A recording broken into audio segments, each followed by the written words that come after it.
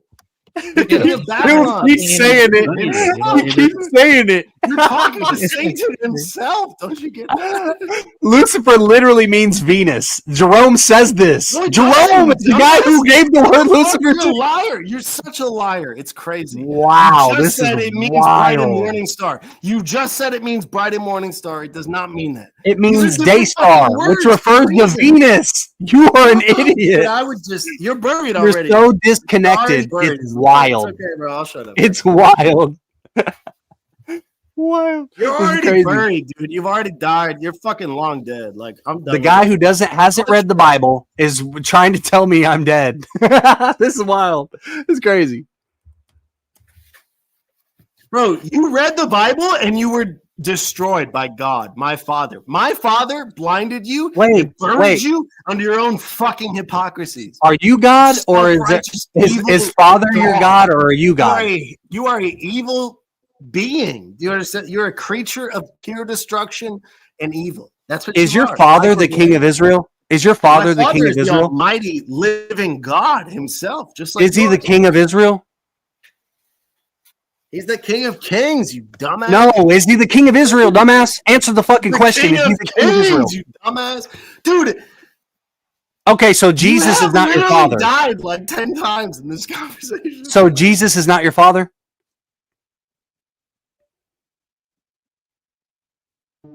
Is Jesus your father? That boy went mute real quick. I would have never let you speak a word Because because I wouldn't either if I didn't know what the fuck I was talking about. Seppuku yourself, which you've done 1,000 times in heaven. If I didn't know what the fuck I was talking about, I would also want to restrict people from talking. Yeah, I would also want to limit people from talking. You just fucking can't stop, right? He doesn't even know Lucifer means Venus. That's wild. Well, That's Lucifer crazy. means Jesus now. So Lucifer means morning star. Lucifer means fucking whatever you want it to, right? Because you are literally possessed by Lucifer. You don't understand how this fucking works, dude. Dude, this is Sickening. late. You're basic. You're late. You're basic. You're dead, man. You're literally dead. It's gonna You're hurt. basic. It's going to hurt real bad. I promise. I promise you will be in real bad pain. You see, you notice the element of the necessity of evil within Christians. They're like, you're gonna burn. You're gonna hurt.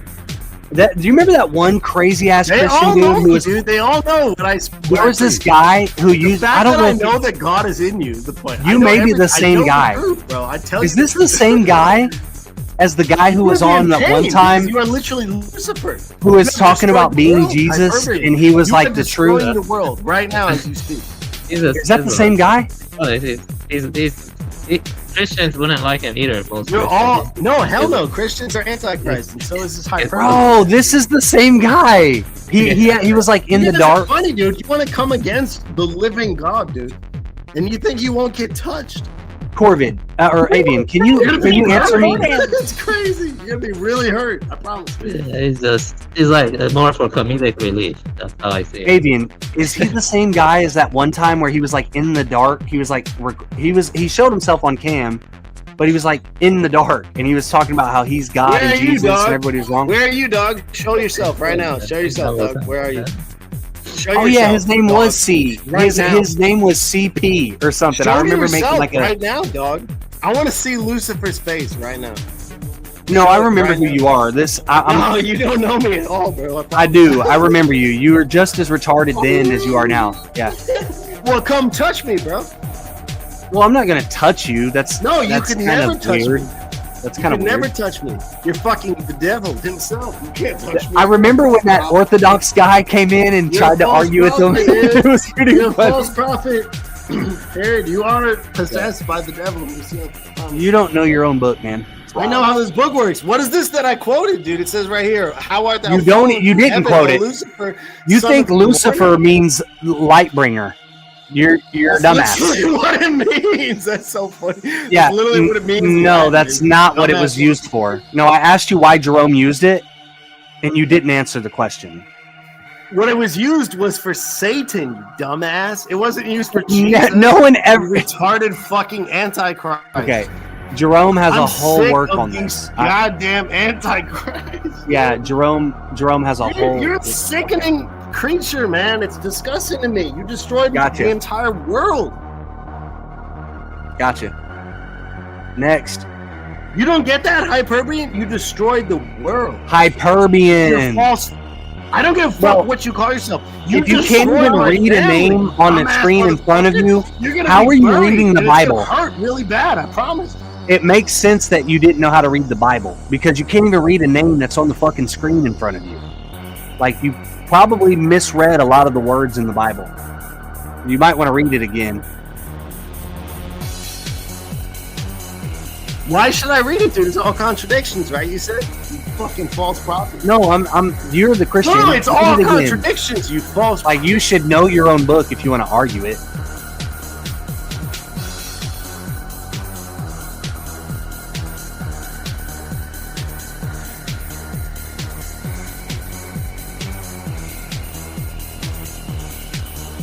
Good morning, everyone.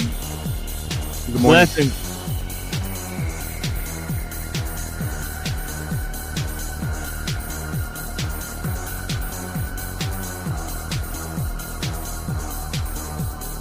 Crazy Guru, can I have your wife's email? You want it? You just have to ask it. Somebody wants your email. No, I saw you give it out to Kenny earlier or something, so that's what it is. I wouldn't give my wife's email out to anybody. I'd tell them to go and get it off her. You can go ask her for emails. If you want. You first give her a number out though.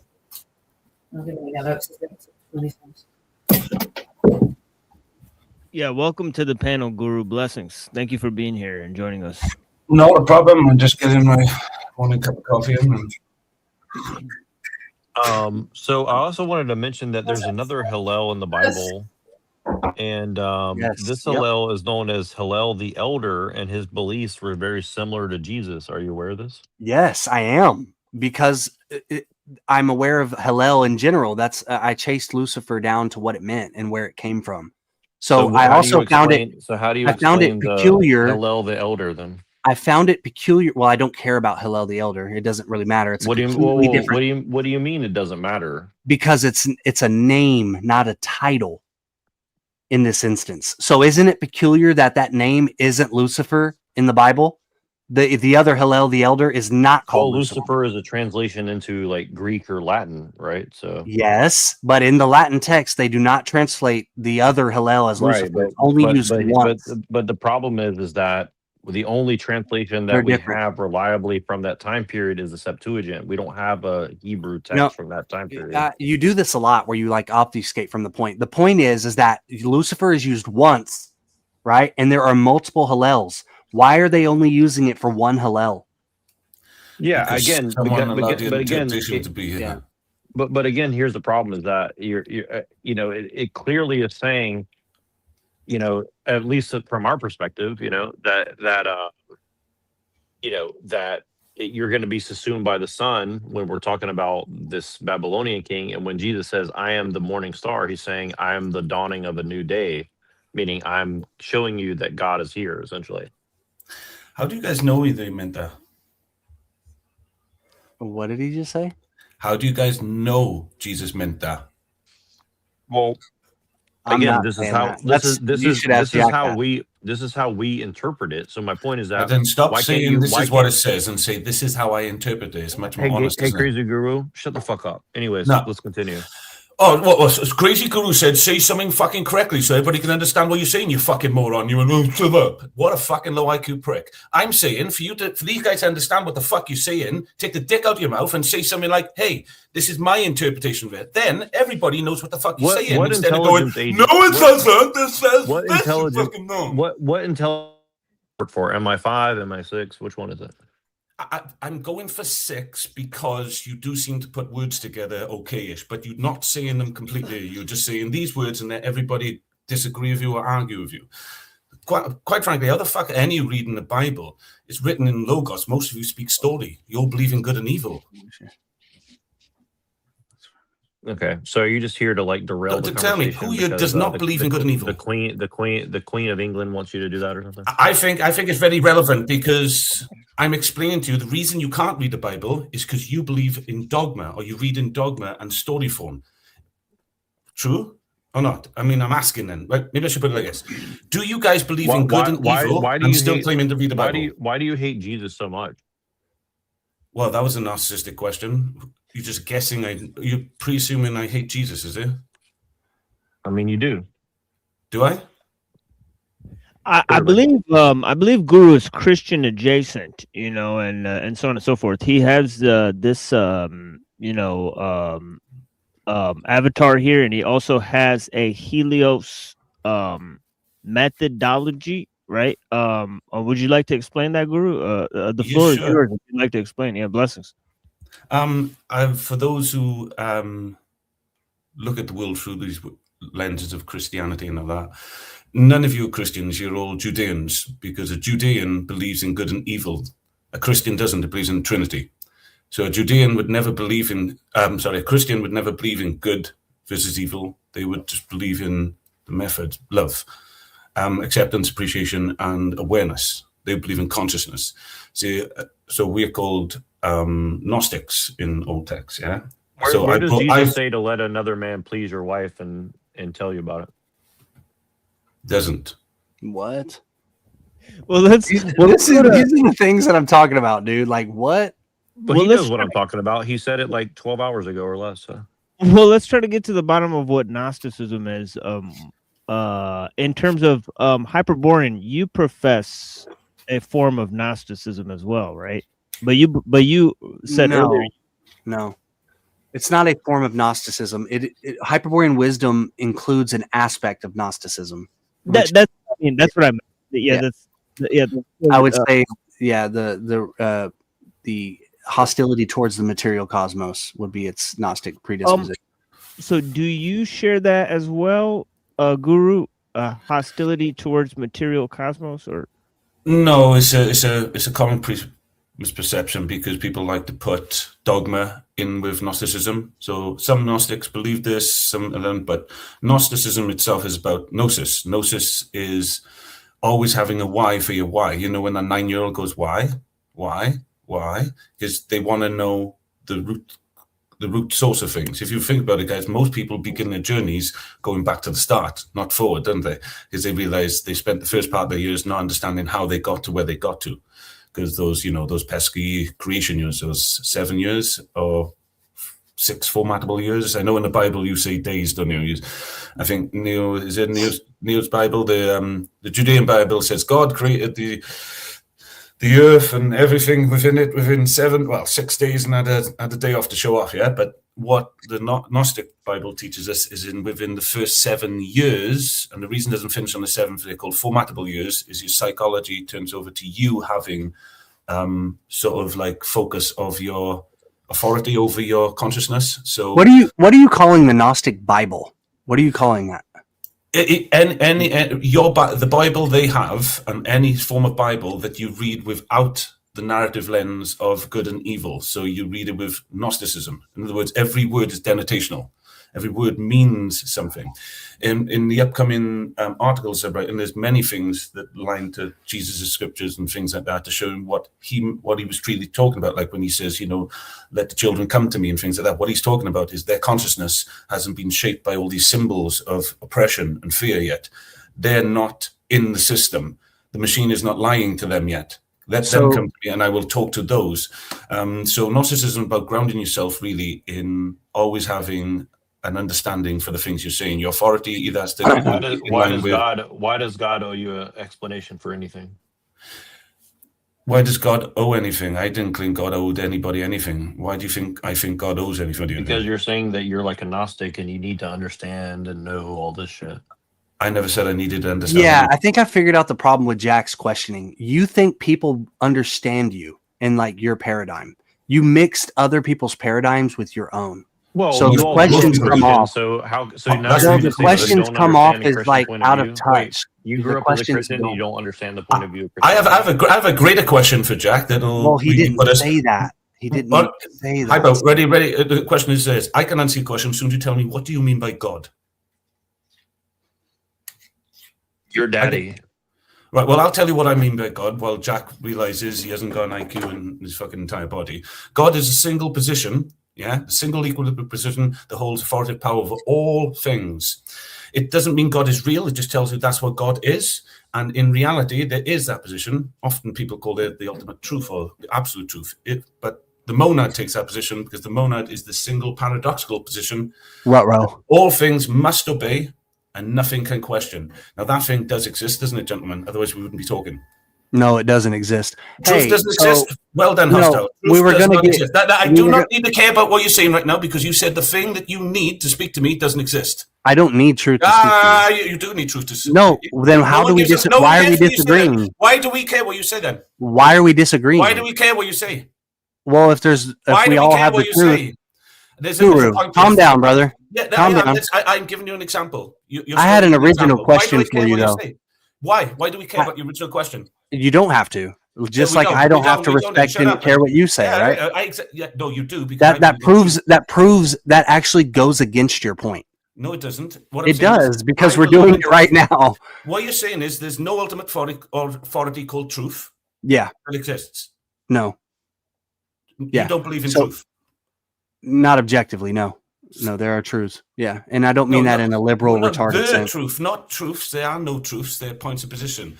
The truth. Yeah, so actually we can get there, and I think this is how we get there, right? So what TML asked earlier about, like, your hostility towards the material the matter essentially. So are you saying that like God being monad, this point or position being the monad, or everything being reducible to this monad, which is absolute truth? Are you saying that like spirit and matter are one thing? Are you a monist? Is there just one thing going on? We're just dropped in an ocean. What you mean by spirit and matter? They're just two words. What you Well, I used your definition for God about the monad and the one I didn't finish. point. The one I didn't finish. You mean? Oh, okay, sure. Elaborate even further. Yeah, sure. I can quickly finish up. Actually, the monad then is this single point. The reason the monad is there is because it's necessity. It needs to be there. Without it, all other things cannot be true. All truths are based upon the same thing, the truth. The ultimate. Can you explain to me how necessity exists without contingency? It depends what you truly mean by contingency, but I can show you. Yeah. So obviously, you know what I'm talking about, right? So the dichotomy between contingency and necessity. How do you start with necessity without a contingent thing?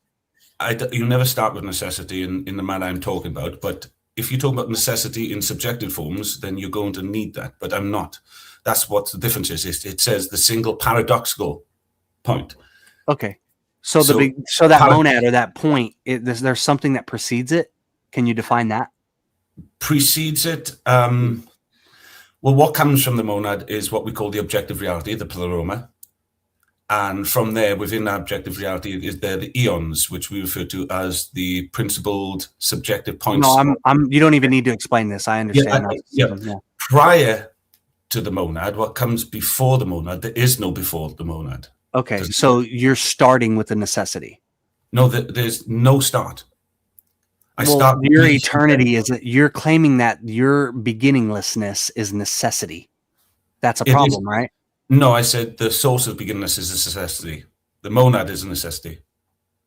So there is no source, right? There's no start. It's just eternity, right? Start and source are two different things. Well, you just said the source of the start. Yeah, I mean, so it does have a beginning. The start of my explanation has a start, but the thing that I'm talking about doesn't. Okay, that thing that you talked about, the point that you said is necessarily existing. The thing you're using right now to communicate with me, yes, that's a necessity. Yeah. Okay, but it itself is not. Yes, it would be. Okay, so that's what I'm asking. How does necessity happen without contingency first? How does it happen without the contingency? Is by not. I would say that contingency exists first. How are you breathing, dude? All right, I got a better way of putting this. Ready? Bro, you're dead, man. You're dead, bro. You're dead. You're not breathing. You're dead, bro. You're dead. You're actually dead. Dude, everybody in here is dead, man. No, they're not dead. You're dead. Dude. Hostile, far out, man. Whoa. Whoa. No, you're literally dead. Dude, here, hold on. I gotta kind of like turn Guru up here. Here, hold on. Give me a second. Like the first time I smoked weed, I remember this. I remember what you're going through, man. It was kind of wild. You don't fucking know me, you fucking. I remember my first satanic Luciferian devil that you are. You're literally dead. You can't even speak a new thought. Gene, I'm gonna let my 5 minutes hit that bong and I'll be back now. You're dead, man. I remember my first joint, man. When you come down, bro, we'll talk. Just when let I come down, ride it out. I'm not ride it out. You dumbass motherfucker. I do this every day. You are a false devil. Ride it out. You understand? I keep telling you guys. Ride you it don't out. understand how fucking devilish this dude is. It's crazy to me. What if I said that that's what you are, though? What if I said that you are? I've been here for. I don't give a fuck what you say, bro. What if you're the devil? You're telling people you're God. You are the devil. I don't give a fuck. You're telling people you're God. I've never said that. You're a devil, period. This is why you're stupid. And this is why I don't like talking to you, because you'll be like, you'll say one thing, and then when somebody says that you said it, you'll go, I never said that. You won't let me speak at all. I get it. Just keep talking. No, I've only been listening to you for 4 hours, bro. I'll listen to another 4 hours, but I never leave. Do you understand? I'm here every fucking day, all the goddamn time. All I do is testify to living God. Yeah, that is true. He is reliably here. Has he ever testified to living God? Ever? Once? Ever? Once? Never. He can't. But hold right? on, Godson. He's a builder who's replaced. Sorry. Godson, Ibn Allah. Listen. Machine, you know the question you asked us in Hostile you asked us before about the world being hostile or something, or the material world? Yeah. What I mean by the misconception is that the world they see as hostile, but the world is they don't refer to as the material world. They refer to as the world of words and symbols that you place over it. That's not what we said though. The world is not hostile. I'm saying the Gnostic disposition is You are hostility. Antichrist, bro. It's hostility towards the matter, You're towards fucking matter in general. Antichrist. How many times have I Yeah, gotta tell you? I'm saying that I've seen that interpretation, and I'm telling you it's absolutely incorrect. The hostility is towards the words you put over that word. The hostility is towards me, dude. There are me. Gnostic schools that don't agree with that, and that's No, it's why just me. Hyperborean wisdom isn't Gnostic. Yeah, that's why we created a brand new Gnostic order that's getting registered now for the first time in over 100 years. You are called gonna Helus rule. None of Gnosticism. you are made kings of the universe. Hold on, Godson. Let's not do this, man. Yeah. Okay, Let's we not have this do- guy on What as are a the- new they're guest. Let's talking let him talk. constantly. I've been here for 5 Well, hold hours. on. No, hold on. Let's let him talk because he's a new guest. Let's let him. Like he's never been on before. He's never been on before. Oh, Like let him alright, talk. fair enough. Yeah, Crazy bless him. guru. Yeah, thank you. Yeah, let's let Guru go ahead. Yep. Going to tell you that really fed into my ego, so I really appreciate that. But just to answer the question is that my interpretation of what that hostility is, and there's multitude of reasons, and I've written articles on this if you want me to plug them for you later on, or anybody can check that out. If Machine puts, as you know, at my X handle is, I've written over 200 articles, and this new religion, Helus Gnosticism, is ready to launch. All we're doing is testing it with a bunch of people of what it is. It's non-dogmatic and it's anti-demagogic. That's the hostility we took from the old and put into this new one. The two hostilities we found that we could actually pin down to Gnostics were two things. The non-dogmatic, which the hostility was very mild in my opinion, but the biggest hostility they had, which often gets mistaken for the hate towards the material world, was they became very anti-demagogic. And what the difference is dogma is more of a, instead of you must do X because if you don't, this will happen, test it and try, it's more you must do this because the book says. Isn't that right for certain individuals who are Judean? Which means it's dogmatic. It doesn't teach you where it comes from. When you're saying demagogic, are you meaning demiurgic? Is that what you mean to say? No, demiurgic is both of these things. Great question, no? I would say that the dogma is the demiurgic. The demagogic. Yeah. So basically, the demiurge is the thing that blames you, and the demagogue is the thing that shames you. Okay, so like that could be. How does that according to like? How did you derive that from Gnostic texts? Like, are they talking about political leaders or something? No, it's really understanding basically what the words meant and source the words before I did the sentences, which is what we do in it's what in the new series is about now. And just released a cool new AI. So basically, we're looking at words as not sentences, but words themselves as the full sentences. Fucking words, man. Yeah, so words are very important. They carry, they're often put in vessels of sound and symbol, and they should contain meaning and structure. And when you've got all you can't four of these possibly self-generate them. Yeah, I'm with you, bro. Yeah, if you take these words and you actually put meaning to them, lawful meaning, you should never have synonyms, should you? You should never really have connotations, which are just words that you can make up and put in place. Evil is one of the biggest connotations there is. Evil as a universal definition is evil is extremely evil and evil because he uses the word wicked and immoral. Did you say that there should be no synonyms?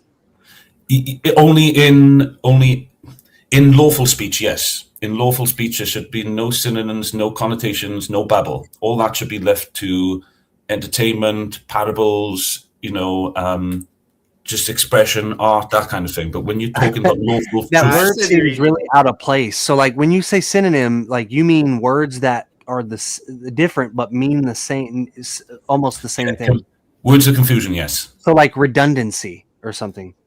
Pretty much, yeah. We put everything to a precise. And again, this is part of pantheism, is the fact that you're able to understand that, hey, if I'm out with my boy TML and we're chucking slang at each other and we know what each other means and we're not claiming anything, we're just having a laugh, that's okay. I know he's evil, for sure. If I'm out with Ruler at his church or something like that, and he wants to tell me about all these good and evil acts of thing, that's okay. I kind of get what he's talking about. If I'm talking to Hostile about some stuff and we're having a go, we're talking about the game last night and we're just chucking some slang, that's okay. We're telling stories. But the moment we come in a room like this and we say, this is, and that's what happened, and all these things we're making statements of truth, then shouldn't really be using connotations of words that can be confused with things. Did you say pantheism? Yes, I suppose. Like pantheon? Pantheism? Oh, no. It's Kailion and Pantheon are forms of linguistic structures, how to use symbols and place them in proper order. Gotcha. So Kailion is the more strict denotational form of lawful language, and Pantheon is that, but also says, look, you've got all these other cultures and ways that come in here. You need to have this understanding of all this from a source point. Yes, you can have a sourced language that is very denotational or empirical. So, this word means X. It doesn't mean any fucking thing else. This is what it means. You can't say this is this to me, but you can be denotational where we go in and like I said, someone, what do you mean by the word God? They might mean something different. I told them what I meant. And then I said, this is what I say when I say God. Or for all of you here, what about the word love? Can anybody tell me what the word love means to them? I can. Yeah, share that. And I want to ask you another question. Well, does anybody want to have a go at that first, just to see my point? Well, yeah, I would say that all words fell. In my cosmology, that all words are strategically confusing to individuals, that you need to abandon them. You need to apply your own semiotic to them.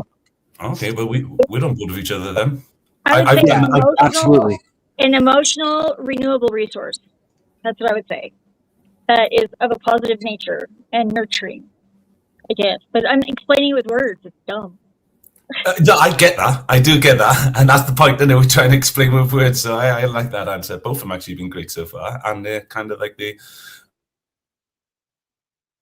answers we get from people. Anybody else want to have a go? Would you like me to tell you what actually love is in our language, in Gnosticism, what it means? I've noticed you just said what it is. So now you're going to change modes of speaking, right? Yes. Okay. What I'm going to do now is tell you in a denotational form something that it must be for all of us to agree what we've seen. But again, this is what Platonists tried to do, and I've never seen it done. I'm ready to hear. All right, we have one thing which I can go deeper into that's added to it as a form of awareness called earnest awareness. I can explain that a little bit in more in depth if anybody needs that, but you must have earnest awareness, acceptance, and appreciation. When you bring all three of those things together, you found love. Now, what we mean by earnest awareness is you do not add any subjective point of order to it from your perceptions. For example, you put nothing instinctual, intuitive, or intellectual, meaning you don't map it and say this is what happened. You don't look at it and go, "Ooh, I feel for you." You don't look at that thing and go, "Ooh, I wish I was. I'm glad I'm not in that position." You look at it and go, "What made this happen?" So love removes the ability of forgiveness. You don't need forgiveness. Unconditional.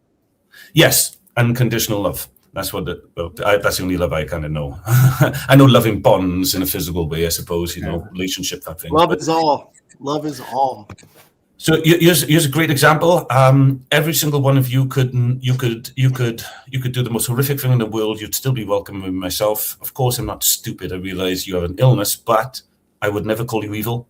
I would never say you were good. I would always just say you are, and I'd ask you why you did what you did, what happened, and how can I help? I don't believe in good and evil, and I think forgiveness is the biggest addiction man has. And the moment we give forgiveness, the moment our will goes back to being the way. Evil is fundamental, brother. So you think that evil is non-existent? It's like a. I think you are evil, dude. That's a good not example. real, You're but evil. Not you, dumbass. Ain't nobody talking to you. If you haven't realized yet that nobody's entertaining you, nobody cares what you're saying. Alien dog. You're terrible at having a discussion. You're like, I'm God. I'm God. You're evil. I'm God. You're a terrorist. Nobody cares what you say. You're a terrorist. You're dumbass. You understand that? Did I say I am God? When did I say this? Yeah, I get it, man. You keep saying you're the king of Israel, you're Jesus, but now you're not God. Crucifier of the Son of Jesus God. is God.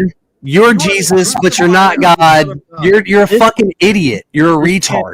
This can't happen every 15 minutes, guys. You are This the is devil ridiculous. himself. Hey, Bashir, don't worry about me. This is my Like, arena, brother. You know I'm everyone a is demon. going to know that you are Yeah, literally possessed by the devil. You'll show this. You'll show. That's how But this we book can't have works. this exorcism thing go off every. Yeah, it's No, it's not exercise. There's no exorcism. It's just you're the devil.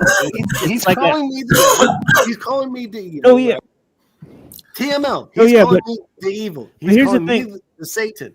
I'm calling No, but him here's the the thing, Satan Godson. because of that reason. Yeah, I don't care yeah, I what you say understand, about Godson. it, dude. It's the truth itself, bro. But I'm there's the fucking ruler, dude. I don't care. I'm the No, ruler. yeah, of course, Wow. of course. Yeah, you got it covered. But here's the thing. Yeah, I though, do rule. I don't give a fuck what you say, bro. I do rule. Yeah, but in terms It's of words. the, It's all words. Yeah, okay, let me go now. They have this idea of the subjective viewpoint, right? In terms of, Hyperborean stated earlier to the gentleman, Mr. Anderson, that he believes the subjective viewpoint is basically the only one that's available, right? He's just And then, Lucifer, dude. I'm telling you, he's Lucifer, the crazy guru. hold on, dude. Let me finish. Crazy guru. Let me finish my sentence, man. Holy smokes! Right, the exorcism alarms, right? The alarming exorcisms, and vice versa, but yeah,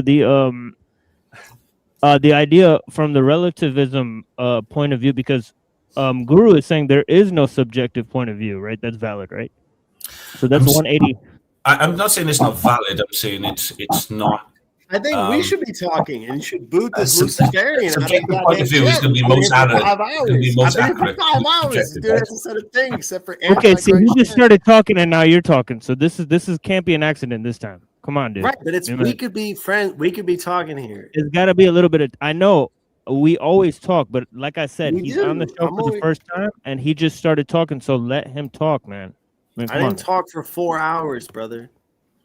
I know, but I mean, we were talking in the chat. I mean, we got to let other people go on. We've heard you for hours on the show. This guy's only been on for like maybe 15 minutes. We've heard him for 15 minutes, right? So let's let him respond to the point. That's what I'm Please. saying. He should be talking to a real one, bro.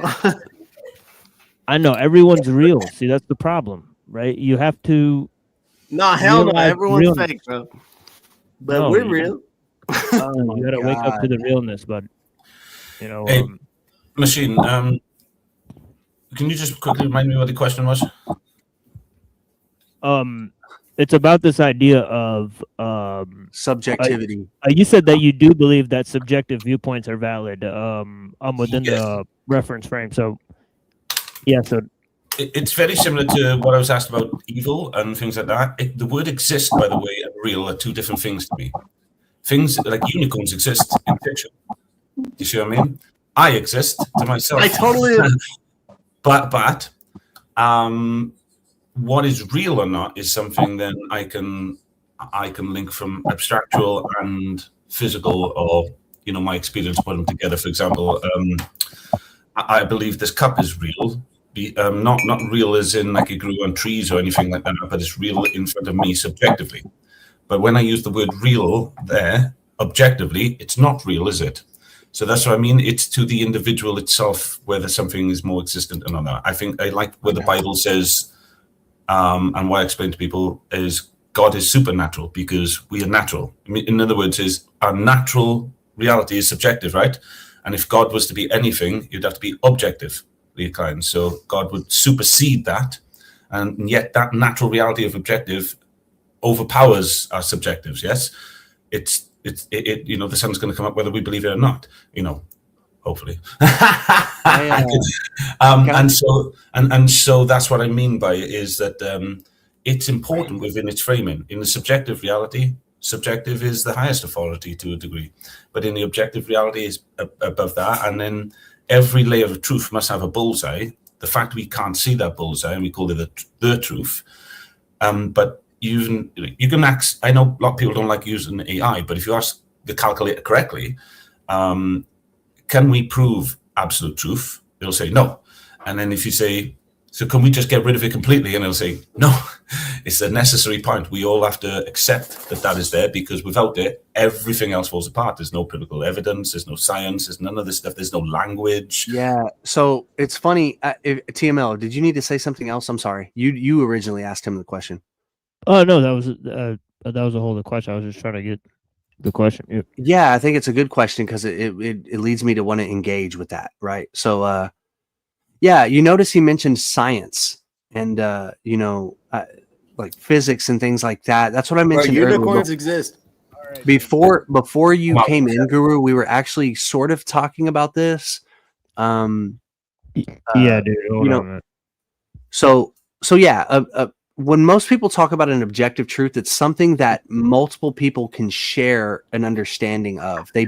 Two people can confirm the knowledge of it and that it's there, right? The problem is internally you cannot do that. When you reflect or go inward, when you introspect or have spiritual experiences, it's usually not objective. Now, the other thing that you said earlier, we also talked about, which is funny, man. We actually relate in more ways than you know. Obviously, we have different ends, but the means you're working towards, like you're using the same means. I mentioned existence and reality as two different terms myself, right? But I see that as the opposite. Reality is illusory. Reality is the thing that's not truly existent. Existence is the thing that is superior to reality. Existence is existing. Reality cannot exist after a certain amount of time.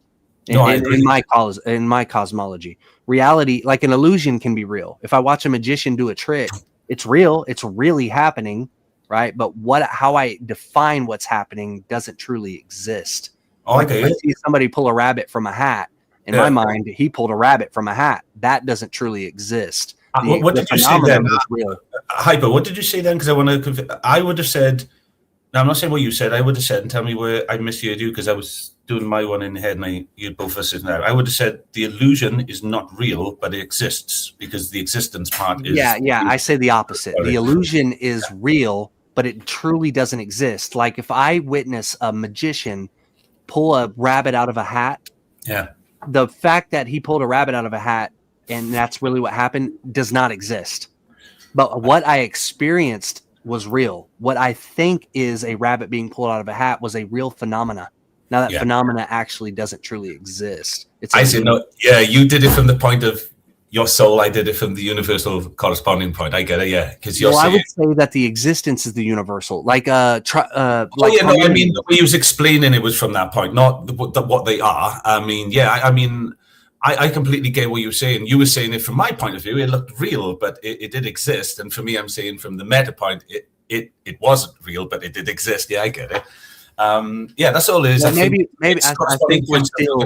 I think we're still in disagreement with that, though. I don't think you understood what I said, but it's no. I do. What is? I have a different form of IQ. I have a super rare form of autism called metacognitive IQ. So I kind of got it, but I looked at it at 4 different angles, and so I never. My main rule number 1 is I can always be incorrect. My 100% is 99. I don't. I always keep the room as small as a mustard seed, because I don't live. It's like Guru Nanak said, it's not God or it's not truth. It's about truthful living, because we are not God. So it's almost exactly what you were saying, though, that we can agree objectively, and that objective place, as Gnostics often refer to it, the pleroma, is the field by which, or the field that doesn't need our perception to be. It's just there, yeah. I would say the pleroma is actually subjective. The pleroma is full of potentiality. It's not an actual thing. Only the objective can be subjective and full of potentiality, correct? Because it's the container by which it's in. Yeah, you're right. It's the fullness. It is the wellspring of what eventually emanates into what you're experiencing now. And but I don't. Would you then align the eons to like hermetic principles? Those corresponding points, they always come in pairs, and they help us. Syzygies. No, I don't. So I don't agree with the Gnostic cosmology. I don't. Right. I know it. I understand it, but I don't think that that's the truth. I don't think that that's what's going on. You haven't done astral walking yet? Say that again. You haven't been astro walking yet? I understand it's a highly subjective objective experience. Well, no, I laugh because no, I have. Yeah, I've not to sound like a broken record on this panel, but yeah, I've practiced ceremonial magic for almost 2 decades and been a part of multiple magical orders. Astral projection is not a new thing to me. And you know those Gnostic, that Gnostic cosmology. It's not about actual cosmology. It's about the astral plane. Absolutely, yeah. Well, it even transcends the astral plane. Yeah, there's a yeah, yeah. I agree. Yeah. No, I'm aware. Yeah, I'm for sure aware. I don't agree with it where I'm at in my journey. I've come to find something else out. At one time, I did align more with it. So I respect it. I respect it. It's deep. It's deep and it's esoteric. I do respect that. I think you'll definitely enjoy the works I've done over the last 12 years. I had to do it in silent because it was just so, as you can imagine, it's Gnosticism from the ground up. What was the name? Say that again. Online on X, it's the handle here. That is at @crazy_guru. Just hit Machine Lies up. I'm sure you give you a link to my website. Can you spell it real quick so I can type it in? It's on the screen there, Crazy Guru, but it's at @crazy_guru. Oh, Crazy Guru. Well, Gotcha. It's Crazy with a G, but I don't mind saying Crazy, but it's just for spelling. Crazy. Sorry. No, it's only for spelling.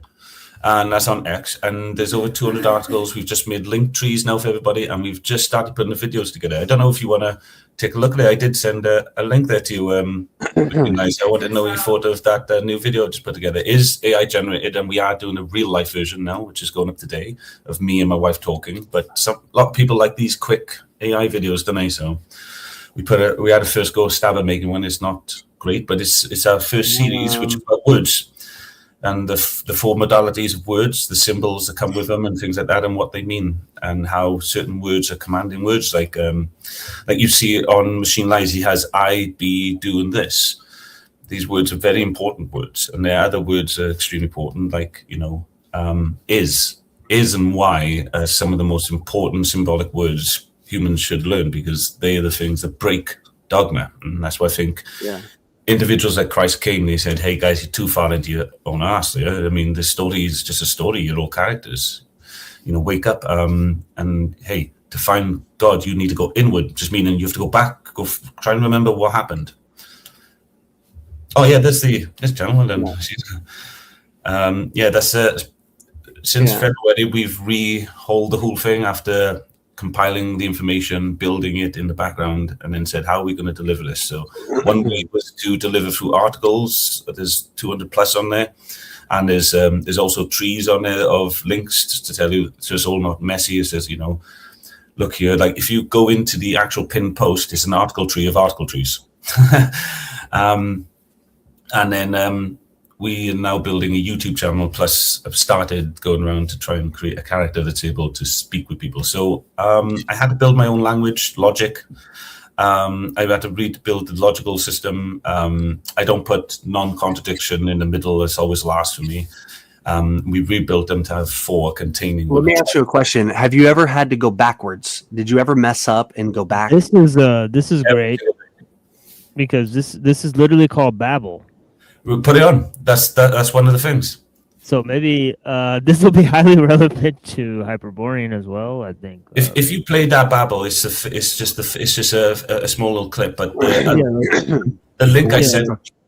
Yeah, let's give it a spin. I appreciate you guys. This is the second video. You can watch the first one in a minute. This is just a mini, and this is going to go together with a bunch of minis. And it's just the way we're going to do it. We're not into the AI. I'm into the real life stuff. Going around the forest and talking it, but it only captures a certain amount of people. So this is the other one?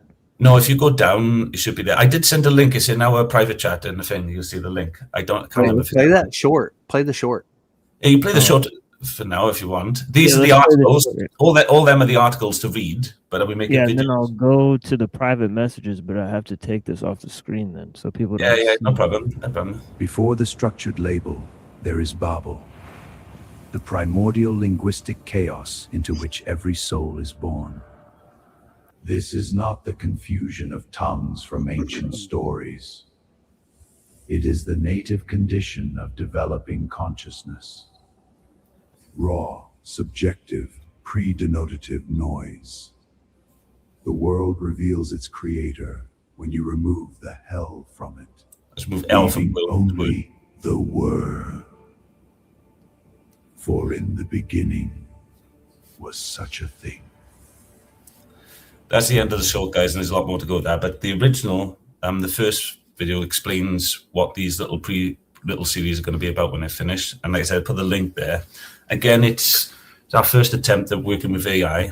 I don't really like working with AI, to be honest. I like the human touch, but we just found that more people watch the AI version than in today's, as in the youth will, at least.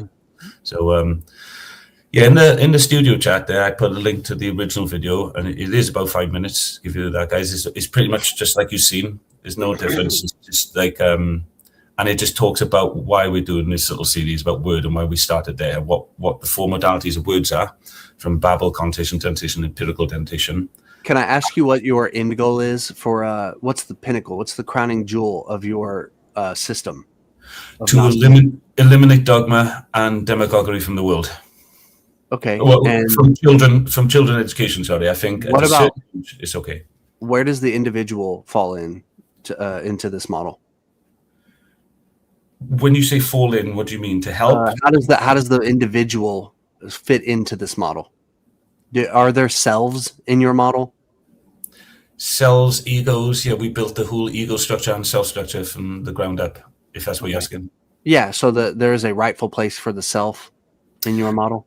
Yeah, in our model, we even give an interpretation of the Bible whereby Genesis is explaining the self, where he's showing Eve as the intuitive perception, the Adam as the intellectual perception, and these are the things that happen within you, not outside. Is there eternal life in your model? That's like what I mean by that, to further define, is like continuous uninterrupted awareness of an individual. Can there be? Not in the form we're experiencing right at this moment, if I'm just going to be presumptuous. There is, if you look at the story of Noah's Ark, it's exactly what Noah's Ark is saying, when you die, that wave is coming, you're going to forget everything, you're going to be gone. If you look at the premise of Noah's Ark and the logos behind it, it's the laws of logic. They're explaining logic to you. You see, Noah's Ark had to build, he had to get one, meaning ID, of every single species. Then he had to get the gendered opposites of these, which is the excluded middle. Yeah, and then he had to put them all on a boat without anybody killing each other or anything. You know, he had to put all them things into one ark, which is non-contradiction.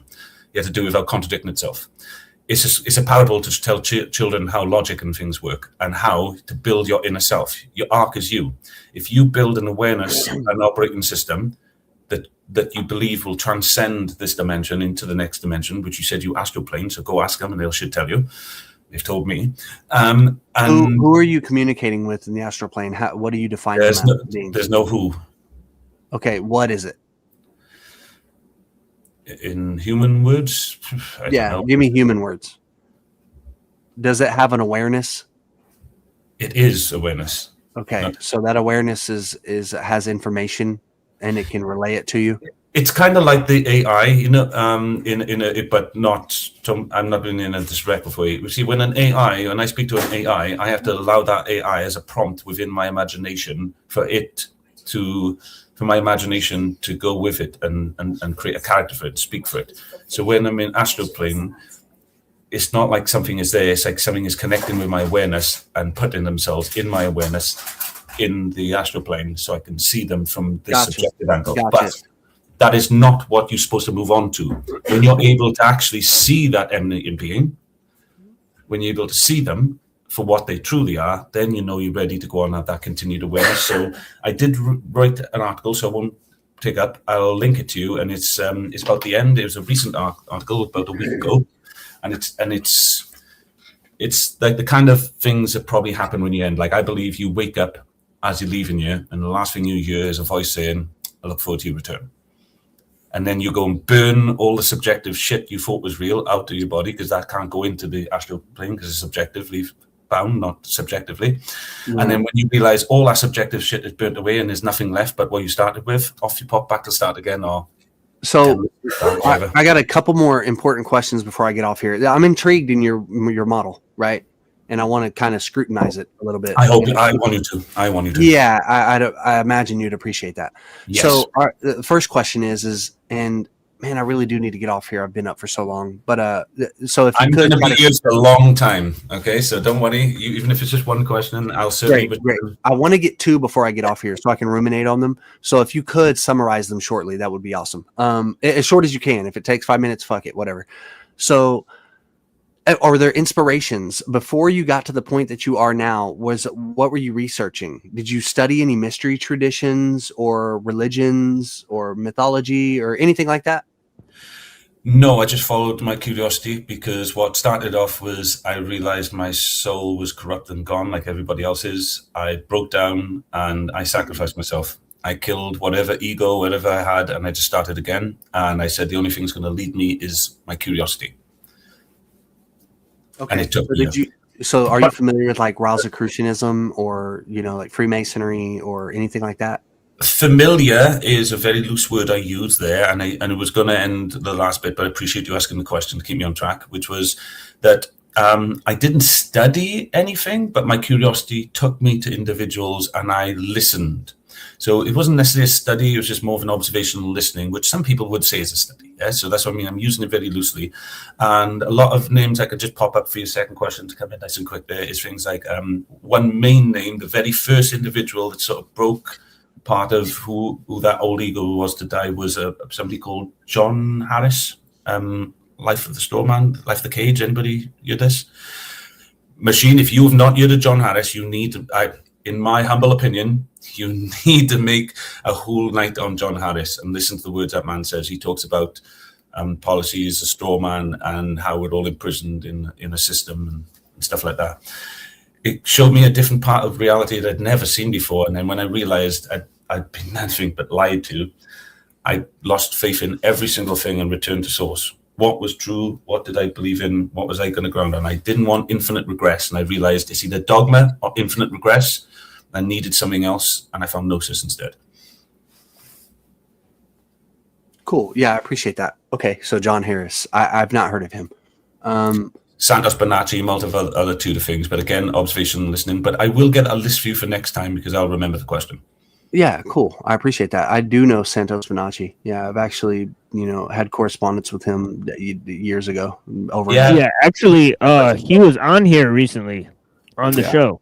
Yeah, I was going to ask you, Machine Lies. I did ask him if he knew you. I spoke to Santos this Christmas gone. We had a conversation into the night, me and him on the phone, about my works, and he said I was 100% correct on everything. Wants me to do some work on syncretism, because I said to him, syncretism is a foundational thing that we've got in Gnosticism, and it's very aligned with Gnosis. It's like the very first precursor.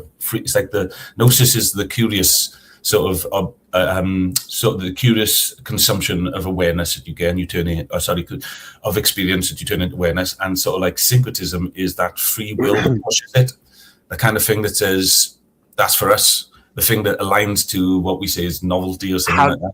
How do you have experience before awareness? Curiosity. How do you have anything without awareness? How do you encounter phenomena or experience without awareness? I see awareness as in different forms, not just one thing. Like awareness has forms, so awareness is all of it. They're all forms of awareness, but they're different forms of awareness that grow inside us, like a garden, like Eden.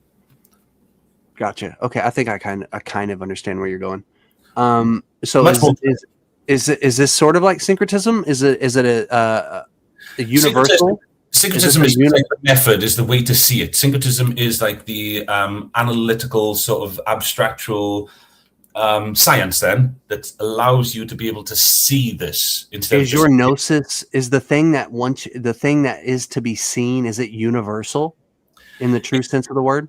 It can be, and we're trying to get there, and that's the point of this, is to find that universal. If you mean by universal as in majority of the masses will be able to use this and be able to correspond with it really well, because you've not over diluted it, first of all, so they are going to be able to get some use of it, but you aren't over complicated it, lack of a better word, so people are going to say, well, I get that. And that's why our two main things are simply this: We are trying to put a faith-based order to map things more precisely and give you a more structured, coherent understanding of reality, consciousness, and truth through non-dogmatic and anti-demagogic ways, meaning we will never try to shame you into it or blame you into it. This will always be reason-based. And like I said, I'm looking forward to you reading some of the works and articles that we put together, because videos are going to come along. For those waiting for them, they're just going to have to wait another year for them all to be finalized, because that takes a lot more time. But the foundational work is already there for anybody to see. Are you familiar with the word synarchic? I like it, but no, I know. Would you say that there's like out of this, if people who are living on Earth can come to this realization and see and come into contact with your gnosis, which is, the goal is universal, would it create some sort of like, I don't know, like a new world order or something? A paradigm shift, yes. I'm hoping so. But those individuals that come to it, no. One thing I've noticed is it's if I'm going to go with a delusion here, so hopefully people have a giggle this and say, I understand Christ's pain when he said, I was told when I released my work, my original work, I was going to suffer everybody, but it's not. It's everybody's going to suffer you, because you have to do that Jonah thing. You have to go tell everybody, no, you're doing it incorrect, guys. This stuff that you're, this good and evil that you teach in a child's consciousness at such a young age is splitting it, like it tells you Cain and Abel. It's splitting in two, and they're believing their curiosity, which is the source of their consciousness, is either wicked or wonderful, depending on your subjective rules, which you're not explaining to them. You're just saying, you do this, you get in trouble. And so that child learns to lie to it, mum and dad, for the first time, because they do not want us to be seen as an outsider. And because we think these children have a conscious mind like us, because we're too ignorant to go back and understand it. And as the we there, I'm talking about the masses, and this is a proven fact, because all our movies, our books, the children that I go and visit almost in several different countries all say the same thing. They all believe in good and evil, because they believe somehow they've been taught that they can somehow be naughty or evil instead of just their curiosities a little bit, mischievous. People put the responsibility of their parenting or their mums and dads onto the child, which to me is sickening, but I don't see it as like a horrible act you're all doing. I see it as a mistake, a misalignment that we... So it's like nurture over nature.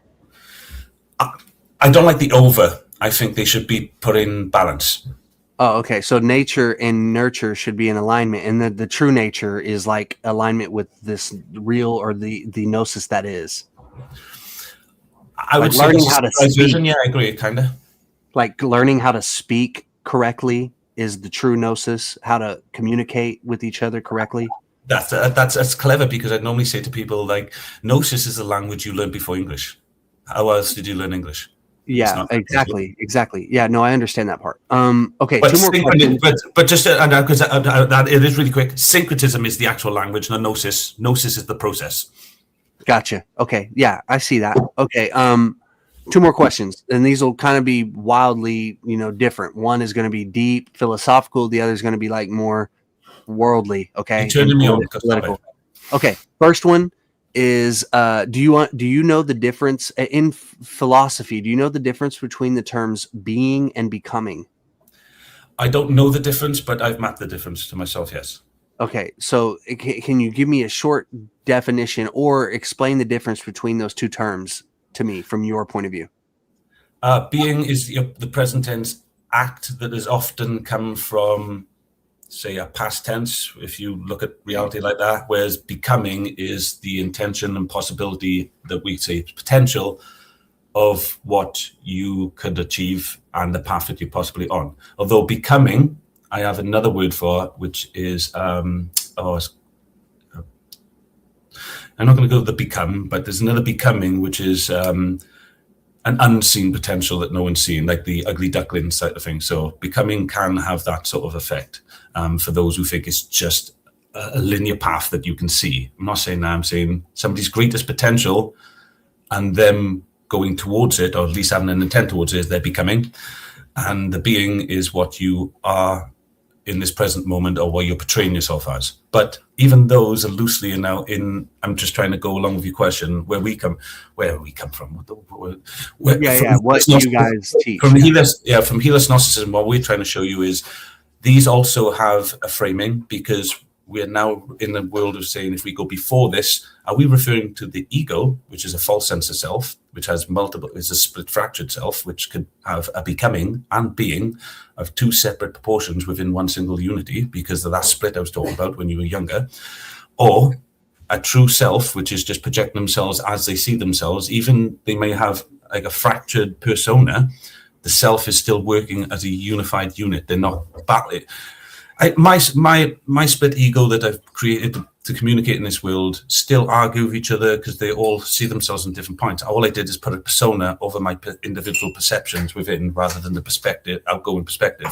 But everybody puts over the outgoing perspective, ignores it in the perceptions, and they just argue or take the limelight and see whoever gets on top. If it's the impulsive one, you end up stabbing people or shooting people who push you over. Well, that was a bit raw, actually. I shouldn't have said that. It was just an example that came to my head. Yeah, no, it's fine. Yeah. But if you're attentive, it's different. But go on. In Minecraft, yeah, for sure. Yeah, in Minecraft. Yeah. So, last question, and then I'm gonna try to get some Z's. Tomorrow's Daddy's Day. Okay, so every day is Daddy's Day. If you're where did the Jews fit in your model? Right then, so I do use the word Jew a lot because it's really important, but because of and I love this, I hate this phrase to be honest, but the today's modern day and age and the way that people do their rhetoric today, I differentiate the word Jew as in J and U, Jew as in for juvenile, Jews and Jew, because Jew is a really powerful word that this world has decided to make this symbol.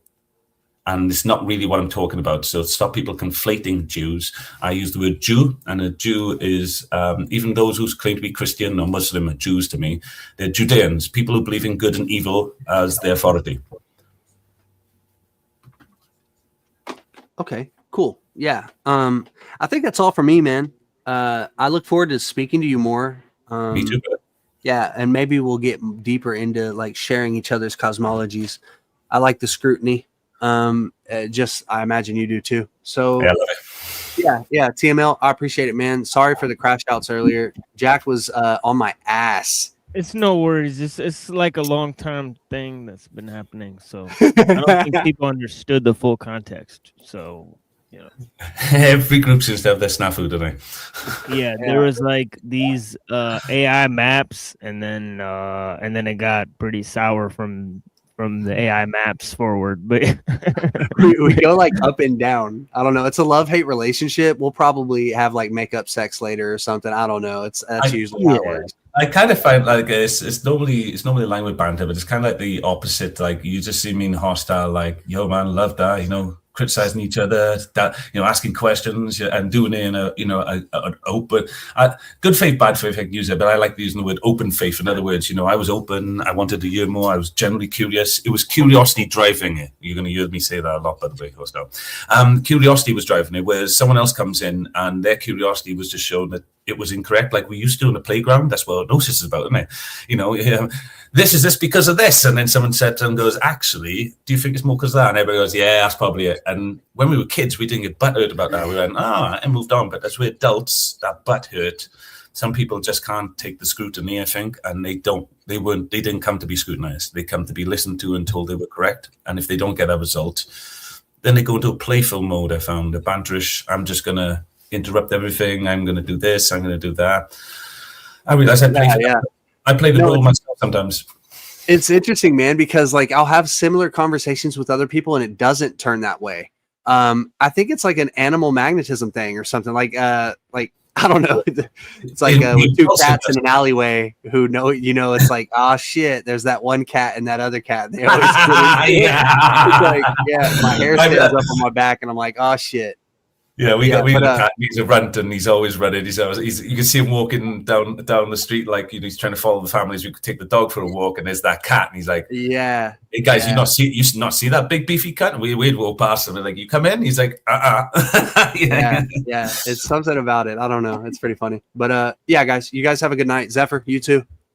Hostile's been brilliant. Better speak to you soon. Yep. Bye. Well, I gotta admit, he didn't live up to the name Hostile. He seemed really pleasant and nice guy. Oh yeah, yeah. Before he was definitely hostile and whatnot. So I think you, yeah, I think he liked your style. So, so you guys got along good. So that's good. I like it as well, and he listens to guys better than he does to me, I think.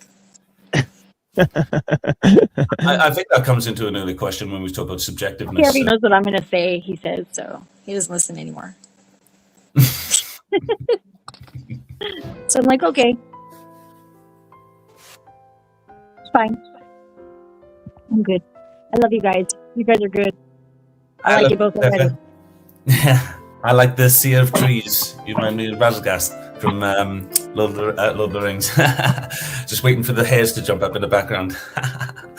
I caught a June bug today. He's like acting like he's sleeping, but I don't know. I'm gonna take him and let him out in the rose garden in the morning. Yeah, that's cool. We catch lots of bugs and stuff when we go to the forest. My son loves it at the moment. He's at that age, that correct age where he's like, what is this? He's like so big. Can you? I don't think you can see him. Maybe. Yeah, go on. Whoa, he's big. Yeah. He's pretty scary looking. He was acting like he was like passing out, and I was like, dude, you're not running out of air. He's like, let me go. I want to go. I'm just gonna keep him for a little while longer because he crawled across my foot. Well, with a name like that, we're gonna trust that there's no funny business, and that that little bug is in great hands. Isn't that right, Machine Nice? Yeah. Oh, he's on his back right now. I gotta flip him over. Oh, there he is. Much better. Machine, did you you know when we was talking about symbols and stuff before? Have you noticed when you have these abstractual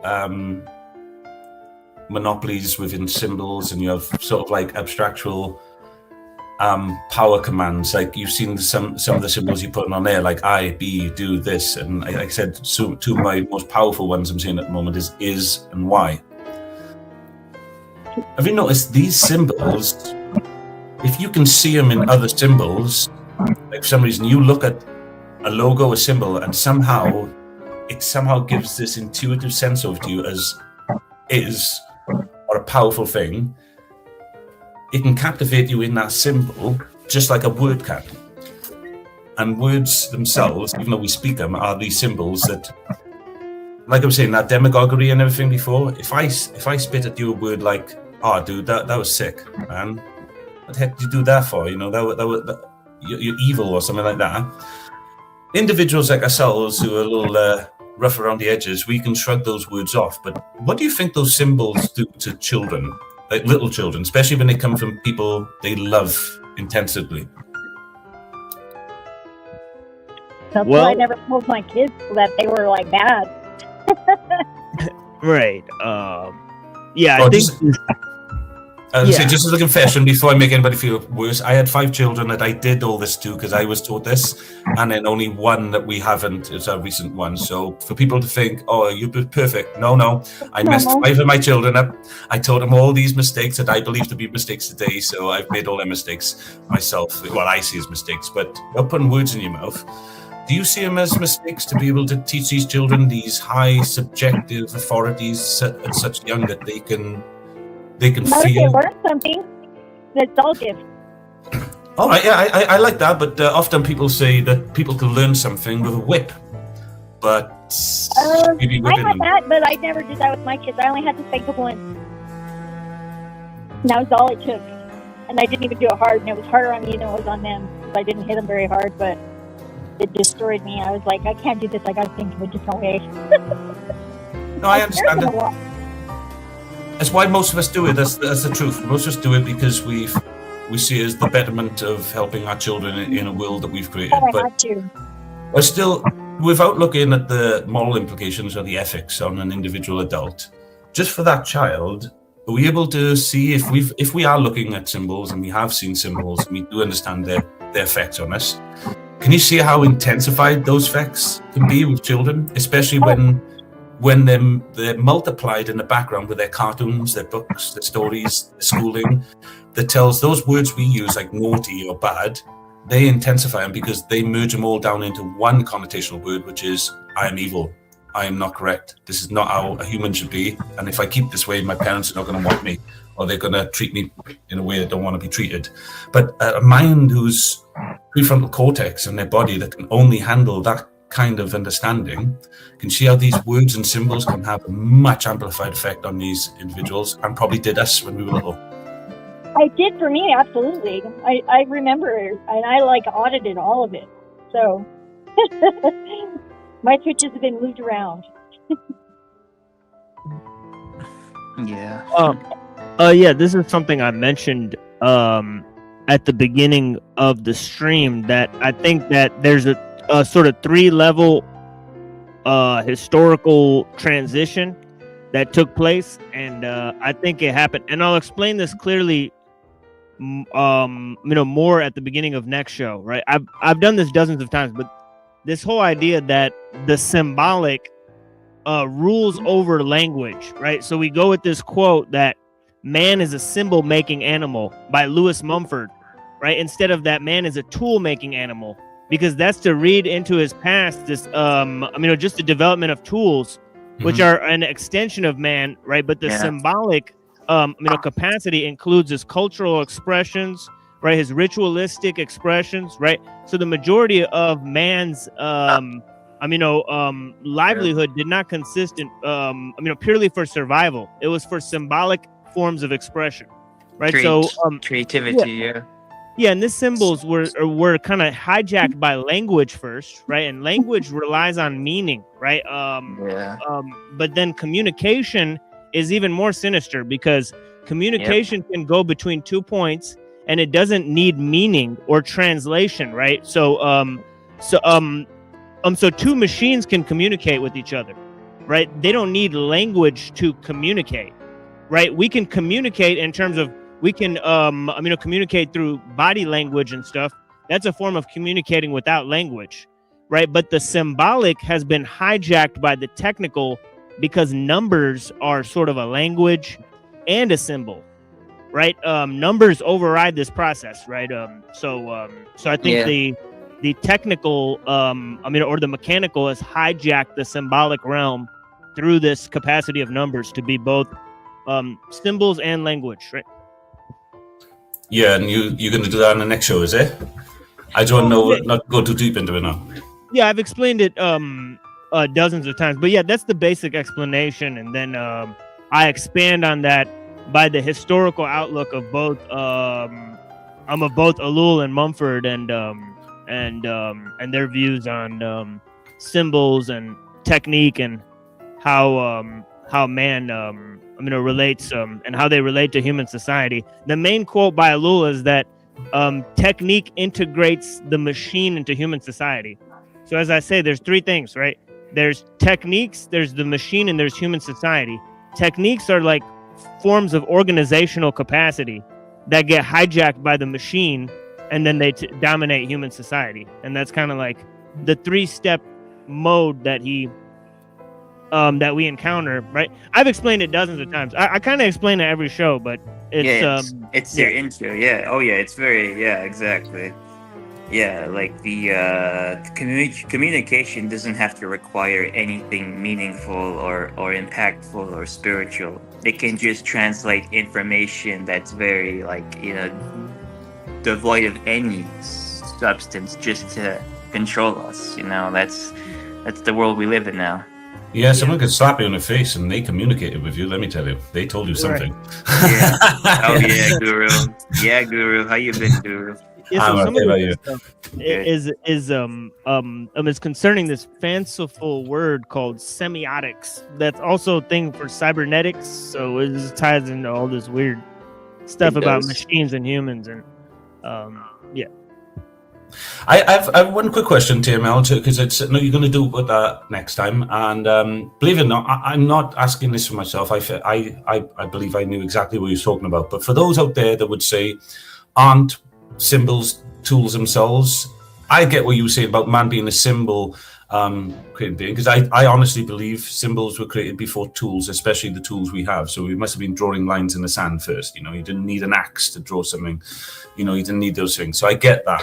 And I even think from these symbols being a source tool, we did get those tools. And that's a true belief I have and something I'm working on. So that's good to know that you're there as well, because we could work on that together at some point. But what do you say to people saying that symbol is the source tool? Like myself, do you say, yeah, maybe, but it's still a symbol? When we talk about tools, we talk about physically, we're separating them for discourse and accuracy. Is that what you're saying? These symbols, yeah, they may be tools and you can use them as tools, but they're still a certain type of tool, which mostly comes from the abstract language, right? Yeah, it's a type of tool which is like a human instrument that's called technique. Right, technique is like anytime you develop a how-to. Technique and technology, I get it. Yeah, exactly. That's a very good way to view it, Guru. Yeah, or techniques, right? I mean, the word that Mumford uses. Techniques is the word that Ellul uses, and kind of what they're saying is that forms of human organization and the symbolic realm precede the creation of tools and machines, but that's what integrates the tools and machines into human society, right? Yes. So it causes a proliferation of techniques through the symbolic, right?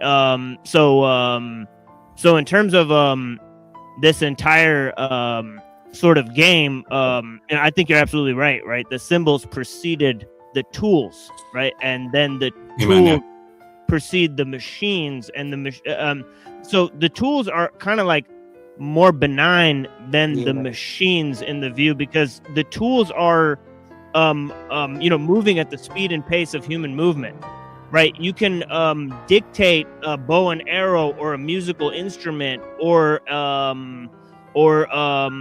sword that you hold, and all of these things were conditioned by the development of the cultures, right? The swords were made differently all around the world, right, depending on which culture you belong to. So the tool is an expression of the local people, right? Whereas the machine is sort of universalizing, right? So the machine universalizes symbols, right? In terms of it creates a sort of, and this is something I brought up on earlier on the stream, is the idea of content plasticity, right? As I say, like, all content can be transformed, right? So the total plasticity of content is like the reduction of symbols, right? And it also goes into, like, universalism, because this plasticity is a worldwide phenomenon thanks to the technique and also the monoculture, as I brought up. The monoculture is the thing that has literally universalized the symbols through the technical. So one of the memes that I say is that mimetic complexity is ontological death, right? In a sense, right? Because it constitutes a total loss of meaning, right?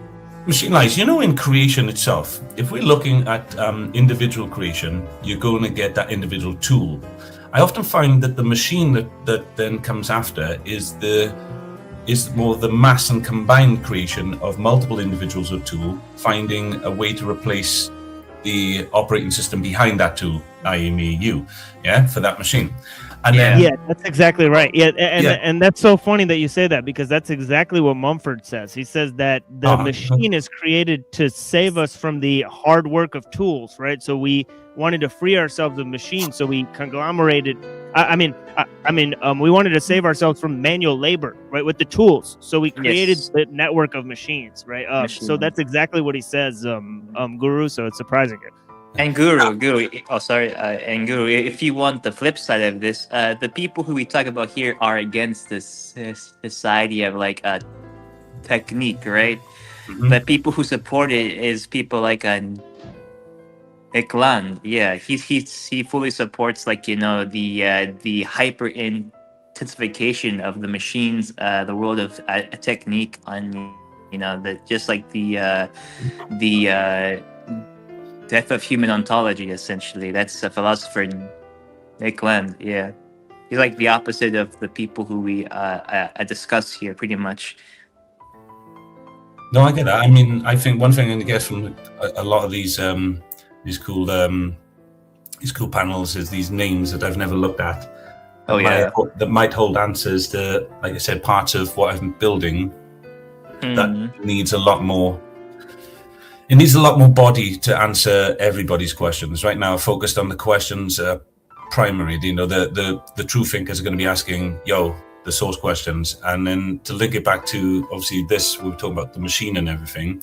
Is what I'm saying is you get this the tool, the individual tool, as in the axe, right? You take an individual tool like that, it often comes from the individual. You take a machine, it comes from watching the herd. Do you guys often find out when you watch a herd of things work together, you can see how to make a machine on that, but the tool comes from watching that individual.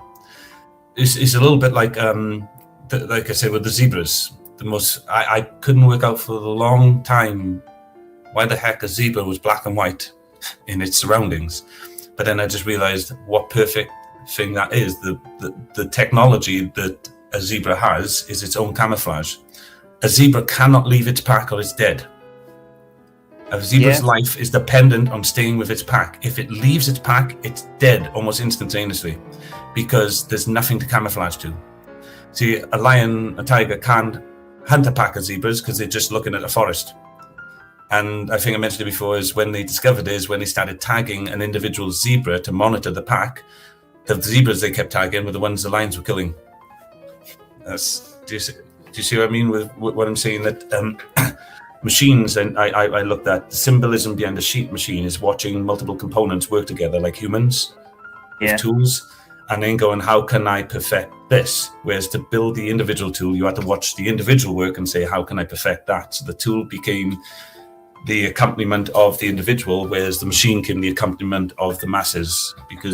But all for the same individual reason. Machine Lives was saying that psychology said, how can we make this easier? How can we make this less than? But often I found it wasn't really to be completely lazy. It was to get efficiency.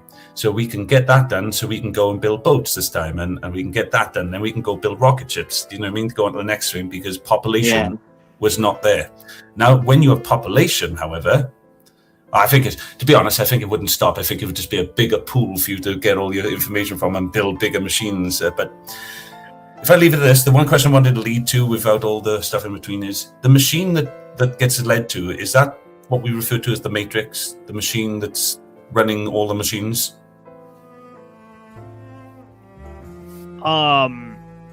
Definitely in the spiritual sense.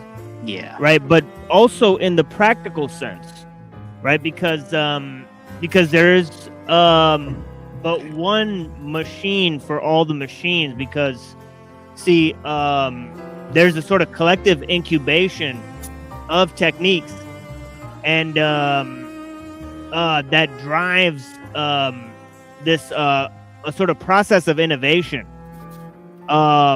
So both in the practical sense, because see, there's this idea that we like to talk about of technical monism and technical universalism, right? So in terms of technical universalism, right, the machine crosses all boundaries, race, culture, right?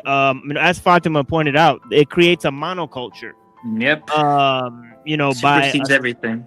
Yeah, assimilating religious forms, cultural forms. It even assimilates forms of scientific knowledge, right? And also assimilates liberalism, the entire idea of liberalism itself, right? So even though liberalism created the world technological system, it's now driving the liberal ideals or its sort of value systems, right? So in terms of what's pulling the string, it's this technical universalism.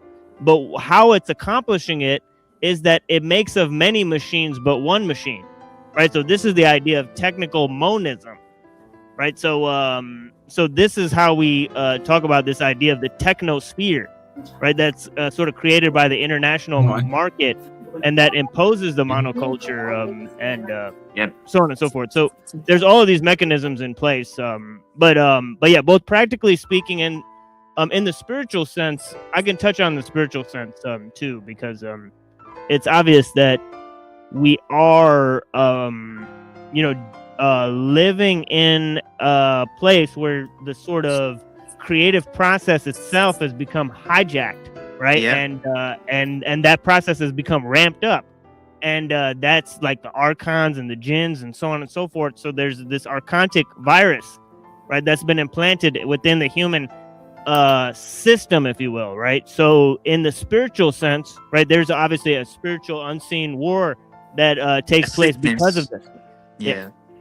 A sickness is happening inside our human communications, art, and symbolic prowess because of our leveling with the technique, the technical monism, which will lead to the monoculture. But unlike other people, I personally don't think that there's no way to overturn this, because I think that the majority of people have already been assimilated by the monoculture, and everyone shares the monoculture now. Everyone is practically engulfed inside the monoculture now, as long as you're connected with the internet, cyberspace. If you have like an economy, if you're part of like the liberal world order, then you are most definitely inside the monoculture's grasp. Yeah, look, TML and Fatima, the only reason I'm not going to jump on that because I'll keep talking for ages, and Mrs. has warned us we have to get up for Carter now and get the day on, and it was Sunday. But thank you for having us. I'm going to try and catch you in the mornings from now on like this, rather than trying to stay up late. So I'm going to try and find out, because I love the show. At least going to try and get on here once a week with you, brother. But I appreciate you. Yeah. Before I go, at the bottom, what I'm reading here is something I'm skilled in. As in, the number 3 is support the show on donations. I write books and everything. TML, I'm going to give you a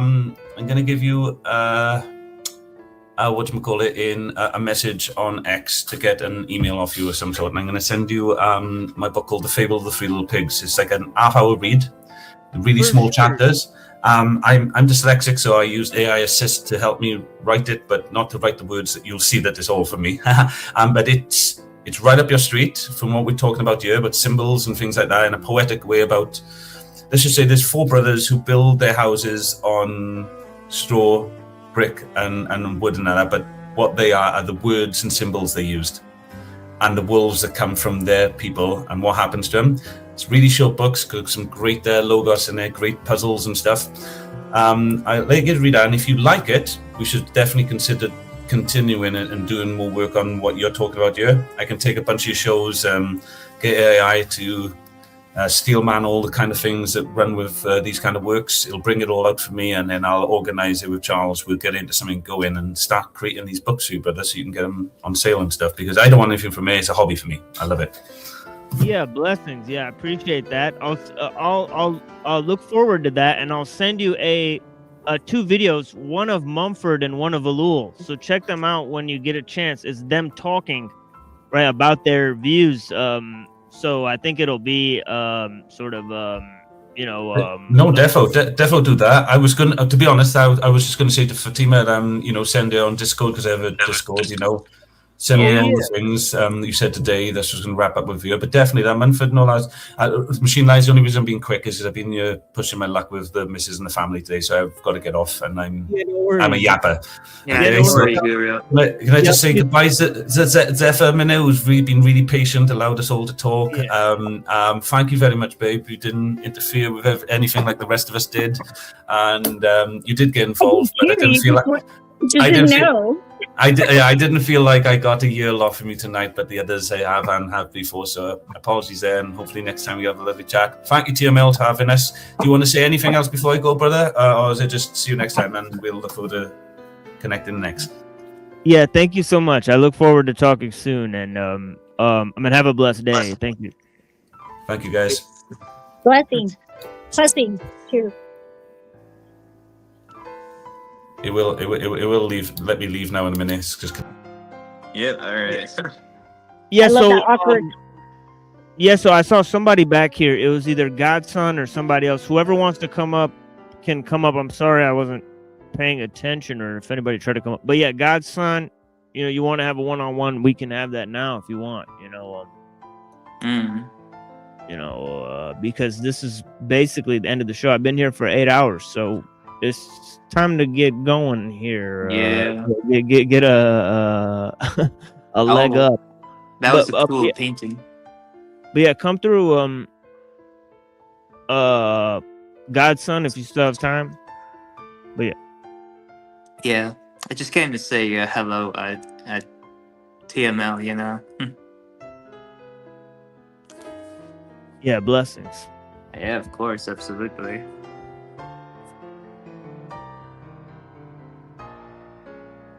Yeah, that was a. Yeah, we never watched Guru's video, so he has a video here. So Oh, okay. Oh yeah, he has a channel. He has like a Discord X account. Yeah. yeah, I so follow this is him on X. yeah, this is channel. Yeah, because they saw me in the chats. They were like, reach out to us. So of course I reached out to them. Anybody who wants to reach out for the show, as long as it's reasonable conversation, right, about different areas, and a respectful conversation, that we can host it here. And I appreciate you guys. So I don't know if this has music in it, so let me pause this music. Yeah, let's see what happens. No demagoguery, only actual gnosis. Welcome to one and all. I just wanted to show you there is a beating heart behind these works. I am the founder and archetype known as the Helios Gnostic of Helios Gnosticism. Join me in the Order live every Monday, Wednesday, and Friday on our online panel. Together we test the structure and reveal truth with actual gnosis. Actual gnosis.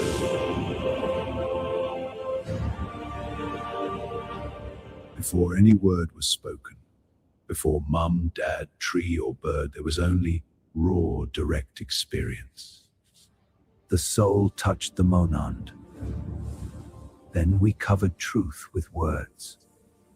Fellow seeker of truth, a world reveals its creator when you remove the hell from it, the word.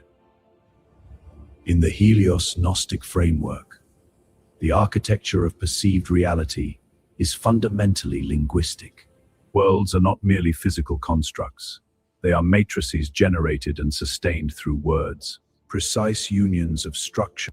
I mean, if this is how it looks in the mind of Crazy Guru, this is actually pretty badass. I'm not gonna lie. Yeah, I know, right? It is. Yeah, no, Like medieval flavor that, you know what I mean?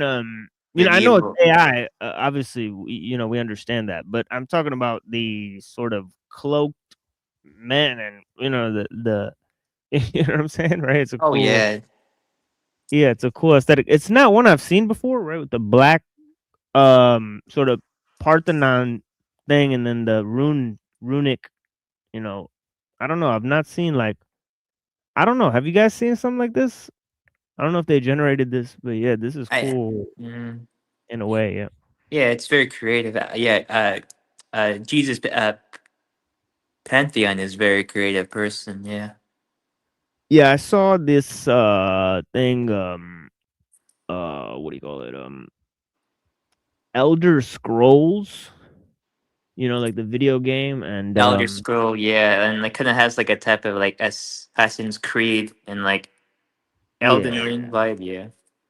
Yeah, so it's kind of like reminded me of the Elden Scrolls, because I use some of that for my music videos that I use on the show. So, oh yeah. Yeah, so it's got that kind of vibe. Sound, symbol, and meaning that map to conceptual logoi. To understand the demiurge's domain and the path of return, must first examine the instrument of creation itself, the word.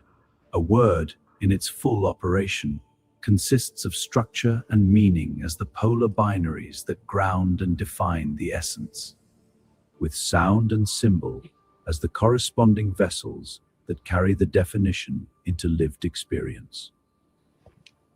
These elements together. Yeah, this is pretty I guess it's pretty deep stuff.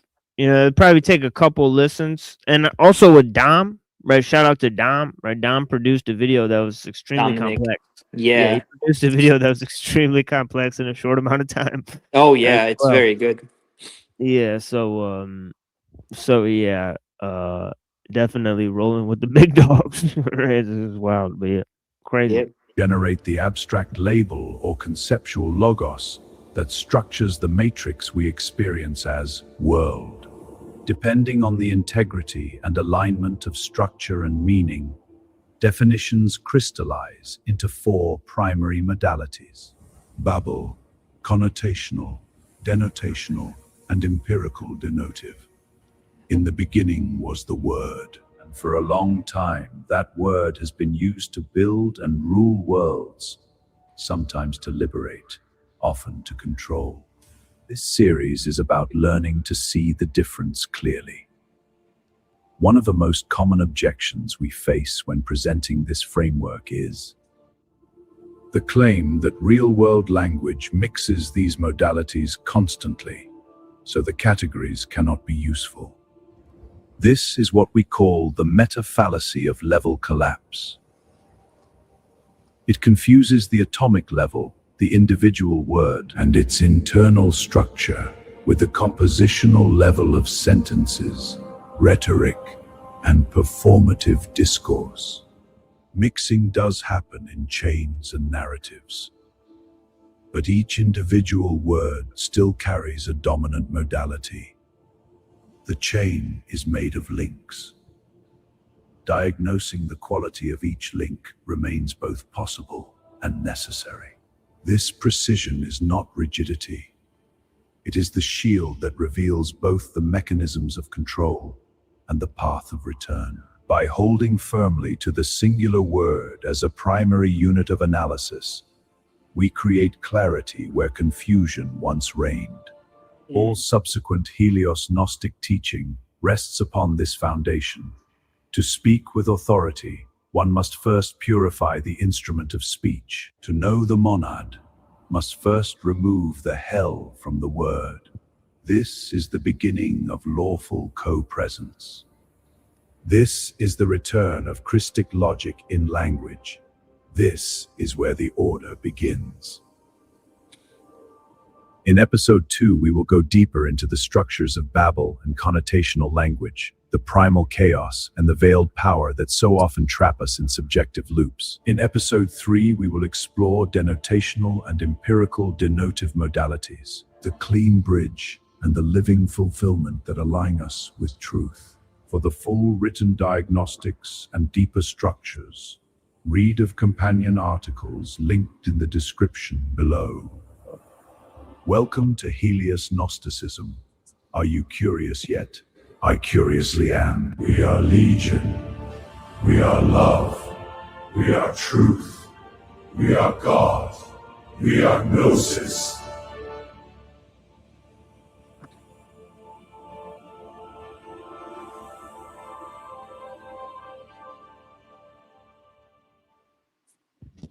All right, so there is the channel for Guru who was just on the show. They made this video here to promote their upcoming streams. Yep. And so on and so forth. So I mean, obviously, you know, he's chopping it up with tons of, you know, definitions and ideas and so on and so forth. So it's fun stuff. I appreciate it. I fucking don't know where I put this channel. There's still 19 people watching this. Wow. What are you guys doing? You know, if you guys want to come on the show, you can.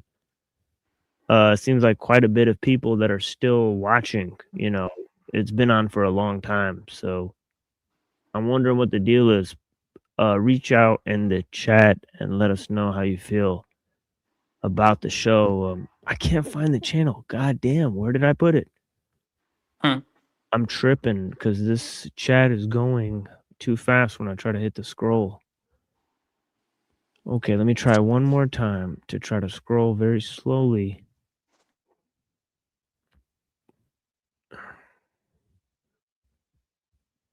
It's just a wall of Godson comments. Son of a Son of a sea biscuit. Okay, 16 people are watching now. Because I'm like trying to look for this shit. I appreciate you guys, and we'll start some music in a minute here, I guess, because but yeah, I can't find the link where I put it because it's just a sea of Godson comments. I think it was more up, yeah. It's literally how many times did they comment? Is there literally thousands of comments? Oh, here it is. Finally, god damn. Jesus Pantheon, folks. God to the damn. And here's his thing. So yeah, so this is what I was trying to attempt to do. And of course, we're very late. We've been up all night. Pretty much for 2 days, if you caught the Truther stream last night. So so if you guys want to call in, now would be the time. You know, I'm not going to be on for a while, let's just say, you know, and we might not be on for longer than that in case we get banned. So, you know, they're trying to hit up the channel. Yeah, they were trying to do that last time, yeah. So it could happen this time. It just is, we might be out for 1 week. So, or longer, we may have to migrate to a different thing. Yeah, that could happen anytime. So, so obviously, you know, let us know how you guys feel. And we got Fatima. What's up? She got the German uniform. You know what I mean? Yeah. So maybe we'll put some of this. You know, okay, so Celtic Frost made a album that's early industrial album. They made another band called Apollyon Sun. Yeah. People who are fans of Celtic Frost, you know, right? And that was a industrial band that they made that was kind of successful, but they made the album Prototype. And it was kind of like a flop or whatever, right? But the music is pretty weird, so I'm just gonna play a song from that. That's cool. And then I'll play the song Cyber God by Sepultura. So Sepultura, yeah, that's amazing band. I love that band. Oh, yeah. Beautiful music. I love that band. Yeah. And it's funny that you mentioned Celtic Frost, because when I was in high school, I had like a phase where I was listening to them, Bathory, Mayhem. Yeah, definitely bringing back, you know, the OGs in my childhood. Yeah. Oh yeah, that's how we. You know, you got to keep things fresh. Of and there's course. shit that's just well, I don't know about this song. I apologize in advance for some of the weirdness of this song, but yeah. Oh, so cool. Yeah, you know, from the album Prototype, it's called Hip Hop Jugend. So they try. So they rap on. So it's funny, but yeah, they do some weird shit. But yeah, so Celtic Frost rapping is kind of weird. It's weird as fuck, but yeah, check it out. Blessings. We'll be right back.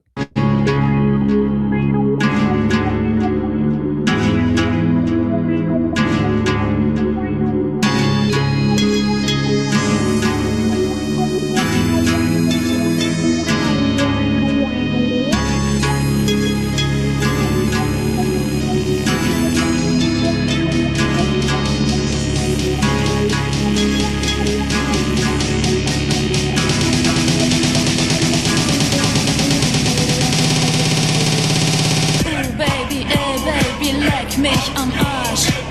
Baby, Baby, ich blas dir den Marsch. Baby, Baby, leck mich am Arsch. Baby, Baby, ich blas dir den Marsch. Baby, Baby, leck mich am Arsch. Baby, Baby, ich blas dir den Marsch.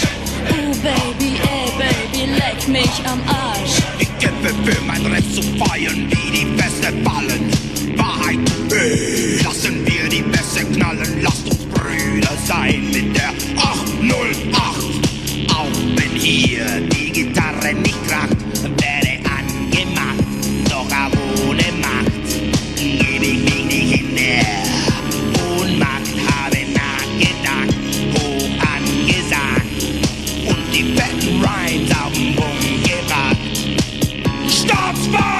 bekämpft die Macht. Die Tat macht ja nie und ein, der es bringt. Während die weiße Kuh in schwarzen Rhythmus schwingt, schwingt, schwingt, schwingt, schwingt, schwingt, schwingt, schwingt, schwingt.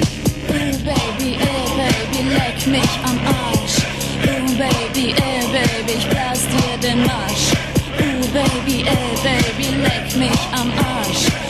Baby, ich blas dir den Marsch. Baby, leck mich am Arsch. Baby, ich blas dir den Marsch. Was in dein Gesicht?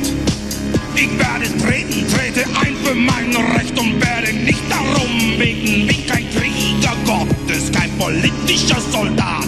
Bekämpfe das System mit steiler Tat. Mag keine Kovaci, Kapitali, Rassisten, Islami, sexy, Ego, Totalitaristen. Unterwerfe mich keinem Verführer. Versteht sich schon von selbst, denn ich bin ein Aufrührer. Hab ein großes Maul und haue noch eins drauf. Am Anfang war das Wort, das ich jetzt gebraucht. Denkst du, ich reime diesen Shit hier nur im Affekt? Realität, CF-Effekt,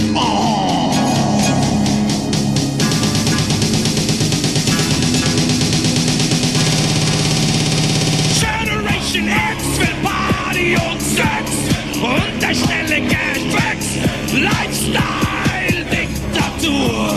Hörig der Beat der Plattentellerkultur. 1, 2, 3 zum Tanzen bereit. Seid ihr bald in unserer Abhängigkeit? Auf der Tanzfläche bewegen sich die Massen. In Realität haben wir alle Tassen. Lassen wir nichts sagen, will stehen. Das letzte Wort gefällt, der Mund ist mein Revolver. Das Wort die Munition, die verbale Revolution.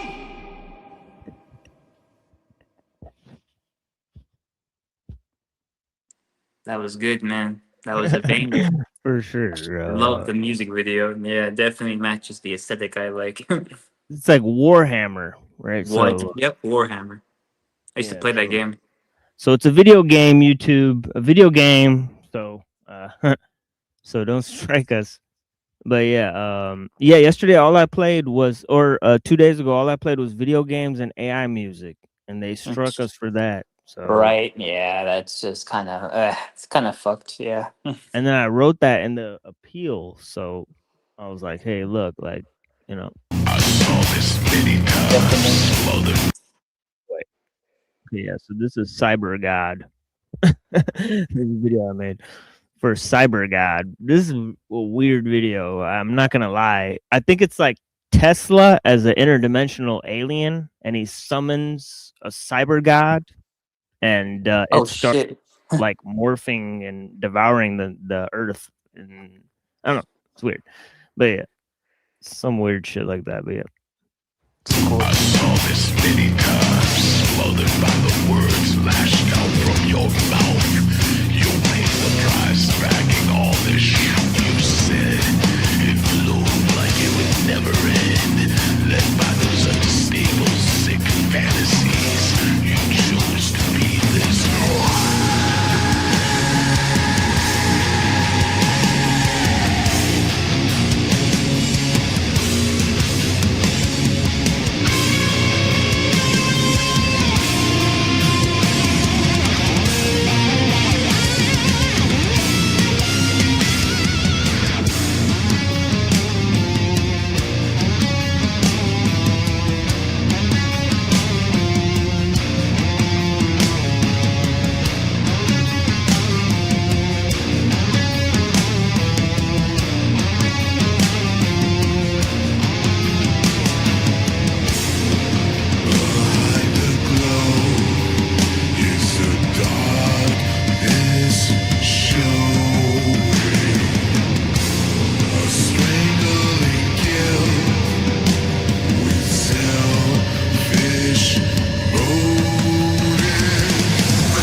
Yeah, what up, machine? Fatima. What's going on? What's up? What's up? What's up? Same more. I went downstairs usually where I hang out. And there was a 50th birthday party, and there was like surrounded by like a million different people. I even went and like helped church play frisbee. I went on the mic. I grabbed the mic, and I talked to them and all that. And what did they try to do? Like, okay, well, they broke my goddamn glasses, which I had to put new lenses into. And punch me in the fucking face. And I'm like, all right, you want to do it again? I'm like, you better pick the motherfucking glasses up and give them to me before I go down here and fucking ruin your entire reality. Damn. Brutal. Real shit. I'm not joking either. And that was weak as fuck. You want to fucking put force and this reality onto somebody like that? Okay, go ahead. Do it. Fucking retards. Yeah, hurry up. They're so fucking lucky. I had so much restraint. I swear to God. If I let my family know about it, I did one of them. My dad's like, what? Okay, he's probably watching them right now. But yeah. You think you could really go? I don't even need him. I don't need anybody. But yeah. These motherfuckers didn't get away with that. I was super nice. We played frisbee with the kids. The fuck? I think. Oh, that's my boy from British Columbia. I'm still around. Just want these guys to know you got another thing coming, bitch. Oh. I'm still around. Just want these guys to know you got another thing coming, bitch. I'm still around. Just want these guys to know you got another thing coming, bitch. Just want these guys to know you got another That's thing my coming, bro bitch. from British Columbia. You heard? around. Come on now. You know about that? What you know about that?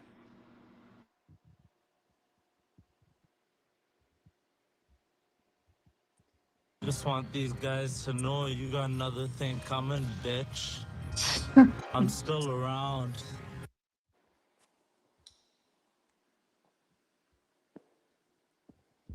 Yeah, I'm still around.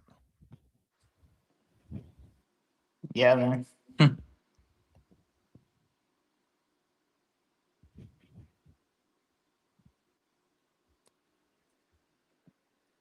can go fuck themselves real. It's my buddy from fucking British Columbia.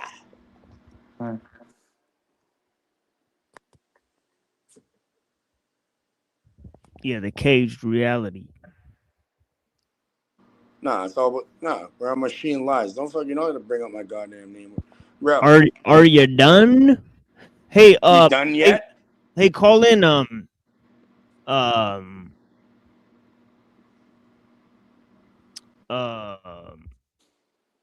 Verily. Call in, Verily. Blessings. Shout out to yeah. You know what that guy is, bro. Where I grew up, where I brought my mom to a nicer area. You know what I mean? Yeah, call in, Godson. There's only like a little bit of time left. So They yeah, kept so trying to do attempts you on know. people's lives over here. Kept fucking spraying on fucking cars and shit. And the guy kept always like, you can't hit me with your goddamn bullet.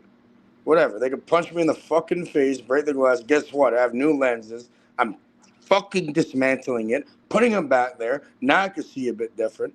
And we're gonna fucking see what the fuck happens later on. Yeah. I don't know.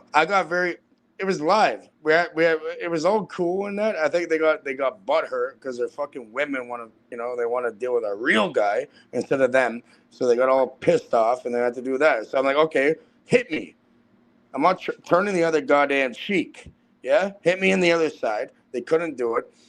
The glasses flew on the fucking ground. I'm like, okay, now you're picking them up. And you're giving them back to me before I come downstairs or somebody comes downstairs. They're watching you. Before somebody comes down here and really fucks you up. Welcome back. Howdy. 2.1. Hey, what's up? Unsubscribed 60 people.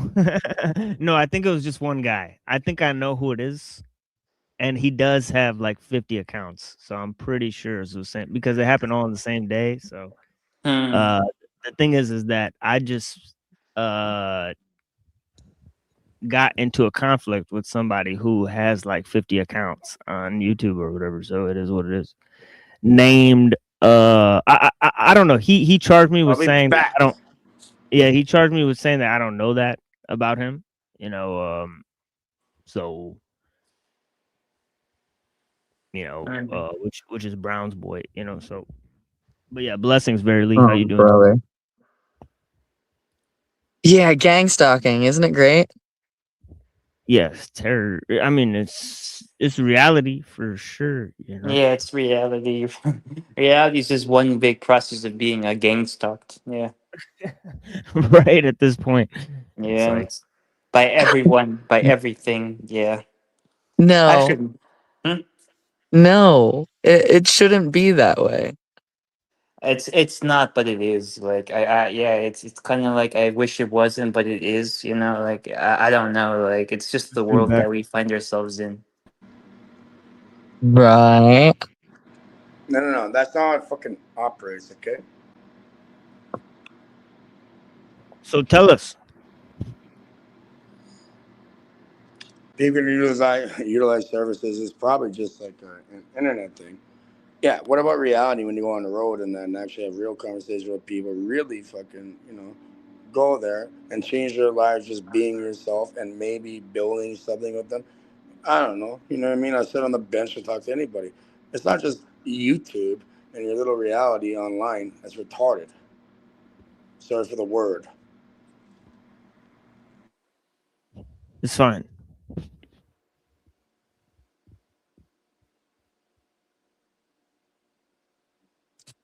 It's kind of backwards and upside down. Yeah, and if you like reversed. participate with these backwards, upside down people, then what? We have to spin it back to reality? Like, what do you do? I mean, I wanted to talk to sometimes you it gets too. difficult and it's a puzzle it and you got to does. figure it out. Okay, great. And, that gives you something to fucking learn and be and do. And how boring would it be if it wasn't? Right. Only as boring as you're going to allow it to be. And I mean, who has time for nonsense? I don't. Me neither. No I'm one through. does. Yeah, I'm fine. I don't even leave my house. I don't even go outside. Nah, I always make sure to go outside and touch grass. Yeah. I touch the grass, but I mean, the grass is synthetic at this point. I mean, it's Oh just, yeah, it is. Yeah. Oh yeah, just it's like literally. it's It's built like what? with like If these cunts want to play, microplastics. I'm putting my Like, goddamn gloves on, and we're gonna sit did through they this sew this fucking shit, or is this like fucking like what is like? It's literally like plastic strings coming out of the fucking ground. Yeah, it is at this point. Yeah, like it doesn't even feel like organic anymore. It just feels like plastic, cloth, fabric, yarn. Look, the best they're gonna do is try hitting me like that. I'm like, holy fuck. Yeah, I think they like had different species of grass when we were growing up, but like there's like not that many anymore or something. I don't know. There's some shit happened. Bro, Like, people are so goddamn fake now. Like they don't even water it properly, so they spray paint it fucking green. yeah, because yeah, like it also like started smelling different or whatever. I don't know. It's because a lawn is a status symbol. Like if, I mean, what do you need grass for? So you can play, bocce ball and, I don't know. Bocce is not played in Croquet. grass. It's played in sand, first of all. Okay. Yeah, I'm not aware of that. Bocce ball? How do Bocce you ball. play? I've heard of it, but I don't know much about it. It's played in sand, not grass. Is that Canadian? Or is that from America? Is that where Bocce the is it's an Italian thing. Soccer. Oh, okay, Italian. Okay, cool. It's not played in grass, okay? But yeah, I hear what you're saying. Played in the I sand. mean, Nice. yeah, sand, that stuff. That stuff. Kind of like shuffleboard. Ah, That's played on a table.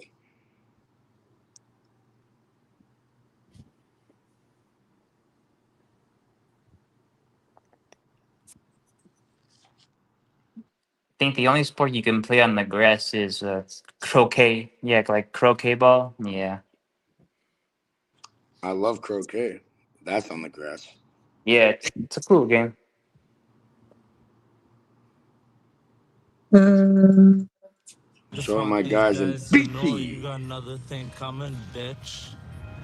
I'm still around to know you got another thing coming, bitch.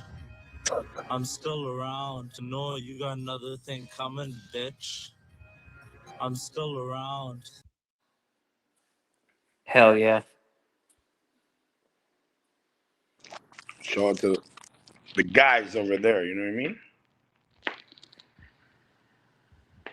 Yeah, it's funny because right after that it goes into like the next part of the news story and it goes he wasn't around very long. It's actually All right, well look, hold on. You want to see something funny? Like some of the friends out here, they had people go to the prison. They tried locking another dude into prison. You know what I mean? And they literally dressed up as people and walked him out of the prison. He's nowhere to be found anymore. Damn. Real shit. You think I'm joking? Oh no. It's like something out of a fucking movie. Yeah. They put his feet in cement and they dug him up. No, they walked him out of there and now he's no longer around. And that doesn't mean like getting killed or anything. That means like just he's gone. Yeah, he's just vanished. Al Khalil? Look up Al Khalil.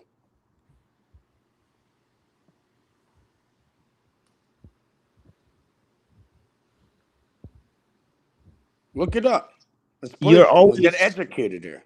You're always the guy who shares the video, the relevant video, and now I have to look it up.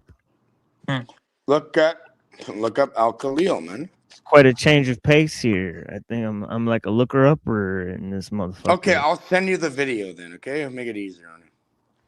Yeah, man. This is reminiscent of like when you ask somebody else to like pull something up. Like if you have something to present, come with a link. Lady, hold on. Let me they disappeared out of a jail. No, but let me tell you. You know how many motherfuckers are named Al Khalil. It's literally like Here's a specific one. Okay, in the back chat now, it's like right now. 3, 1 2, out of 1. a million. Now, there it is. Okay, Needle in a look it up. haystack. Read it. All right. Yeah, I'm gonna do it. But yeah, that's a needle in a haystack situation. Okay, But yeah, we burnt down the haystack. We found the needle. all right. Thank you, sir. So this is what Cage is trying to share with us. Is this this was your homie or what is this? Don't worry about that. It's the people you're fucking bringing up. But yeah, either way, read it. Why don't you read it for us? The Al Khalil family, also Khalil, is a Palestinian family in Canada. Why don't you read it, man? It's there. I have really bad vision.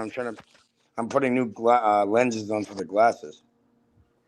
Yeah, I mean, this is interesting because I was on Talcott earlier, and they were saying that that there was no such thing as Palestine. They were doing that kind of thing. And Oh yeah, I saw bits of it.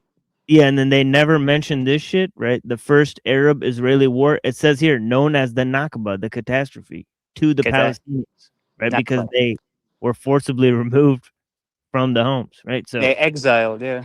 Yeah. So I mean, it's an interesting story, for sure. But yeah, so the Punjabi Mafia, motherfucker, let's go. Holla! All right, Indo-Canadian No, organized I'm crime. just kidding because I don't actually talk to these guys. They are way crazy. I mean, but you got another thing coming, bitch. I'm still around.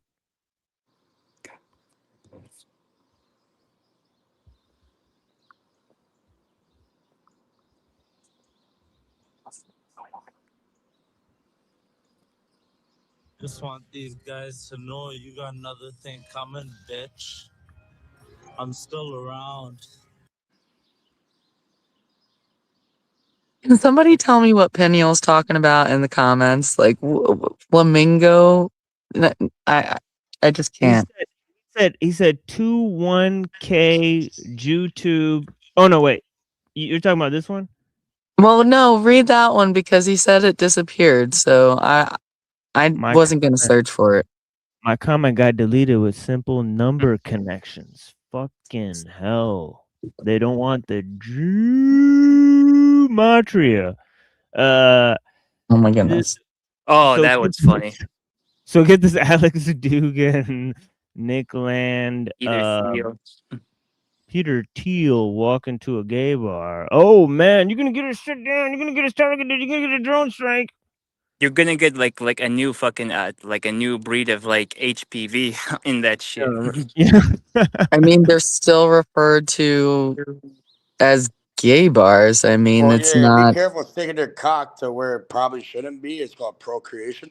Either way, what about you? You can see that about the wolf pack in that, and Buddy that you're playing right there is a part of it. What are you talking about? Wolf pack. What are you referring? Oh, you're talking about that. Read it, pull it up, and read it. Oh, you're talking about your article. Oh yeah, we forgot about all that. We forgot Yeah. about. You guys want to know about it? Hey, we're right here, right now. We forgot about all that. But it's taken a while to like figure out what you're trying to refer to. Can you tell us why you want us to look at this entire fucking page? Is there a concise piece of information that you'd like to point to here so we can move on? Yeah, play the clip again. What clip? The one you just been playing. No, man, we're not doing this, man. Do this. 3 times it happened. I'm not saying, but look, you keep playing the clip. I'm cutting you off. Done. All right, it's all cool, man. This shit where it's like, do this. Get this. I'm not telling you what to do, bro. Get my towel. I'm at the beach. Suggesting it if you want to learn. Get my fucking towel. I'm at the fucking beach, bro. I'm not your fucking beach towel boy here. All right. I know you're not. You're your own man. You're almost borderline genius. You're your own author. Your own person. Borderline. Genius. Borderline genius. Yeah, if not completely. That sounds like I'm genius, infected. Paige, can you run and grab me a Virgin Bloody Mary, please? And make sure it's got a lot of No. Worcestershire and I'm on your hot sauce in goddamn there. bar. I'm on your fucking Don't forget the lemon. barista. Yeah, it's fucking. Oh, tomato. really? All right, I'll remember that the next time you need a drink or like Alright, you're whatever you sick need, and I you want got you. soup. Okay, Okay. I'll go. Okay, I got it. Okay, are you gonna? You want a Bloody Mary? So what happened to Brian O'Shea? How come he stopped calling Virgin. to the Okay, machine virgin line? with no alcohol in it. Sorry, what was that? No. My bad. I don't know what the fuck people are on nowadays, man. All I know is, yeah, you fuck around, you're gonna fucking find out big time. Yeah, and we're still out here. Fuck around, find out. No, it's not fuck around, find out. It's freaking Yeah, you tell only me you what can it is. prevent forest fires. And what's the other one that I said earlier? Oh my Smokey gosh. Bear. We need a fucking fire retardant. Oh, whatever doesn't body you can only fork you up. Are you feeling better today? It's the same day, buddy. Because I was concerned. Okay, you're feeling better now. Because I was concerned because I heard people saying like, "What? You're like threatening to do some shit to yourself." I'm like, Nah, I think it was just like Talcott's panel was like on some disassociative, like it was a very much dissonance. It was like a lot of like friction and like I don't think like there was like an adequate representation of anybody that was really there present because it was like what do you expect is gonna come from these fucking retards? Huh? well, it's especially old Jackie Boy because he was sponsoring a lot of chaotic. Because I've done that too. Obviously, if you've seen the last show, we sponsored a lot of chaotic behaviors. Sometimes we. Best way I could summarize it is if somebody is unstable and like they're in their own head, some of the things that Jack says would be like it makes you want to jump off a cliff. Yeah, it does. You think so? Well, Oh, I know yeah. real people. I know real people who deal with things. For example, a lady I know, and she's like, I can't even last 5 minutes before wanting to kill myself listening to this fucking bullshit. Yeah. No. Those Yeah, kind of don't say that again. Yeah, but yeah, it is what it is. But Yeah, Sorry, self-delete. yeah, Yeah, self-delete. that's Yeah, we gotta say Self-delete self-deletion. herself because it's She listening, fall and off these are cliffs. big people. I that mean, it actually have access, happens. they actually. Oh have yeah, you were being my hyperbolic, bad. but yeah, I mean, Right. Yeah. Nah, but sometimes, the things that comes out of Jack's mouth, or as I call them now, Jasmine's mouth, it does kind of conjure up like maybe someone could perform the self deletion. Yeah, no, I wouldn't be surprised. Well, will that get views and attention? What specifically? What specifically does he say that triggers y'all such? If you don't mind me asking. I mean, people full of shit, lying to themselves and other people, and actively doing it every single day, and So like you're trademarking You're it. triggered by Jack too, Cage? I'm not triggered by the guy. Like, I want the best for him. I've had conversations with the guy privately. I tried helping him multiple times. He's a complete scammer. You know what I mean? I tried. He's losing his home. So what? You're projecting, Cage. You're projecting hold right on. now. I'm You're telling doing you the right now. You're thing, not letting me okay? finish. If you have the You're burning being your owl, hypocritical. if you have the burning No, I'm your not. owl scene, You're not remember letting burning me your finish. owl? You are. Yo, Let he me started finish. burning his Hey, owl. lady, let me finish what I'm saying. You didn't let me finish what I was saying because I Oh my- had a thought and Yeah. now it's gone because I'm exhausted and I still haven't really eaten anything. Okay. Go ahead, please. I've Neither have I. you have the floor. Yeah, blessings. Go ahead. I did. I lost my train of thought. That train just flew right on by and I was daydreaming. So go ahead, Cage. Or no, this is your show, TML. Why don't you finish what you were saying? I was saying that Cage was burning his owl on Jack Talcott. He refused to listen to what I was saying. I said it like 3 times. The guy's like uncooperative. Like, dude, like I'm trying to talk to you, man. Like I've let you on the stage to try to talk to you, right? So I was telling you about you were burning your owl on Jack Talcott. So that's the last thing I said that you didn't hear me. But yeah, anyways. Some people would put it as throwing the baby out with the bathwater. Okay, now can I please continue? For example, the guy was like getting sympathy from people. So we actually went, myself and a woman, we went there and we found all the links for him to contact, made it so easy, and that was not good enough. Like, oh, you contact them for me. Look, buddy, we spent time, gave you all the resources, all the links for people with your ideology to go and hopefully build. Because it's not good enough. I want people with millions of views. I'm like, buddy, you go and build with people, but no, that's impossible.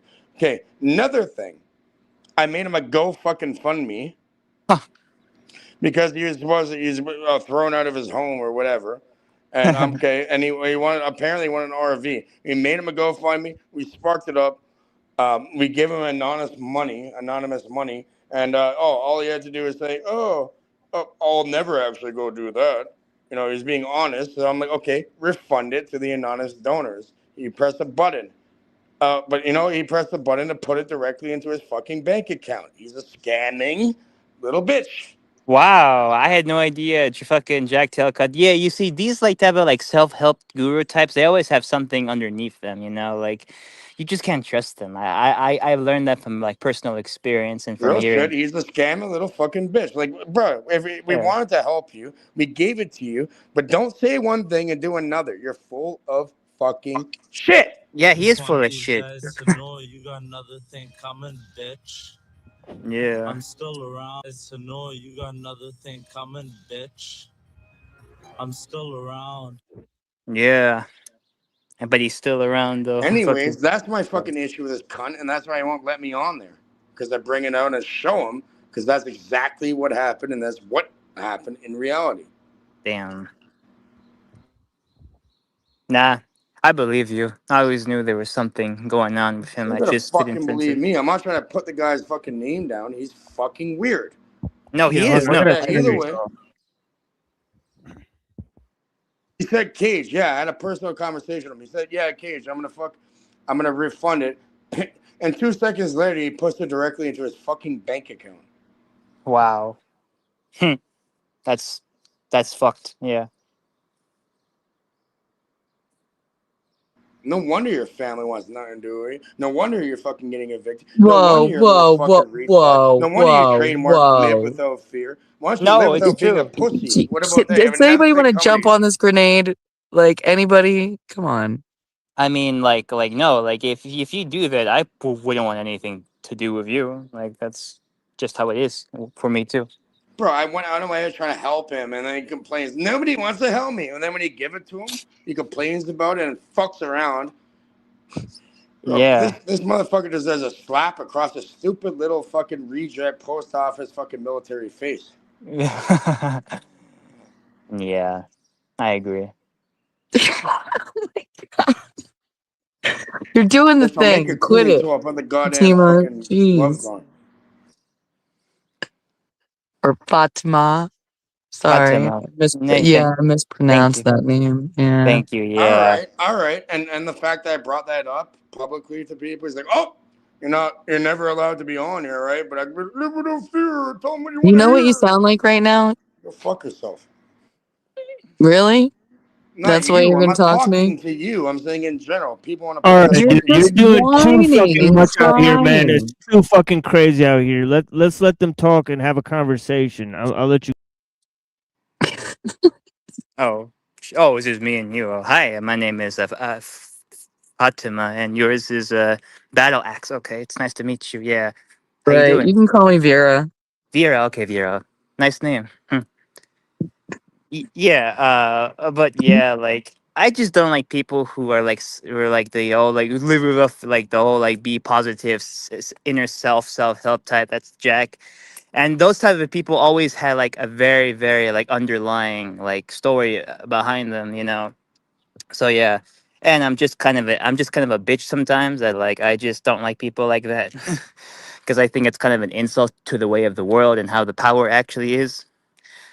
And that's why I broke off with like another person who I won't bring up their name, but like I just broke him off. He takes a form of an owl. I'll just say that much. And like, yeah, I just don't know.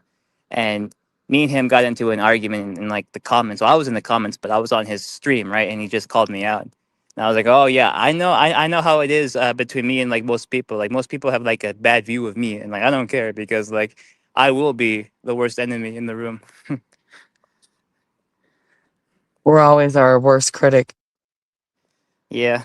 Oh no, he was being my critic at that time, and I was like, yeah, I know, yeah, I'm a bitch, you know, I'm everything, you know. Are you sure maybe they just weren't showing some genuine care and they weren't trying to be judgmental?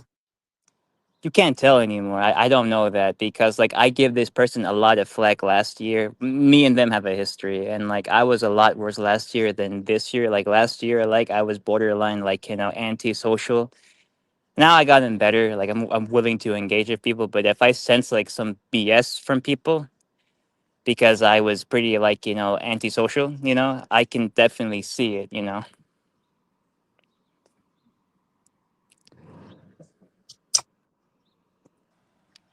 And plus that dude who like gave me like you know like a critic like yesterday, he doesn't even believe in free will. So like he already knows that like what he's gonna say has already been determined, and he knows how the way I am is already determined. So yeah. Well, not everything is what it seems, you know. True, true, yeah. But sometimes it is though, you know, like not everything is what it seems, but sometimes it just actually is what it is, you know. You know, you just see it for what it is. It doesn't take some thinking to do it because some things are just self-evident with human, you know, psychology, and me being how I am and knowing how irritable he was last year and 2 years prior, and I came along with like my like, you know, my bitch phase, you know. Yeah, it would do like a number on anyone.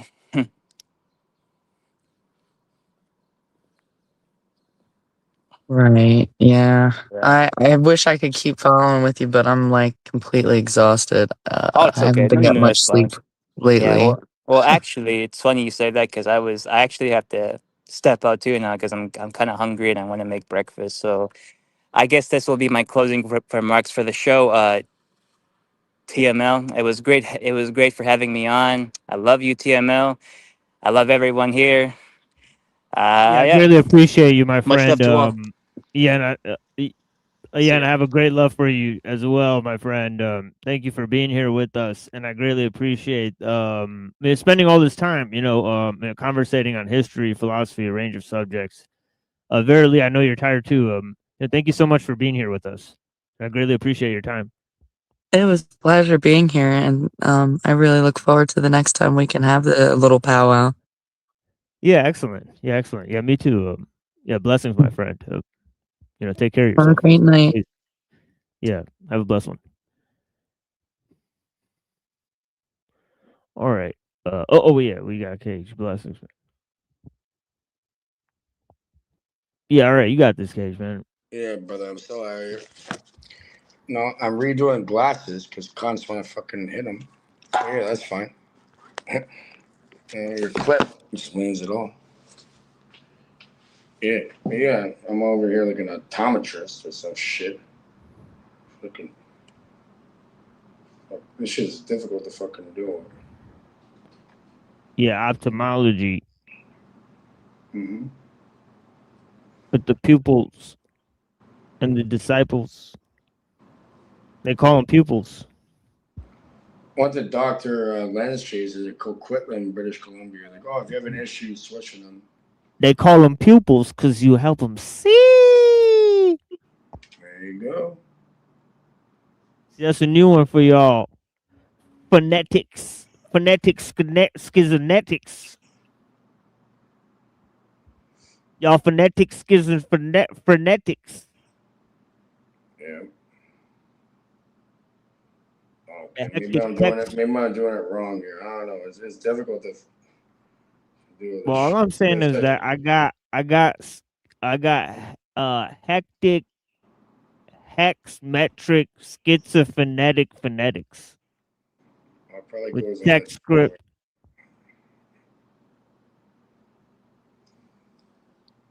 But if there's a will, there's a way. We're gonna get it done either way. Yeah, it's a challenge to be fulfilled. Mm-hmm. Game on. There, I think it's lined up now. All right, I figured out how to deal with it. It's a catastrophe. All right, go ahead.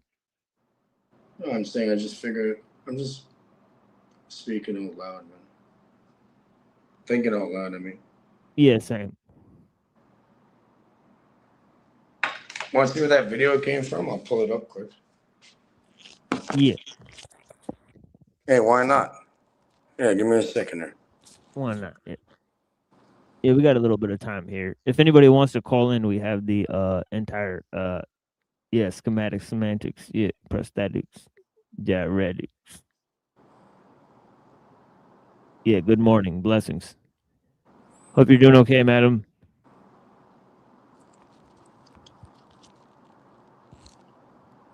Hey, give me a minute. I'll try finding the video. Yeah, it's all good. Take your time. I guess I'll play a song. I don't know. Yeah, I guess I'll just play a I already song. found it, I think, here. Okay. Yeah, there's some dude out here that like breaks down all this stuff. And go back to. Oh, there we go. I found it. And yeah, I'll bring all up about Buddy over there in British Columbia. Look, this motherfucker. Yeah, there's a link in the private. All them troubadours and shit.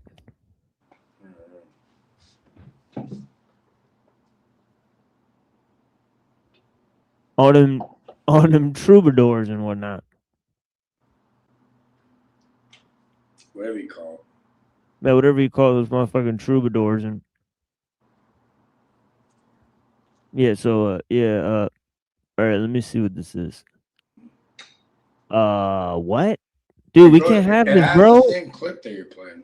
It's got guns in it, man. So what? So we can't have that, bro. I gotta comb through this shit, bro. I gotta see if there's any other crazy shit in this video, man. Guns and shit, bro.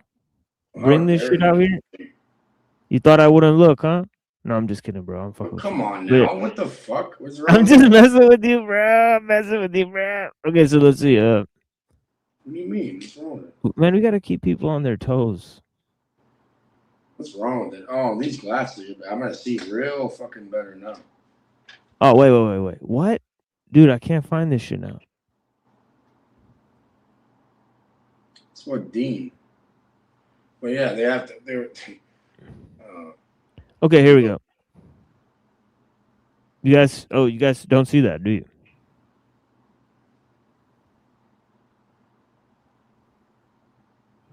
Oh, okay, give me a second.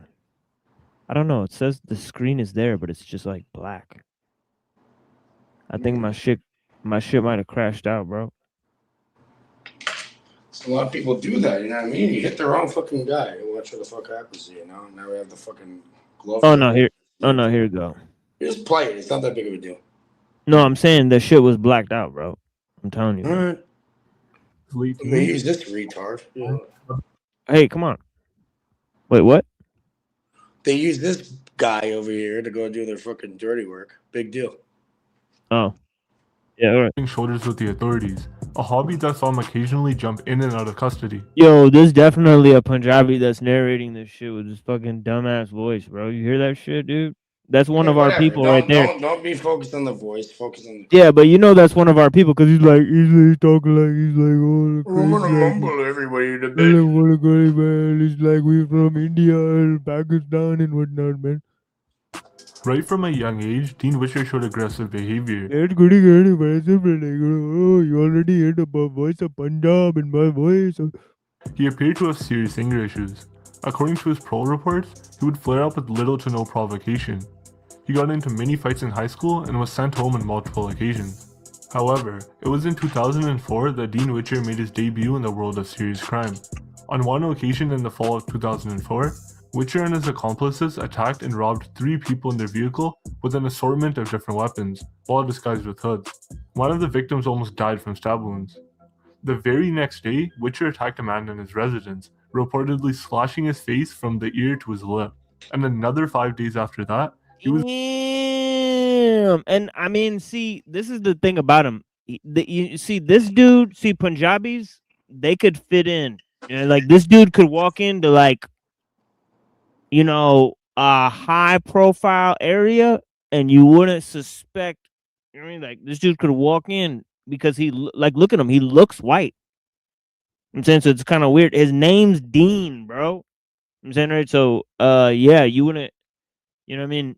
You might question his last name. Weechar. Perfect. Camouflage, you heard? Yeah, this dude is some camouflage ass motherfuckers, bro. You know, this dude is on some straight up camouflage. Once again involved in another robbery, this time a home invasion, using a baseball bat as a weapon. As the years went by, Dean Witcher became a menace that terrorized the locals and authorities. Dean Witcher was only 18 years old when he was involved in a robbery spree across a McDonald's and a Harvey's restaurant in Richmond Hill, Ontario. The unfortunate employees of both establishments... Yo, the McDonald's, dude. You know, it's crazy when... Yeah, people want to fuck around, they're going to get McFucked. Find out. Oh, man, over here, actually, I think they had a story somebody was reporting on where somebody got shot at a Walmart parking lot, and it was the person's little kid.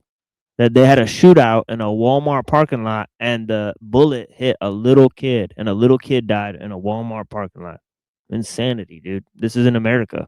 Wild stuff that's transfolding. Faced a gang of masked thieves and were hit with baseball bats. Between 2004 and 2005, Witcher faced more than 60 charges related to weapon possession and armed robberies, and was notorious for disobeying court orders. However, he was never convicted of the charges until 2005, when he was convicted and handed a 6-year sentence behind bars for armed robbery and aggravated assault.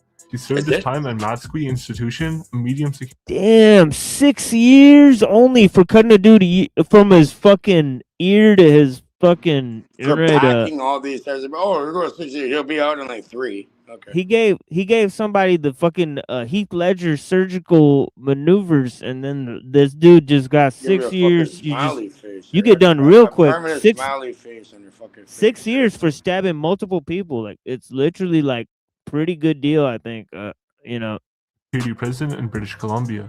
For many people, a 6-year sentence would be more than enough to cause a change of heart, but not for young Dean Witcher. He was a tough one to crack. On April 23rd... 6 years, dude? Okay, this Punjabi dude that's No, but they're gonna get out in like less than that. Probably like what the hell is of it. Hood Chronicles? Come on, bro. Hood Chronicles, man. This dude. Come on. You'll bring up you'll bring up your clip on here. Maybe not this video, but another one. Watch. Yeah, maybe. 2009, after serving 2/3 of a 6-year sentence, Dean Witcher... That's a very like kind of famous clip that I played. ...was released into a British Columbian statutory house. And just a month later, he decided to go for a drive while intoxicated. He got into a car accident and his car rolled over, breaking his leg in the process. The RCMP arrived at the scene, and that's where they found a loaded gun and pot in Witcher's car, already wanted by the police. Just skip that. That was a cartoon gun, by the way. But yeah. From there, it was back to prison for Dean Witcher for the remainder of his 6-year sentence.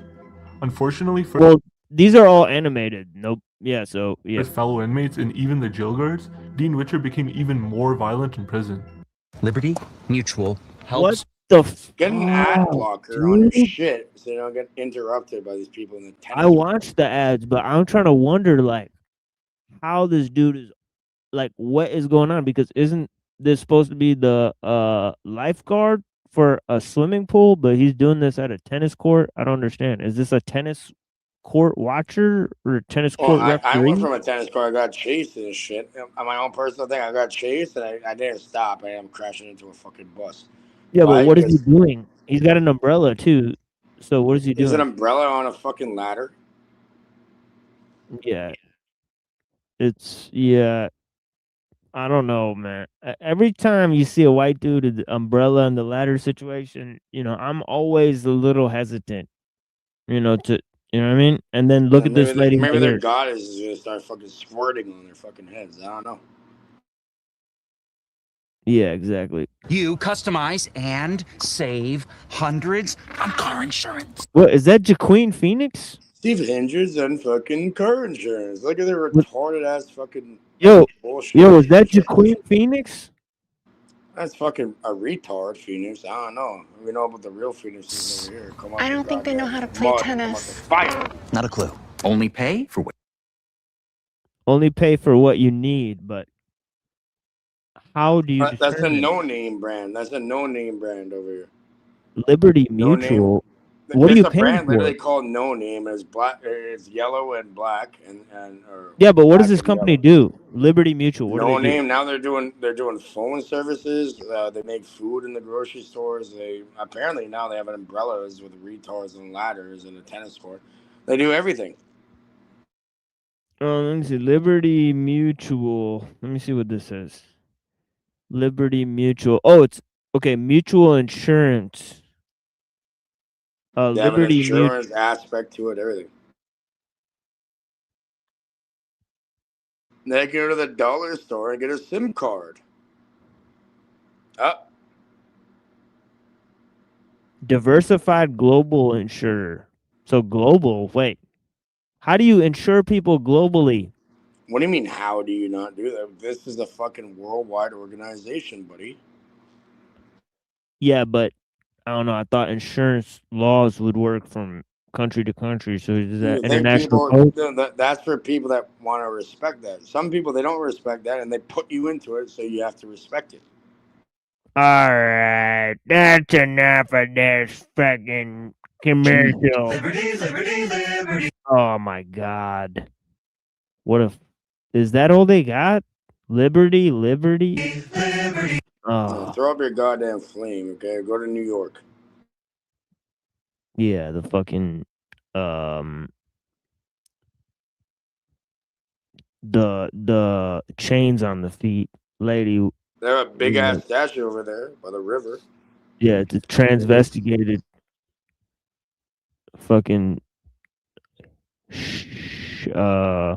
I've been a divorce lawyer for 25 years, and it's funny, I've been asked a bunch of times over the years to talk about products and services that I use, and the only one I've ever said yes to is SoberLink. SoberLink is an amazing technology. It solves SoberLink?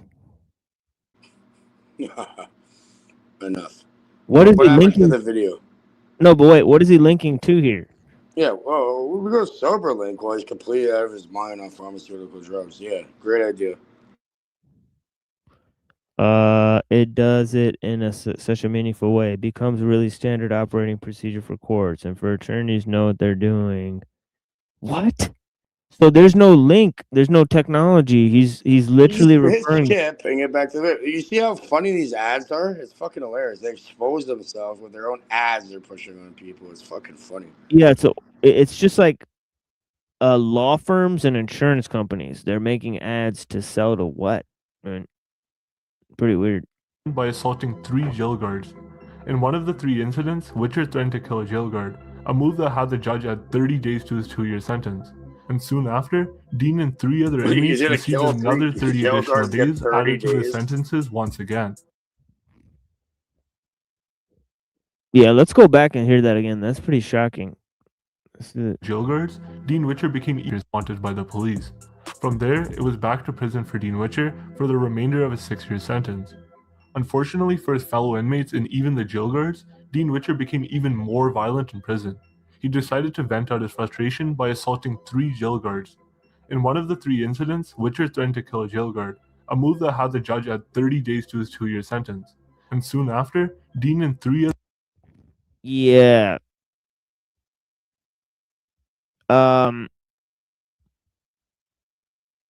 I'll continue. You're gonna get back to the how it ties back to the video you keep playing. Other inmates received another 30 additional days added to their sentences once again. And this time, it was for throwing hot coffee through a food slot in his cell door. His reason for this was because his target provoked him. And in the last incident, Dean Witcher even assaulted a jail guard with his walker, the same walker he acquired after his car accident. According to his parole board, he had armed himself with weapons he made and threatened to harm officers who entered his cell, causing a negotiator to be brought in. In October 2010, Witcher was granted another statutory release. However, the parole board was still concerned, with them mentioning that he was a violent offender who remained untreated and lacked respect for authority, courts, and the criminal justice system. Also talking about how he had beat victims with an assortment of weapons, such as a baseball bat, knives, his fists, and even his walker. On top of all of this, they brought up their concern that such a young man was assessed as a maximum security inmate, and how they feared that he would reoffend once released. By the age of only 27 years old, Dean Witcher had parole reports of more than 21 pages. Being released once again, Dean Witcher was now a free man. However, it wouldn't stay that way for long, since he would soon be up to trouble once again. This time appearing to have moved on from robbing and assaulting and getting into the much more serious business of becoming a hitman for hire. In 2012, Dean Witcher crossed paths with three men who were notorious in the drug trafficking scene. Their names were Nick Nero, Martino Caputo, and Robbie Al-Khalil, and they all wanted another man named John Raposo dead. To Nero and Caputo, Raposo was a rat who did them dirty. On the other hand, Al-Khalil wanted to kill Raposo for the money. John Raposo was a drug dealer who worked with Witcher's clients. The three came up with a plan to dupe Raposo into believing that they had successfully shipped his 200 kilograms of cocaine from Chicago to Toronto. They would then kill Raposo and split the stash amongst themselves. They even used an encryption technology called Pretty Good Privacy to communicate their assassination plans. The stage was ready. Now all that was left was someone to do the dirty work. This that seemed like a crazy move. It's not really good. It's pretty good. And this fucking retard, Nick Nero, this fucking junkie fucking retard that shoots shit up into his fucking arms to try being a big tough guy, big guy, left it on a post-it note for people to find. Okay? Like, how stupid do you have to be? Here's a PGP, and you leave a post-it note in your fucking place so people could decrypt it easily? Like, you're a fucking retard. But yeah, I hear you.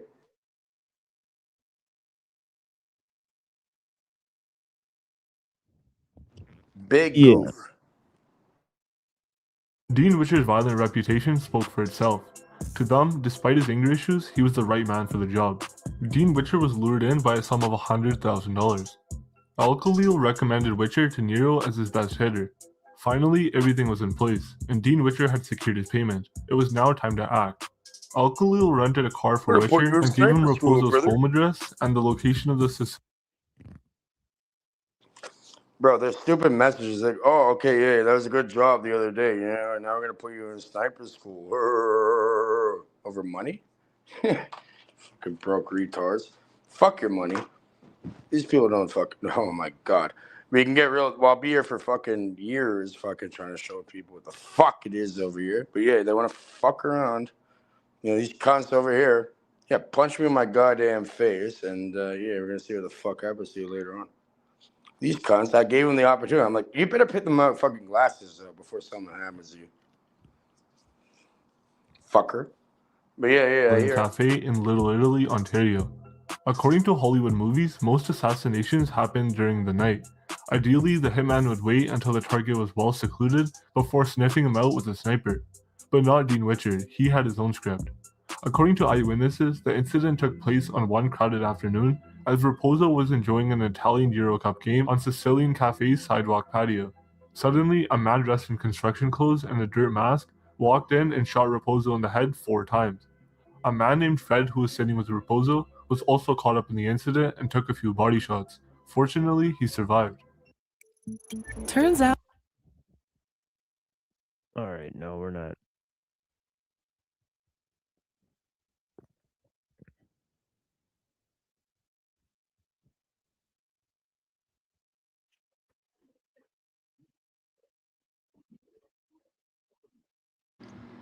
Yeah, they're doing the FIFA game back then. Actually, you know what? This is actually really weird. I'm actually going to share this because this is actually a really strange commercial. Let's actually see what the fuck they're talking. Because, like, what is this? Data on prices, jobs, benefits, healthcare, defense, immigration. Just the facts from USA Facts. Hosted by Steve Ballmer. USA Facts? Who the fuck is Steve Ballmer? I don't know. That does not look like a man you can trust. I mean, this dude looks like he's survived at least 2 zombie apocalypses. Like this is crazy. That motherfucker looks like he needs his head cut off and fucking worn as a mask. Like his eyes are sunken deep into his skull. Like I don't know what is going on there, but yeah, there's very odd shaped head.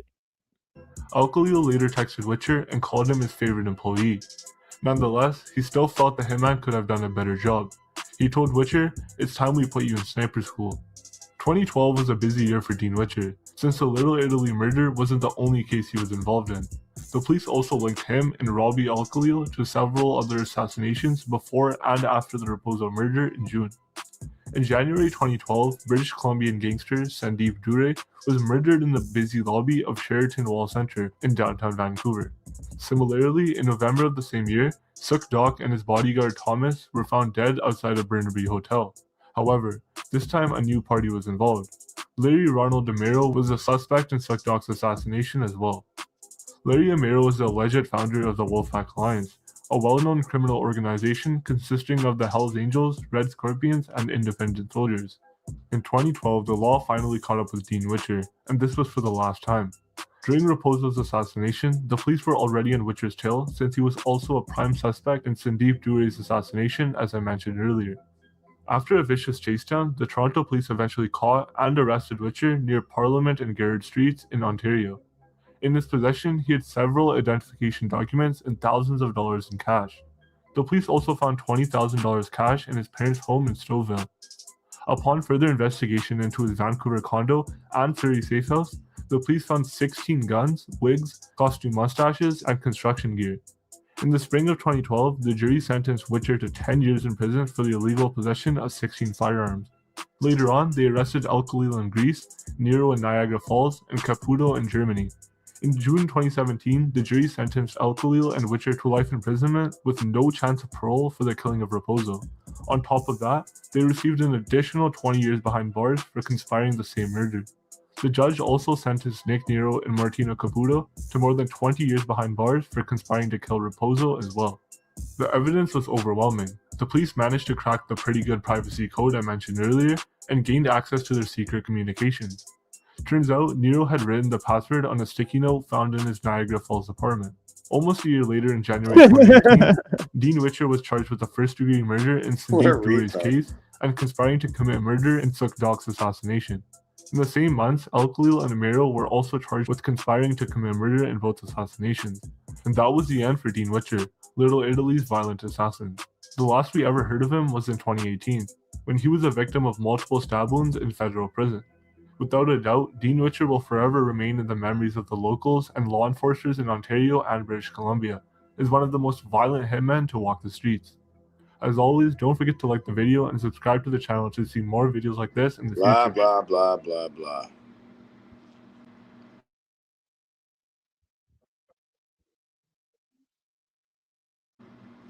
It's like cockroaches. They scary. We're Greece. We're Germany. We're fucking United States.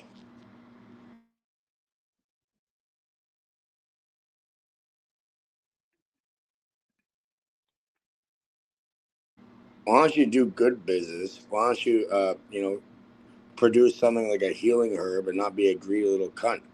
And then you'll be fine. Why don't you not go and hurt people even though you can? Have some self-restraint. You know what I mean? That's what, these motherfuckers punched the fuck out of me last night. I was out there. We could play that. You want to play that? We're out here. There's like fucking like 100 people out there in a place that I go to fucking have a nice, safe place and all that. So I showed up. They're like, "Oh, you want to eat?" Okay. Well, as soon as I did that, I kept asking. I sat down at every single fucking table. I played frisbee with the kids. They're learning. I'm just being a real person. And they want to try punching me and breaking my goddamn. I'm like, you better pick up the motherfucking glasses and bring them back. I can't see without them. And they really want to play with this shit. I'm like, you guys, I swear to fucking God, like, there's people watching you from above right now, right? I'm like, yeah, do that. And they got scared. All right? I don't know. What I think it has to do with the little women over there. They already knew what time it is. Or maybe they're all playing a fucking game. Regardless, I'm still here. Still here, motherfucker. I don't even want to call you a motherfucker. I'm still here, you coward. Not you. But I'm saying that's what I showed him. I'm like, yeah, you better pick that motherfucker shit up right now. Give it back to my hand before something gets enacted you can't reverse. And it's not going to be fucking pretty. I'll go back down there today. And you know what? Hopefully they're not a little bitch and they can actually pull the trigger on me and then watch what happens. You know the family knows now. So you're gonna see what the fuck happens to these retards that they try to do moving like that. Or I just stay in my home. I don't even bother anybody. I'm not bothering anybody. I said you better clean up your fucking garbage. And I go down there with garbage, whatever. I'll go down. I showed them, here's the garbage bag. You throw your stuff in the garbage. I was respectful. I put everything in the garbage bag. I'm like, okay, well, there's too many people for one garbage bag. Maybe you need 9. Maybe you need a bunch of them. They better have not fucking littered over there. I spent my time, my energy, and other people's to go clean up. Like, who the fuck do these people think they are? Punch. I couldn't even believe it. Bro, I let the guy punch me in the fucking face. Did I react? I'm like, okay, do it again. And actually, yeah, I looked at all of them. I'm like, yeah, do it again. And while you're at it, pick up his broken sunglasses. I wear them just so I can see. So, yeah, pick them up and try it again. Oh, they couldn't do that. Do it. You cunts. You know where I came from? You know who I am? No, probably not. I will fucking grab these people and I'll make an example out of them. I was being super fucking kind and nice and all that. Like, that's my place to go hang out. And you know what? I came from a terrible position in life. I'm there. And you want to go fucking move like that? I'm going to slap the motherfucking shit out of these people. I see them one more time over there. They're done.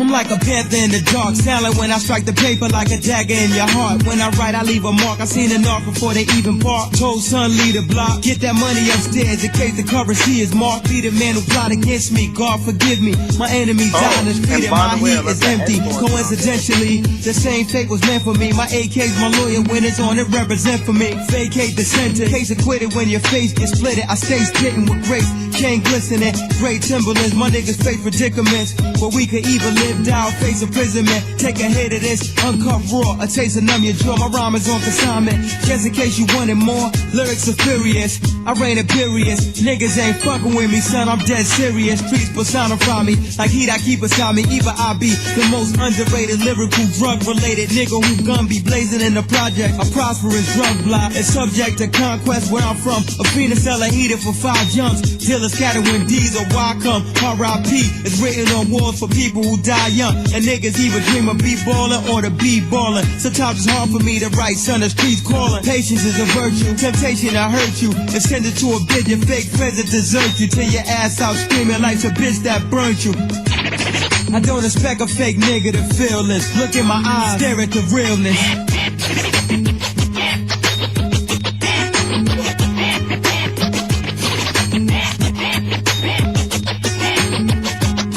I was corrupted by drug supply, fly kicks and bucket nines. Looking up at the skies, thinking I'm too young to die. Thoughts of conquerors, but we were taught not to send. Supreme Court and death got a nigga losing lots of friends. My pen's immortal, like mommy in heaven, no man can harm you. An army of angels with true love is there to guard you. Tell my dog Blue I love him like a brother to deep shit. 3 bricks remain uncovered, the industry didn't want me and they try to condemn me. Spree well a rap, they even try to suspend me. Yeah, the thug nigga rise, people are snakes and justice is blind. My jury is my gun on my side. Son, I write with the trifleness engraved in Tyson. Curse the shots that left Big and Pac lifeless, the realness, so try to conceal this. Despite that fact, niggas can't match my lyrical illness. I'm a key, you 3 grams with cut in it. If you want it, I don't give a fuck, nigga. Rapper slash drug dealer, slash I bust my gun, nigga. Slash your face with a rug, nigga. What's the meaning? What's the meaning? What's the meaning? Hey yo, I stand outside the gates of Buckingham Palace, selling reefer, puffing the trellis with the beef eaters. Getting so high that whenever I drop shit, it'll land on the window of your airplane cockpit. Cannabis with that hot shit, crazy hot click. Niggas is bloody idiots, thinking they can stop this. I'll increase my strength to a superhuman extent. Nigga, your rhyme ain't worth 6 pence. And if you can hear, smell, see, touch, and taste, then you don't need 6 senses to feel me punch you in the face. From Brixton to Clapham Common, my lyrics invade Europe like Joseph Stalin and murder niggas for rhyming. Spitting fire with gasoline for salivas. Drunk as Lady Diana's driver with reporters behind her. Alcohol in the hands of a minor. I got you panicking like bombs with 30-second timers. Clear the building, evacuate women and children. Fuck what you feeling, nigga, I came here to kill them. Straight shitting from New York to Great Britain. And when we do shows, you make the queen pay admission. When I say can I, you say bust. Can I, bust? Can I, bust? Yo, when I say can I, you say bust. Can I, yo, can I, prepare for the worst. This next verse is the face of death. Me without lyrics is like a porn flick without sex, illmatic. My lyrical skills are Jurassic, with more flavor than Skittles when I digitally mastered. I go off like a cannon and blow up the planet with no fear, like them clothes white boys be wearing. I'm tougher than denim,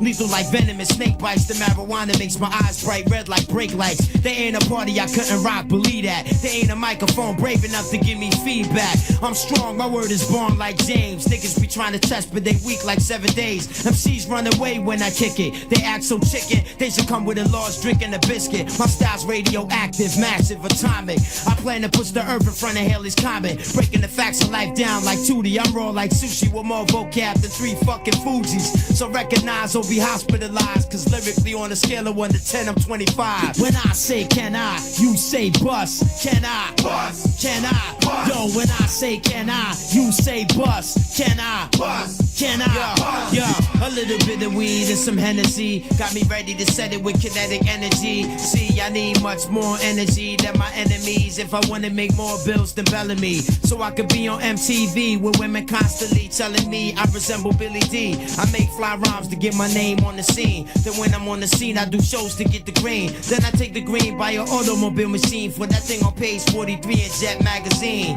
Cannabis is the ultimate executioner's dream, swinging the guillotine. Cause whenever the head is severed from the human body with a sharp enough weapon, the brain remains conscious for 10 seconds. Long enough for me to give you one last message. And when you get to hell, you can tell Lucifer I said it, don't ever get it confused. Fucking with cannabis, the human Rubik's Cube, like you got something to prove. Yo, whoever grabs the mic after me get booed. Get everything in the club thrown at you and your crew. From a wet bottles to bar stools, fruits and foods. You got an album out, you get hit with your CD too. Running outside, crying, lying, denying that you ain't the gay rapper, but you got fucked by. What's the difference? Y'all niggas still ain't in lyrical fitness. Too busy mixing your business with your bitches, while I be in the lab composing forbidden scriptures. So wicked I got Satan ejaculating on his fingers like Dirk Diggler in the middle of Boogie Nights, sniffing white, living the hype. He ruined his life, but I'm the MC of a different type. Yeah, that's right. Make sure your shit is tight or I'ma snatch your mic. When I say can I, you say bust. Can I, bust? Can I, bust? Yo, when I say can I, you say bust. Can I, bust? Can I, bust?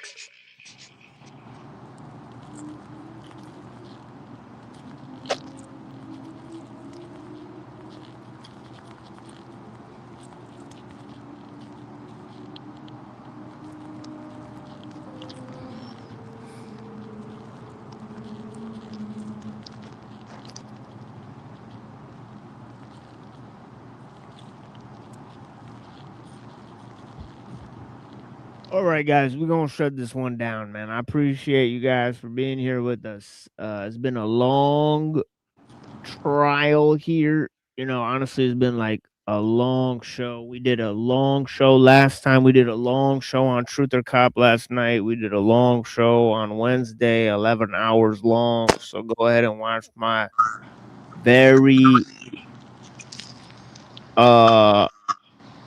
apparently extensive streams. I mean, right this week. But yeah, we will definitely be streaming a lot less next week. So go ahead and watch what we've already made, because yeah, it won't be happening. But yeah, I appreciate you guys. Blessings, guys. You mean? Yeah, Cage, you got anything for the people, man? Remember the power that the people have. Okay? Don't let anybody or anything tell you differently, okay? Yeah, blessings, brother. Yeah, have a swell day, my friend. Thank you for being here. I appreciate that. Thank you for having me. Yeah, blessings, brother. All right, guys. Thank you for joining us here on the Machine Lives, where we talk about the lies of the machine on the machine that lies. I got some music that I'll play, I guess. I got some replay material, right, that I don't think that people have seen yet. Let me actually open this up here in terms of what we produced the other day on Architects of Humanity.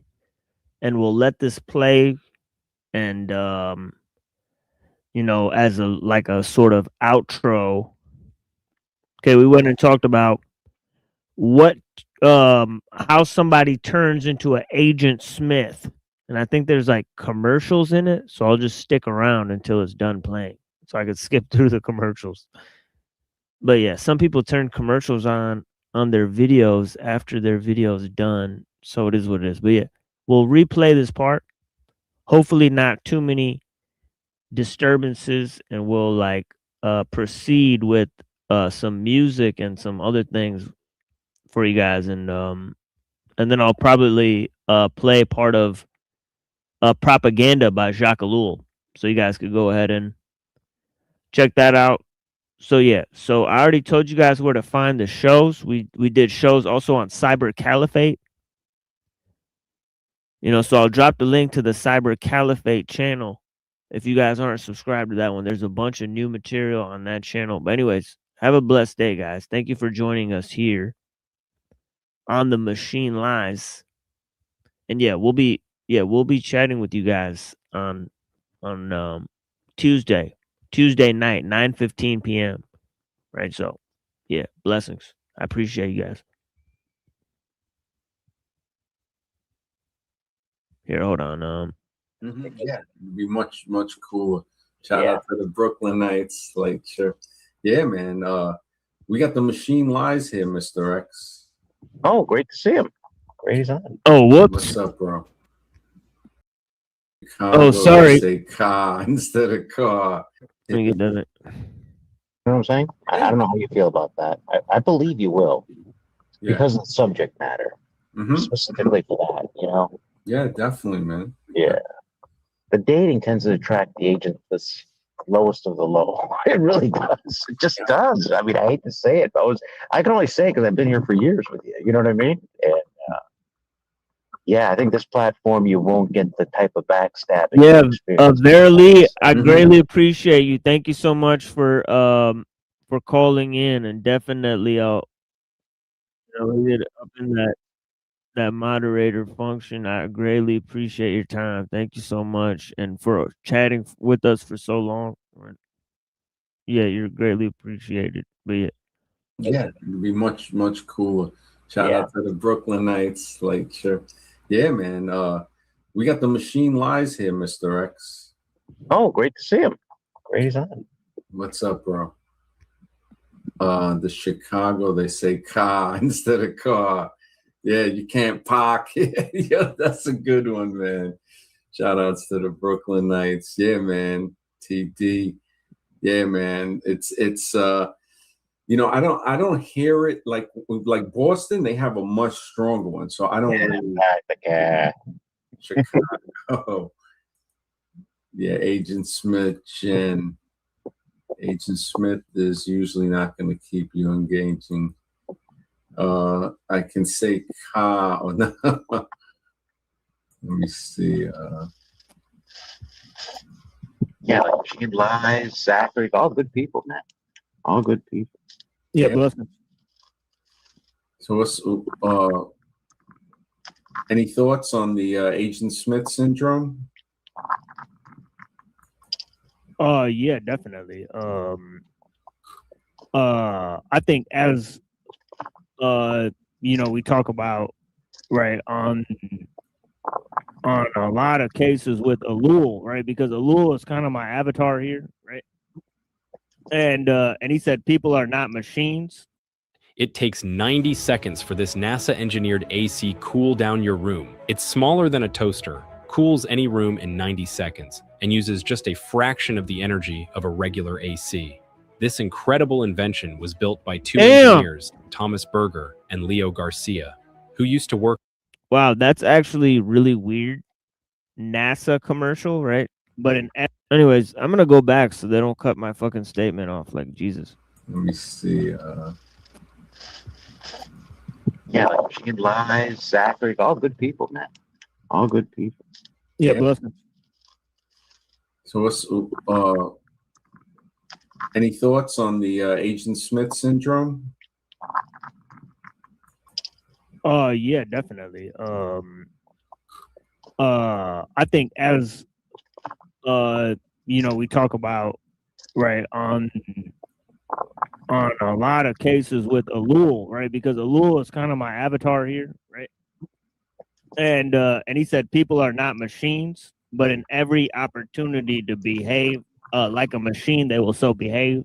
And conformity in our age is nothing more than conformity to the technological system. And he said that everything technique touches, it transforms into a machine, right? And that people are basically treated as an object by the technological system, right?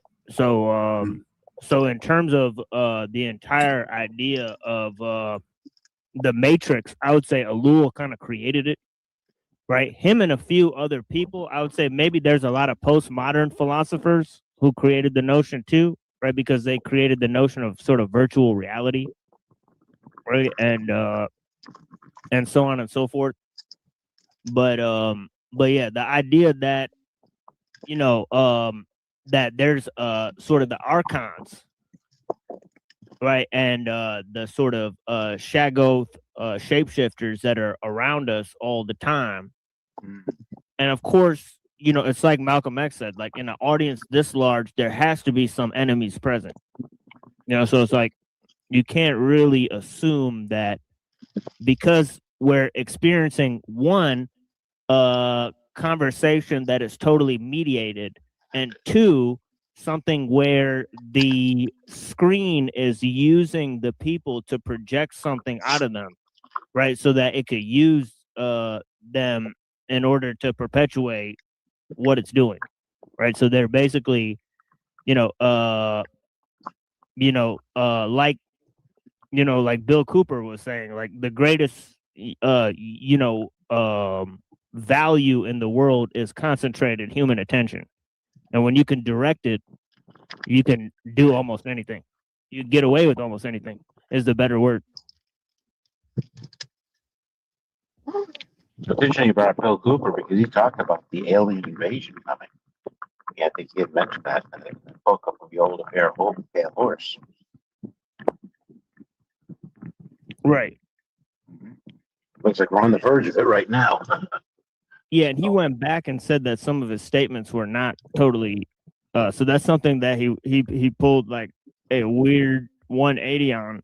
So that's something that could put his entire work under question, most likely. So that's one of the areas that's kind of like unknown in terms of his, achievements. And then the second is that he was actually a naval intelligence officer. Yeah. So that's another thing that was sort of used against him. But he did a lot of service, I think. He exposed a lot of people that we see today that are paraded as like, people who know a lot of things, right? Like people like Alex Jones and Jordan Maxwell. He actually, had tried to expose those people in a way, right? And say, well, they're either not being forthright or they themselves believe in some of the things that they claim to be fighting against, you know. And then Agent Smith's, you know, so he did a lot of service trying to see who's really about it, right? I think, you know. Yeah, true. I just feel like there's something in their rules where they have to expose the truth.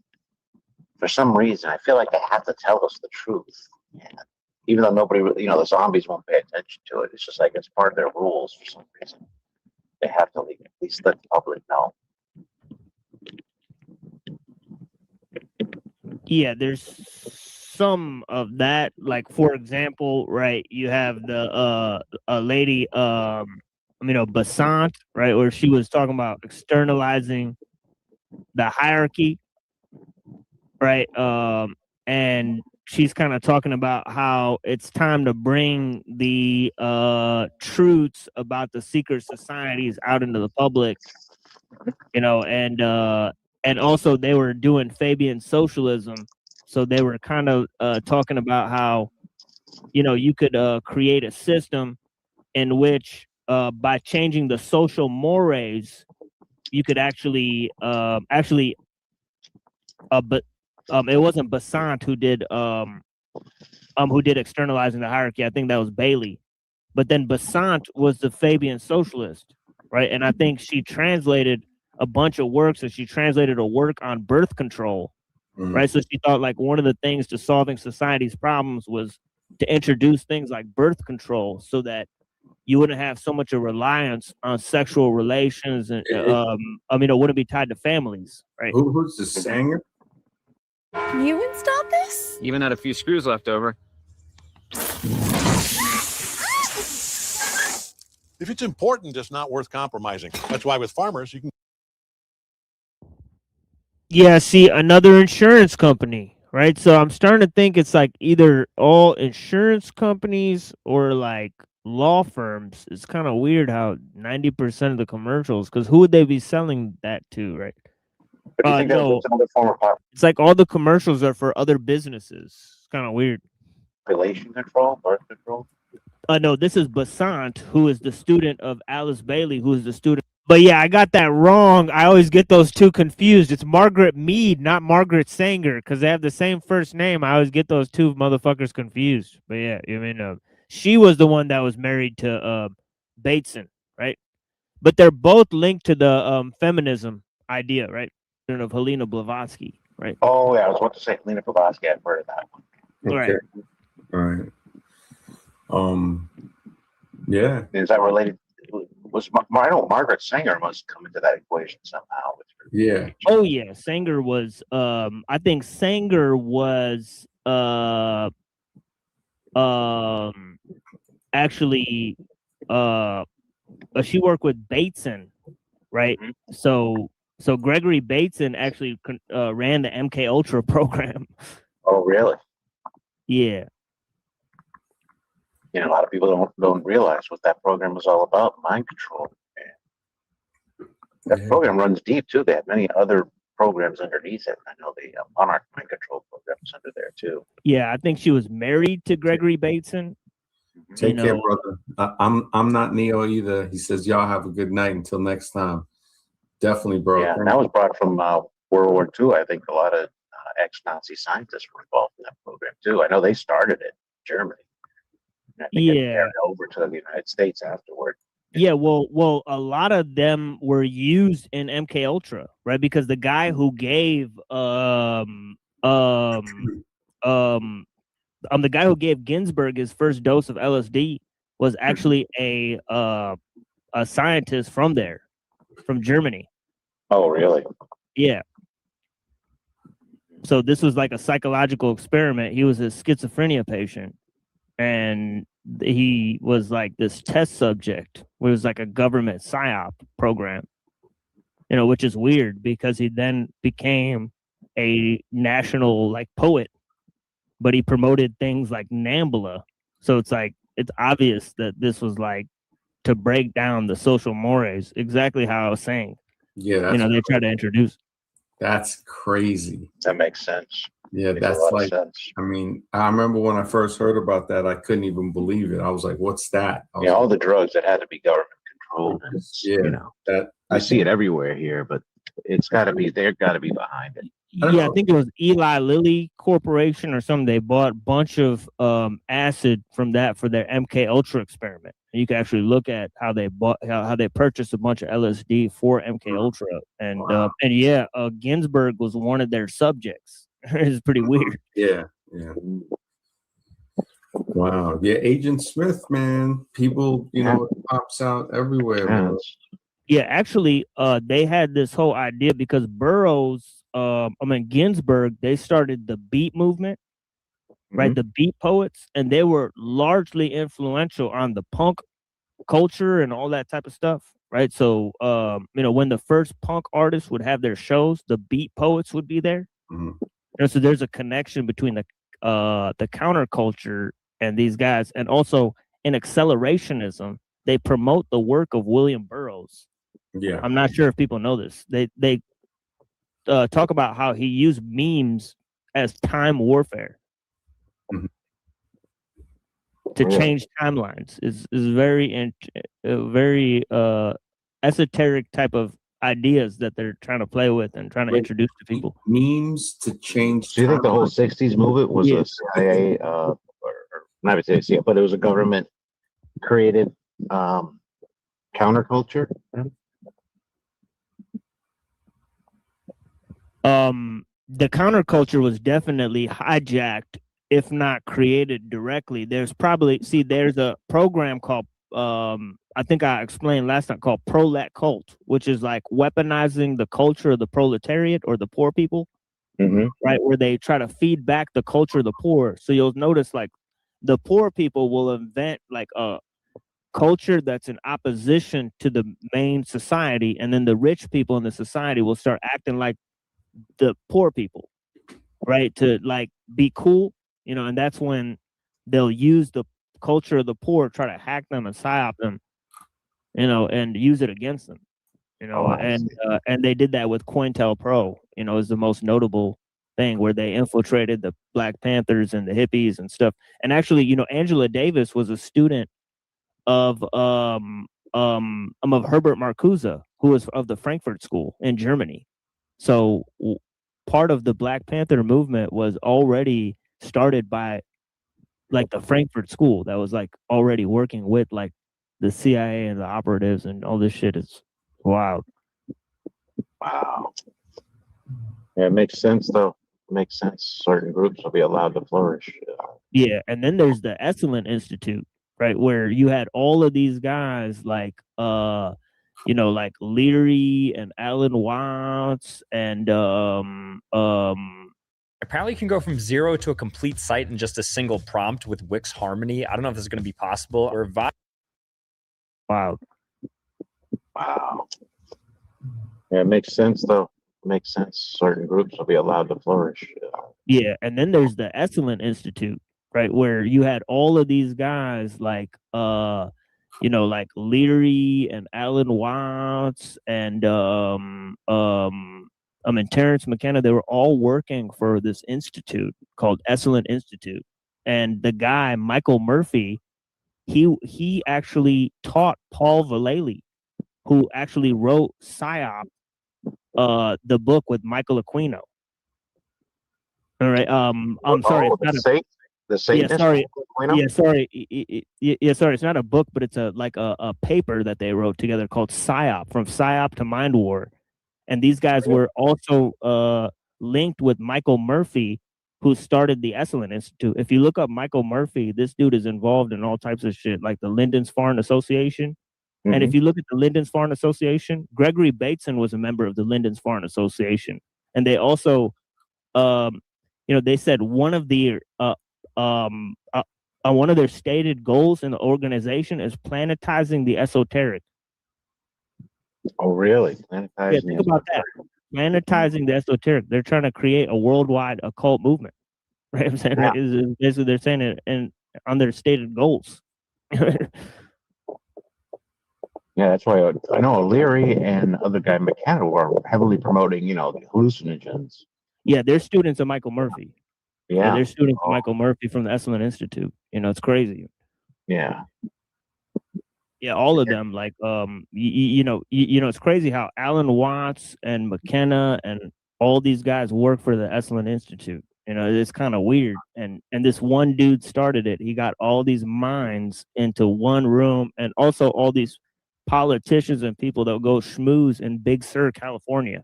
This is the place where it was. Big Sur. Yeah, Big Sur. Pretty weird shit. There's a lot of weird stuff going on.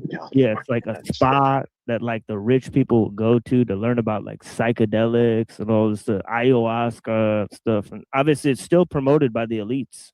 If you go, like, there's extremely ritzy retreats that promote this kind of stuff as quote unquote spiritual medicine. And of course there's all this esoteric symbolism attached to it. And, oh yeah, don't forget about the Tibetan Book of the Dead.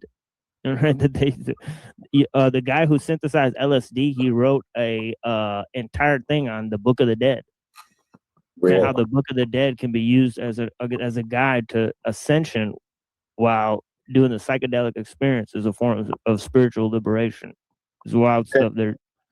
Can I ask you your opinion? Machine Lies? Because in my opinion, these psychedelics can open up portals for demonic entities to enter the human body.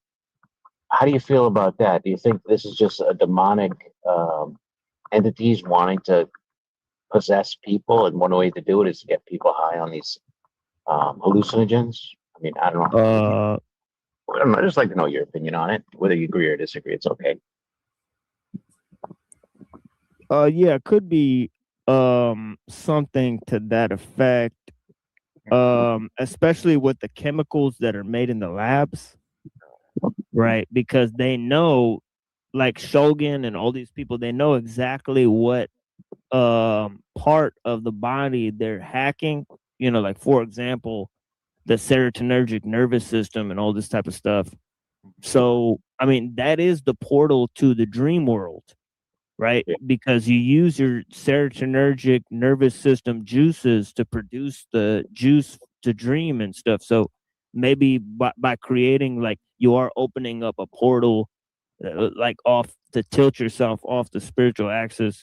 Obviously, anybody who relies on these things for to gain spiritual enlightenment or something like that, they're already kind of, in my opinion, in my humble opinion, I think they're cursing themselves, right? But people who are using it sort of to take a look in themselves, right? Like what they dream about, right? And they're not trying to, maybe use it for spiritual enlightenment. I think it's better if people use organic substances than things that are created in labs. I mean, personally, right? So, and I'm only saying this because I had a family member who took these drugs. I guess I was told about it. It was not, and she ended up schizophrenic. Yeah, it's terrible. Yeah, it's terrible to hear. And I don't think everybody's built for it. And I think if you take too high of a dose, you could experience some things that you may not come back, from. And I don't know. We don't advocate any type of taking. Yeah, I think I do. I do. Well, I advocate taking them. Yeah, I have advocated taking psychedelics.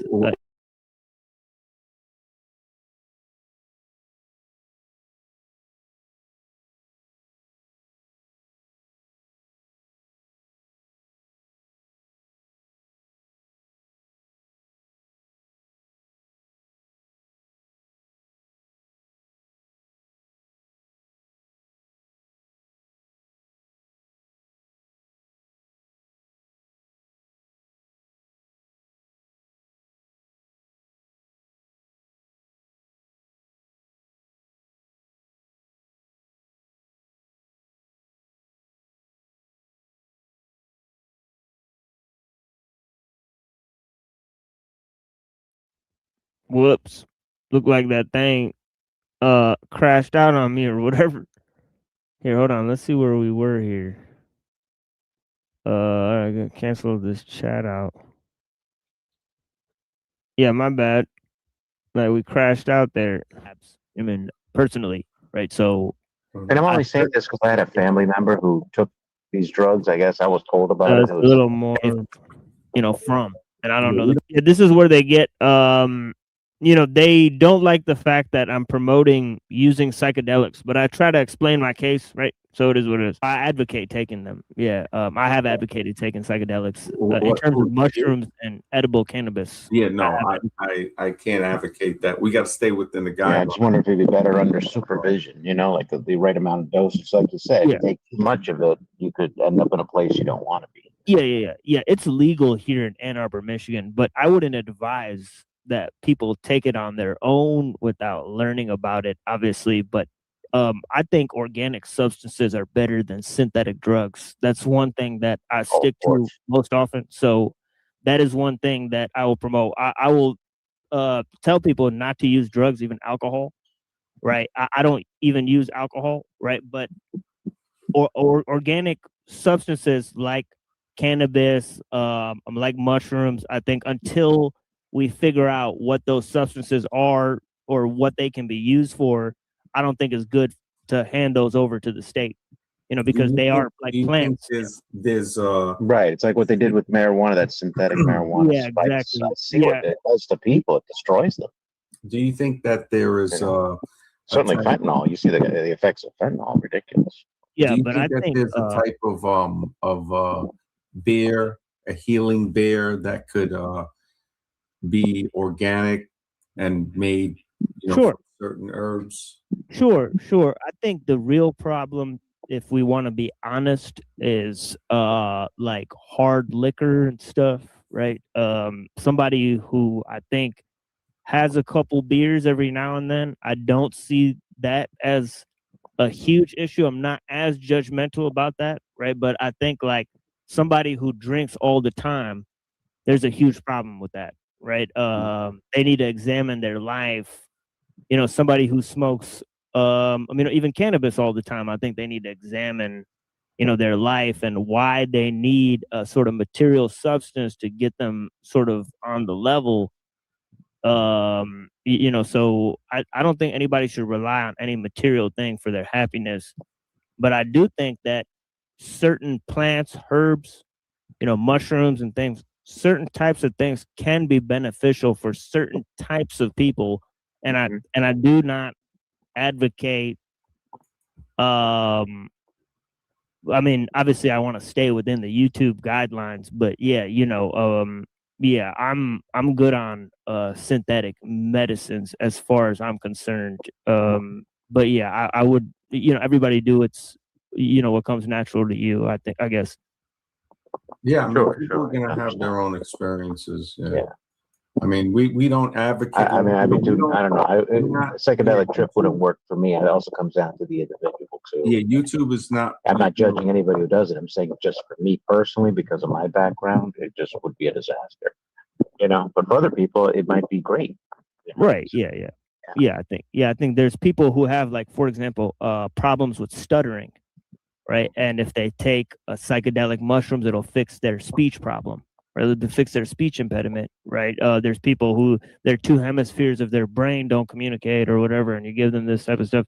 There's people who use it for addiction, right? Like, for example, right? This is a personal story, right? I did use psychedelics to stop drinking, right? So I guess, I switched to drinking like once a month, and then I would take some psychedelics instead of the drinks, right? And so that made me quit alcohol, right? And I don't have to take psychedelics all the time, right? I could just be normal, right? So there is a way to use them and then not use them, I guess. I don't know, but I'm not advocating for for anybody else. Obviously, everyone's different, and people have mental dispositions and trauma that it's not safe to counteract that experience with psychedelic experience. I agree, 100%.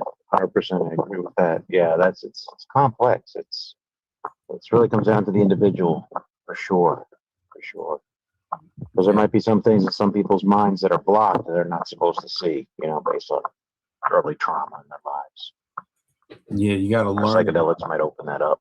It's possible. Yeah, the learning about it is the key. to yeah. Yeah, man. MD, are you still there? Yeah, can you hear me? Hello? MD in a while. Hello? Hello, can you hear me? So Machine Lines, what are your next upcoming episodes? What Yeah, are I they think you about? can't. I think you can't hear Max. Yeah, So can you hear me, Machine? I can't. Oh, can yeah, you you hear need me? to go out and come back in. Yeah. Oh, let me come back in. Yeah, you need to go out and come back in so you can hear him. Yeah, yeah, that fixes the problem usually. Yeah, maybe. Yeah, you can hear me. I can hear you, right? Yeah. We Yeah, can hear each other. Yeah, Yeah, because but I was wondering if he could hear me, and I was like, man, it was kind of weird. yeah, it's a StreamYard glitch. It happens often. Yeah. Yeah. It definitely the healing and medicinal bears. I got to look it up by Stephen Booner, and I never really thought of it, but he was talking about how to make these healing beers from certain herbs, and well, I do drink like kombuchas and stuff, so I think like that type of stuff is helpful. Is extremely low alcohol content. So Mr. I'm Rex, not. Yeah. Can you hear me? Now I can hear. I apologize, Yeah. MD. I thought you were just. That's why I said, MD. I haven't heard from you in a while. Yeah, that fixes Sorry it. about that. I hope I didn't talk over you. I didn't mean to, but I really didn't hear anything. No, sorry. Yeah, Machine, you were saying? No, just saying like they have fermented beverages that are extremely medicinal and so on and so forth. Yeah, no, it's Stephen Booner. I got to check his book. I got his other book, The Secret Teaching of Plants. It's like about how plants heal and teach and stuff like that, and have like the medicinal. He's really deep with some of the natural world type of stuff, and yeah, it's cope approach. Oh my goodness, I'll join for still somewhat sober. Oh man, as long as you got to stay within the guidelines, man. Please, if you come on, bro. But it is good to see you, man. It's been a while. Agent Smith syndrome, yeah. Francis Bacon compiled a lot of old ancient tales written in fiction. Seems logical. Yeah, brother, man. Good to see you too, man. Cope approach, man. Yeah, Agent Smith syndrome, man. Agent Smith. Yeah, like what you're talking about, censored content is like how they try to memify history already. But yeah, that is kind of like what they're doing. See, they have a thing called Lemuria, right? They got two new things, Lemuria and Tartaria, right, to go along with the other myths, right? You got Atlantis, Shambhala, right? Amagartha, right? You got Hyperborea, and I think Hyperborean, right? Yeah, of course I know him. Yeah, I think he was in the chat the other day. Mr. X, thank you, brother, for the support, man. I appreciate it. Absolutely. Yeah, he's cool. Yeah, Hyperborean. I was hoping he would hop on. I think he was in the chat yesterday or the day before, and yeah, definitely deep thoughts on. Yeah, he doesn't have time usually, but I wonder. Yeah, he chats a lot.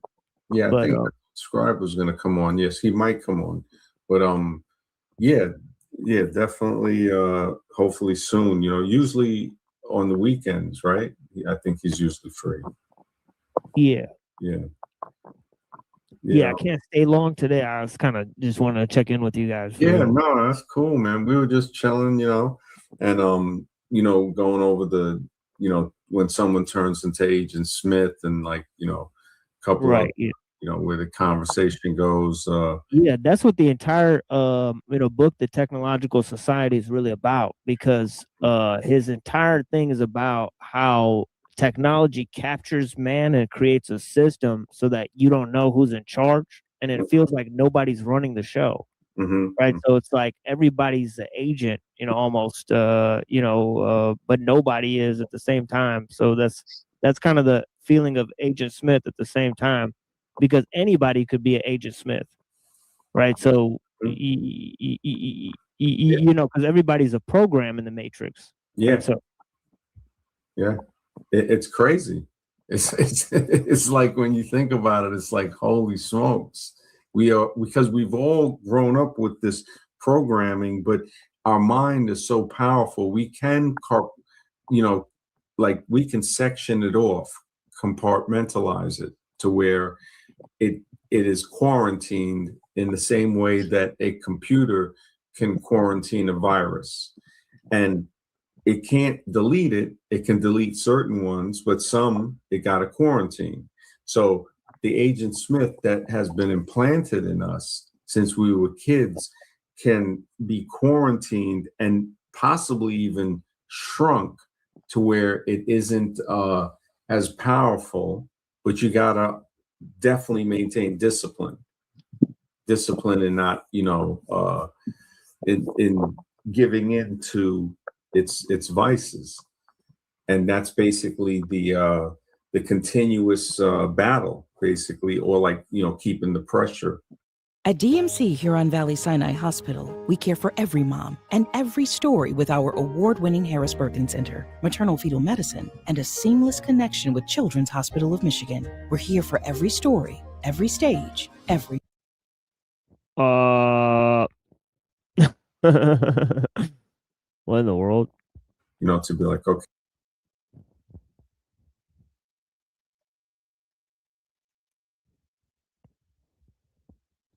The DMC. Okay, I gotta stay vigilant in my thought. Yeah.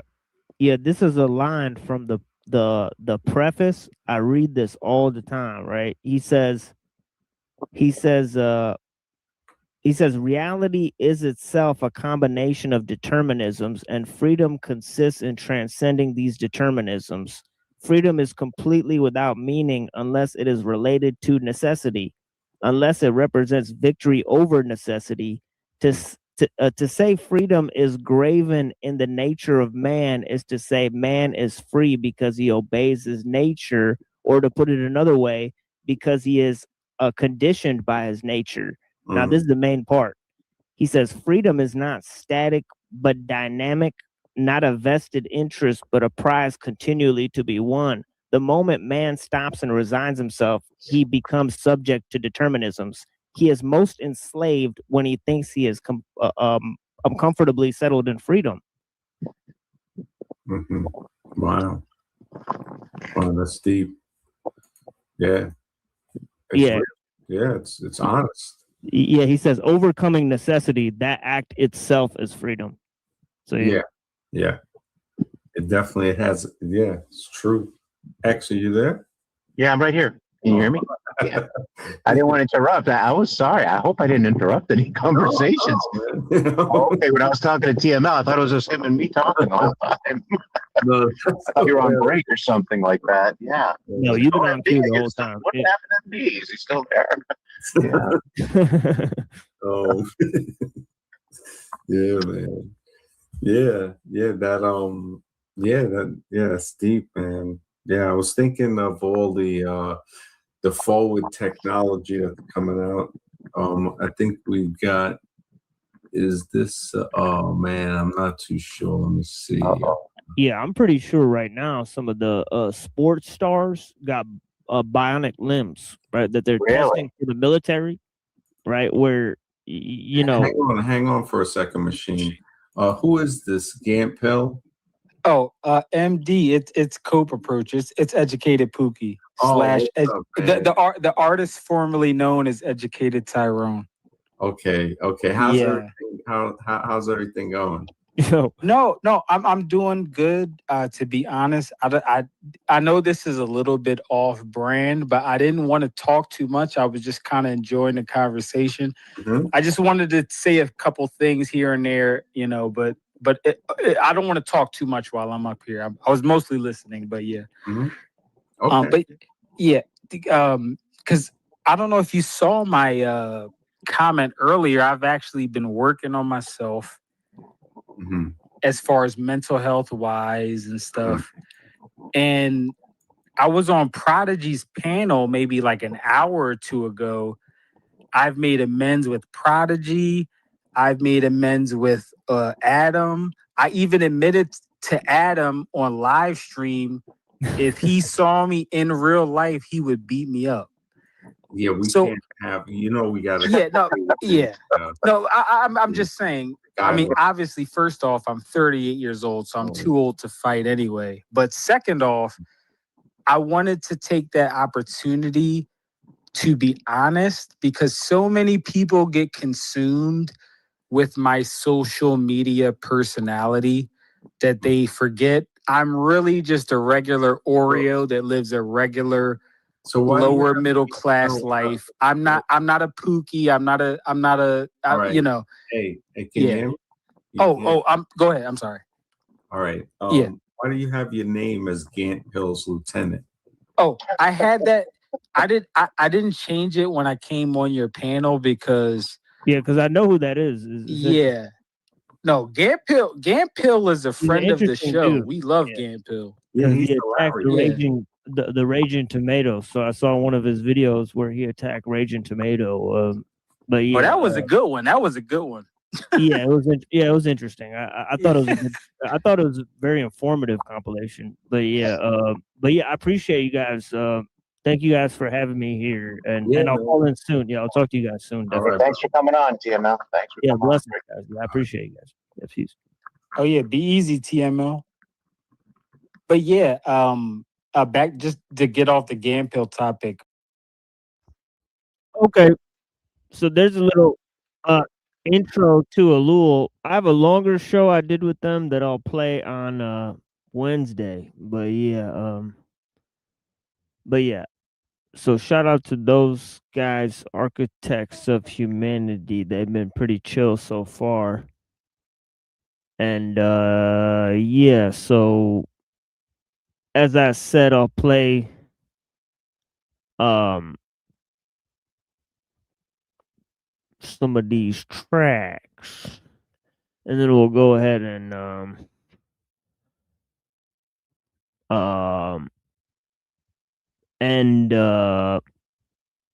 the whatever this is, the panel, right? Oh yeah, I forgot to take the link away. Let me take this link away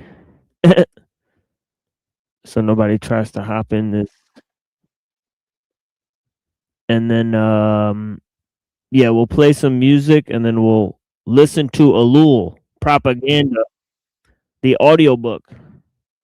So if you guys are interested in ellul's ideas, I know we talk about it a lot on the show, right? ellul's here on the avatar, right? And of course, the Technological Society and the book Propaganda. You got to read it twice. I appreciate you guys. And talk to you guys soon. Blessings.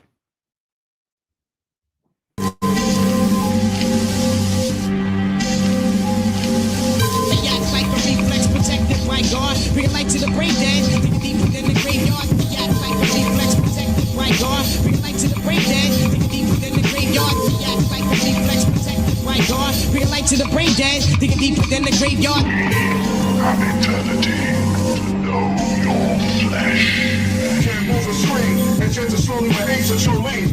Broken cords and paralyzed, cutting out your insides when you're still alive. The clock is ticking as your flesh is ripping. Then I get to put the chip in. Cut a piece of your skin out and post a piece specimen. Based it on newspaper clippings. Then send that out to sap across the line for the shipping.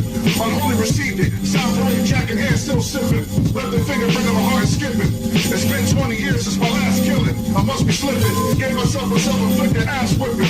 Prepared for only war. Blades and sharp knives ripping. 4 horsemen of the apocalypse, army boots clicking. Mercenaries at night and daytime we grave digging. Can't take breaths, content our minds start flipping. Until this lives are unforgiven. No fucks, bunch of misgivings. After sand hang, we serve the corpses out for Thanksgiving. Exasperated by the mental living. We decided to go past New Year's with our killings. Can't decompose hot bitches under the mistletoe we kissing.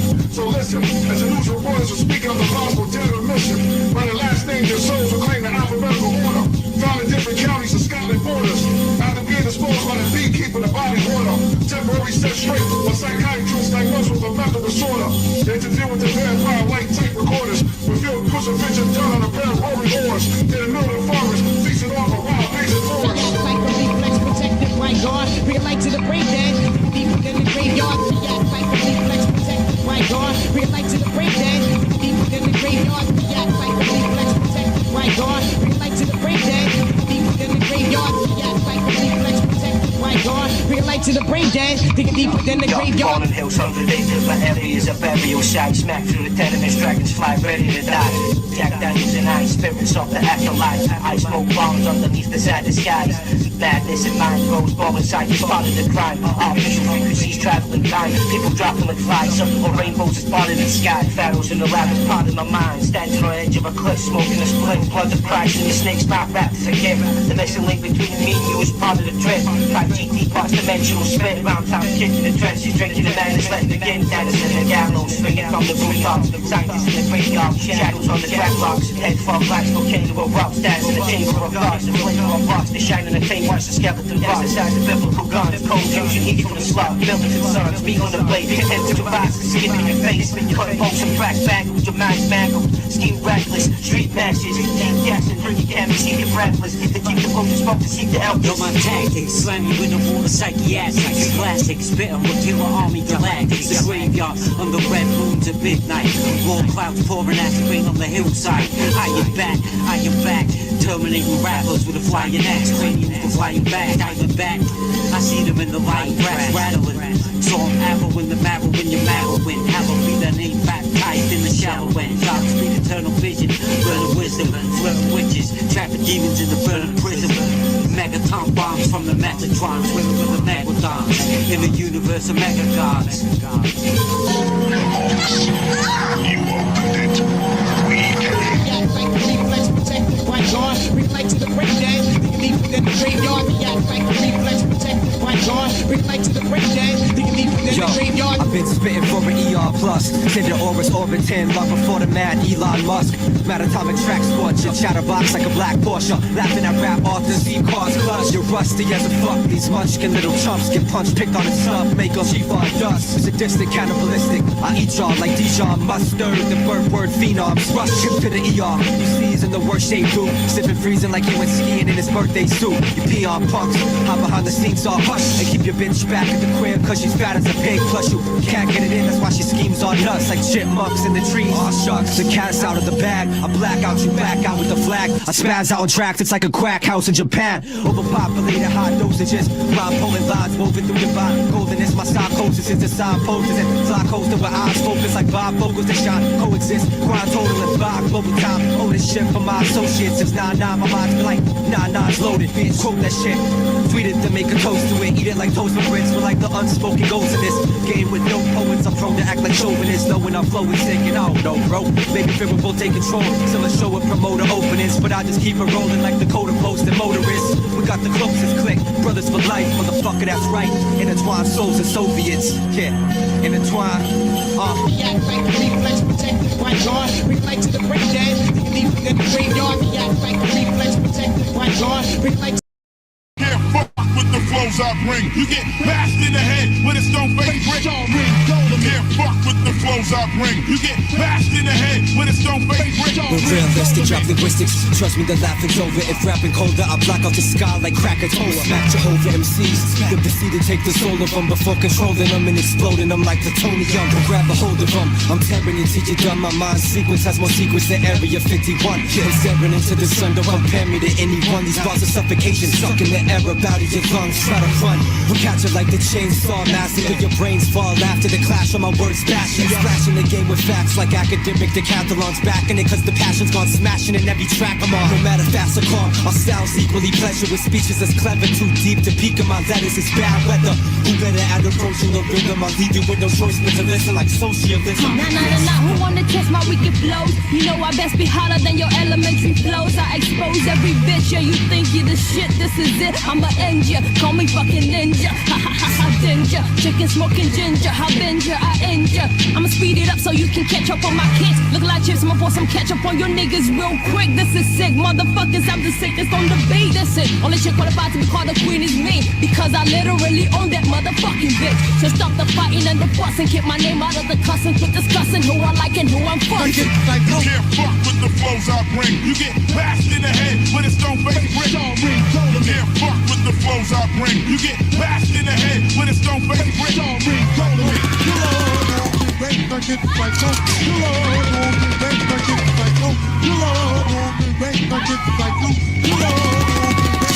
Lyrical calisthenics. I'm running laps around these rapid gimmicks. Cross the line and they ain't even halfway finished. My crew will pass the limits while defining the laws of a classic sentence. Go ask a witness the way I master physics. My lyrics like catching spirits. Step into the next dimension. Impeccable writtens rest in my vision. Got you scared like you're next to prison with an ex-conviction. I guess trying to test the essence just wasn't your best decision. Reflect and listen to the way I got my pen and zapped into tactics and ripping tracks to get smacked like a tennis racket. If having it in action is tragical times, most of the world probably ain't even understanding my rhymes. Just like the way that I'm spitting over knocking the beat. Don't understand the topic I speak whenever dropping this ink. A profitable speech flowing hotter than a tropical beach. You'll get cooked. What the fuck think I'm calling this beast? Got it all in my teeth. The radios are on the repeat, and the brainwashing methods have got your conscience falling asleep. Turning deceased. That's why I grip the mic until my hands grip, and I run out of English words and start speaking in Sanskrit. I'm a queen. That would make me one ass kicking, money making machine. I join a team of royalty in the area. Stake my claim, keep my game clean like Ariel. Style hotter than hell, slicker than gel. Remember this love for my music, my get beef they sell. Blaze, seen have a set, but she know they small. Why that job be digging me like they digging the well. Ring the bell, knock out. This is about you just gonna knock the guard out of my mouth. You get more trouble than the South Side. You don't get so. Blaze play the hand, the night shot delta. Now you clowns gotta be running helter skelter. You know blacksmith swine, you ain't smelter. Explosive, y'all should be living in bomb shelter. Lightweight, so stop messing with heavyweight. I have several questions. What is the highest technique you hope to achieve? To have no technique. Very good. What are your thoughts when facing an opponent? There is no opponent. And why is that? Because the word I does not exist. Off this, who the culprits that claim to be the newest? Rapping bullshit, my rhymes get Ruger endorsements. My song boosts and the tech sells through the ceiling. Let's talk with guns, combo till the police come. Give you a red shirt with the wet hat to match. Burst max like it's Hamburger Hill for real. It's Red Dawn when the mall get it on. My outfit stuck on some wild out shit. All about it, we move gambit through the overcrowded. Forthwith, pull out long fifths, extended clips. Point the nozzle and shift your back this. Me and the clique, I sit down and eat dinner. Wake up every morning, write a new banger. And strike harder than your best attempt to sound like P. Or the HAVOC, nigga. But that's in your face, it seems to me. Remember me? The one you got the technique from? Yo, but that's in your face, it seems to me. Remember me? The one you got the freestyle from? Yo, but that's in your face, it seems to me. Remember that? I told y'all protect your neck. Remember lioness, your honor. Fake one, take one, no ultimatum, face one, there's no escape from. Straight from the brain come the great one. My blade swung, decapitate your snake head, stick your snake tongue, make one false maneuver, you a mystery. Unsolved, the mob that revolves automatically involved. Muscle bound, stand surround, commercial thugs, by turtle dove, Bowery suit, and purple gloves. Me and you can have some fun, make it a blast. You couldn't take the impact, but still show the pads. Blood for blood, veteran, covered in mud, wounded in the midst of war, still trading slug, getting major love. Way above you newcomers, I come thundering with the heat of 2 summers. When I enter the zone, move mountains with the presence alone. Before the words rip through the microphone, chrome dip lyrics are known as split stone. You private eye home in, but can't seem to clone. Yo, but that's in your face, it seems to me. Remember Pun, the one you bring your whole shit from? Yo, but that's in your face, it seems to me. Remember Pun, I snatched away the moon and blew away the sun. But that's in your face, it seems to me. Remember Pun, the one with over 1,000 guns. It's all just something. It's all just something. Yeah, Hunters is ready. Prodigy, Dak, and me, QB, and Bronze Trilogy. Lyrically hazardous for your wealth. Swing on your royalties, soil your plans, boil your grams, shake and shine. Fold all your hands, spoil your mans, make a mind. Take all you made, call you gay on Hot 97. Drop by your dwelling, got the nuero, represent your melon. Ain't no telling when the bullet's behind the trigger. I do it to live niggas, the bullet surprise winners. You wouldn't survive, nigga, if I chose you. Froze you from ear to ear, showing your whole vocal. Who told you you could roll through? My lyrics practically rose you from the grave like the crows rule. I told you a long time ago, don't never fuck me, cause if I leave you half dead, consider yourself very lucky. Very ugly from the face up, leave you laced up. Joey Grills, props, Jubilee, triple six, what?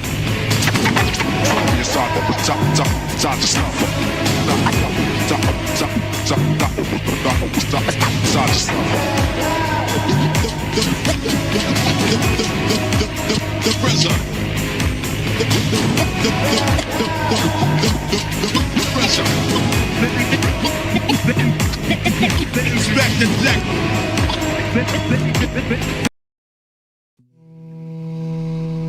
This is Sir Diesel, the people's choice with the deepest voice. In here, my boy Big Vert, Virtuoso, and my boy Vast Air. Vast Air, Virtuoso. The Bay of Pigs, where you weak MCs get slayed, you dig? Big Bang Records, the final conflict. The final conflict. Those leaving them baptized with a cracked skull and black eyes. Dark shape flying through the sky like magpies. Body in a ditch with the maggots and black flies. Family at the funeral with suits and black ties. Your soul chastised, just a dark spot on the sun. When I'm talking in tongues, I'm watching them run like I was cocking a gun. The prophet has come, predicting doom and a tomb. Leave your oculus hung from a fish hook, so you can see how sharp Bird's brain is. Sperm spawn galaxies, planets drop from Bird's anus. I burn angels in the brimstone of Hades, kitchen vocal bangers, leaving smoking chamber. This is Sir Diesel, the people's choice with the deepest voice. In here, my boy Big Vert, Virtuoso, and my boy Vast Air. Vast Air, Virtuoso. The Bay of Pigs, where you weak MCs get slayed, you dig? Big Bang Records, the final conflict. The final conflict. Those leaving them baptized with a cracked skull and black eyes. Dark shape flying through the sky like magpies. Body in a ditch with the maggots and black flies. Family at the funeral with suits and black ties. Your soul chastised, just a dark spot on the sun. When I'm talking in tongues, I'm watching them run like I was cocking a gun. The prophet has come, predicting doom and a tomb. Leave your oculus hung from a fish hook, so you can see how sharp Bird's brain is. Sperm spawn galaxies, planets drop from Bird's anus. I burn angels in the brimstone of Hades, kitchen vocal bangers, leaving smoking chambers like 380 spitting. I'm slaying kids like the Bay of Pigs. Find out where them haters live, break their ribs. Nobody is saying shit. Turn guys to atheists, they losing self-confidence. No deity seeing me, my music's so dominant.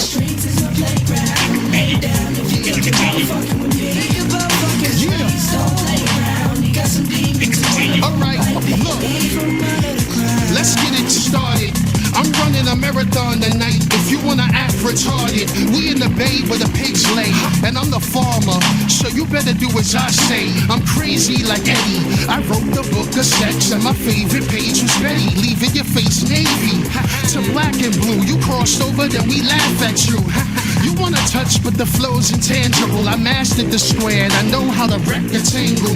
Never clash with him, attack with angles. These hands love to strangle, and my crew will always come through. All I gotta do is blow the whistle.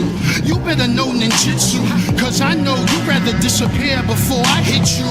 Drop a smoke bomb or something. After I rap, you're gonna lose an arm, leg, or something. Your whole style's irrelevant. I'll crack your wig and leave you like the hair club president. This is my playground. Lay down if you think about cause the beast don't play around. He got some demons and one of them might be me. The streets is my playground. Lay down if you think about cause the beast don't play around. He got some demons and one of them might be me.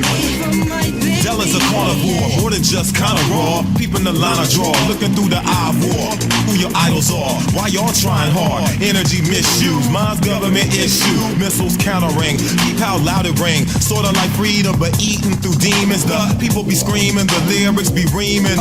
Deep hole careening, before non-believing. I'm off the deep end, with more than meets the eye. Simplify, sense the strive, with endless ties. Positive pristine, thoughts in a twisting. Tornado flipping, fools who keep riffing. Me and the virtuous, us. Words we serve be just, impact sure to crush. Verbs is too murderous, vast the air you breathe. Ask if they scared of me, they gon' say yeah they be, but laugh at me merrily, no matter where they go. Got them on Periscope, all the way that they lair and tear through their bare coat. They'll be like, where we go? Carry him with the blanket, ate like a banquet from bracelet to anklet. Streets is my playground. Lay down if you think about me, cause the beast don't play around. He got some demons and one of them might be me from under the ground. The Bay of Pigs, the Bay of Pigs.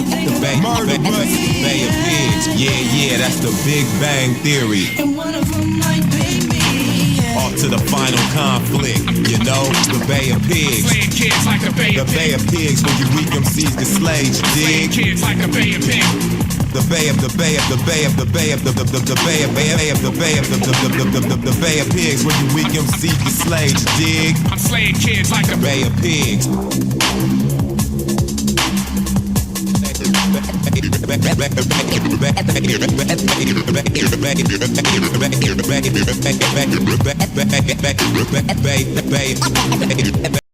Preface. Propaganda, by whatever name we may call it, has become a very general phenomenon in the modern world. Differences in political regimes matter little.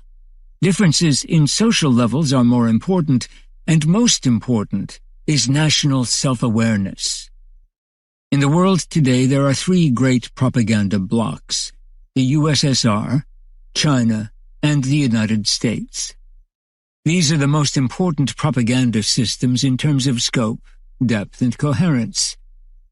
Incidentally, they represent three entirely different types and methods of propaganda. Next are the propaganda systems, in various stages of development and effectiveness, but less advanced than in the three, of a whole group of countries.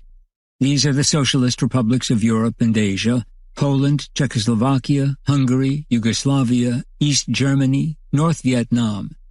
They model their propaganda on that of the USSR, albeit with some gaps, some lack of understanding, and without adequate resources.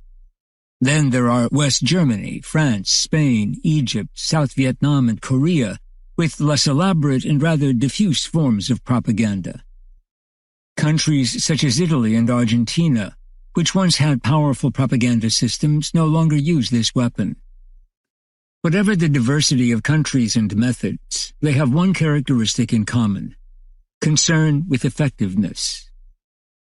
Footnote: Goebbels said, "We do not talk to say something, but to obtain a certain effect." And F.C. Bartlett accurately states that the goal of propaganda is not to increase political understanding of events, but to obtain results through action.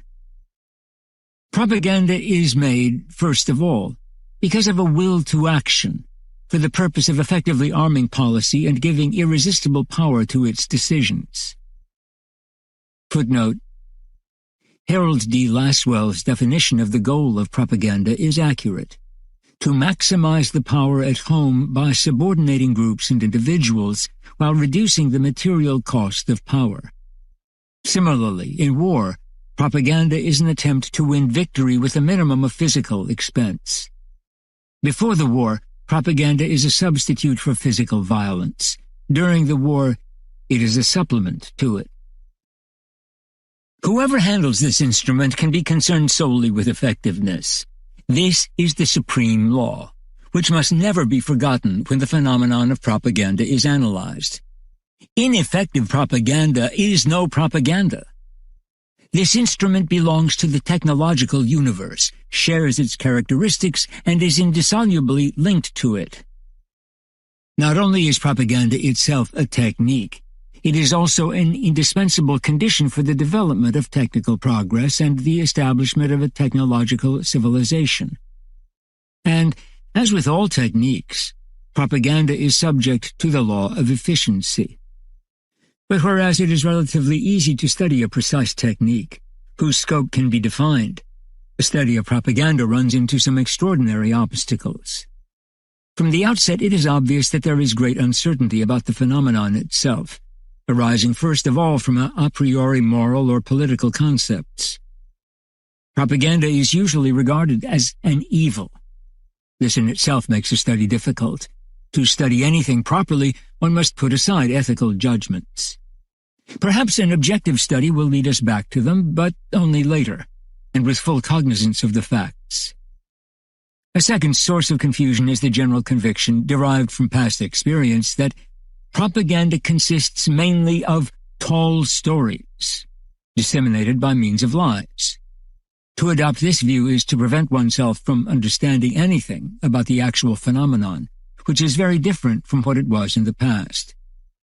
Even when these obstacles have been removed, it is still very difficult to determine what constitutes propaganda in our world and what the nature of propaganda is. This is because it is a secret action. The temptation is then twofold: to agree with Jacques Vriancourt that everything is propaganda, because everything in the political or economic spheres seems to be penetrated and molded by this force, or, as certain modern American social scientists have done, to abandon the term propaganda altogether, because it cannot be defined with any degree of precision. Either course is inadmissible intellectual surrender. To adopt either attitude would lead us to abandon the study of a phenomenon that exists and needs to be defined. We then came up against the extreme difficulty of definition. We can immediately discard such simplistic definitions as Marbury B. Ogle's propaganda is any effort to change opinions or attitudes. The propagandist is anyone who communicates his ideas with the intent of influencing his listener. Such a definition would include the teacher, the priest, indeed any person conversing with another on any topic. Such a broad definition clearly does not help us to understand the specific character of propaganda. As far as definitions are concerned, there has been a characteristic evolution in the United States. From 1920 to about 1933, the main emphasis was on the psychological. Propaganda is a manipulation of psychological symbols, having goals of which the listener is not conscious. Footnote: John Ulbig has named these elements of definition the secret character of the sources and goals of propaganda, the intention to modify opinions, the dissemination of conclusions of doubtful validity, the notion of inculcating ideas rather than explaining them. This is partially correct, but outdated. Since the appearance of Laswell's studies, propaganda by other means and with stated objectives has been considered possible.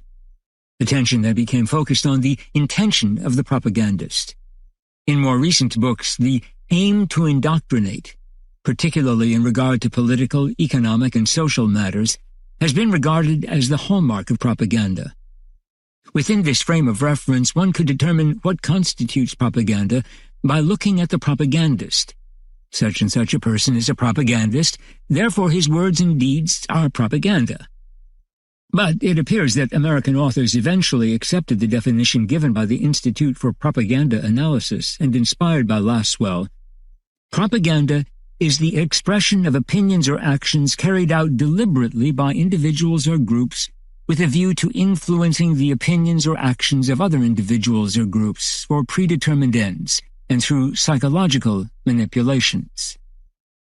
Footnote: The idea is often added that propaganda deals with controversial questions in a group.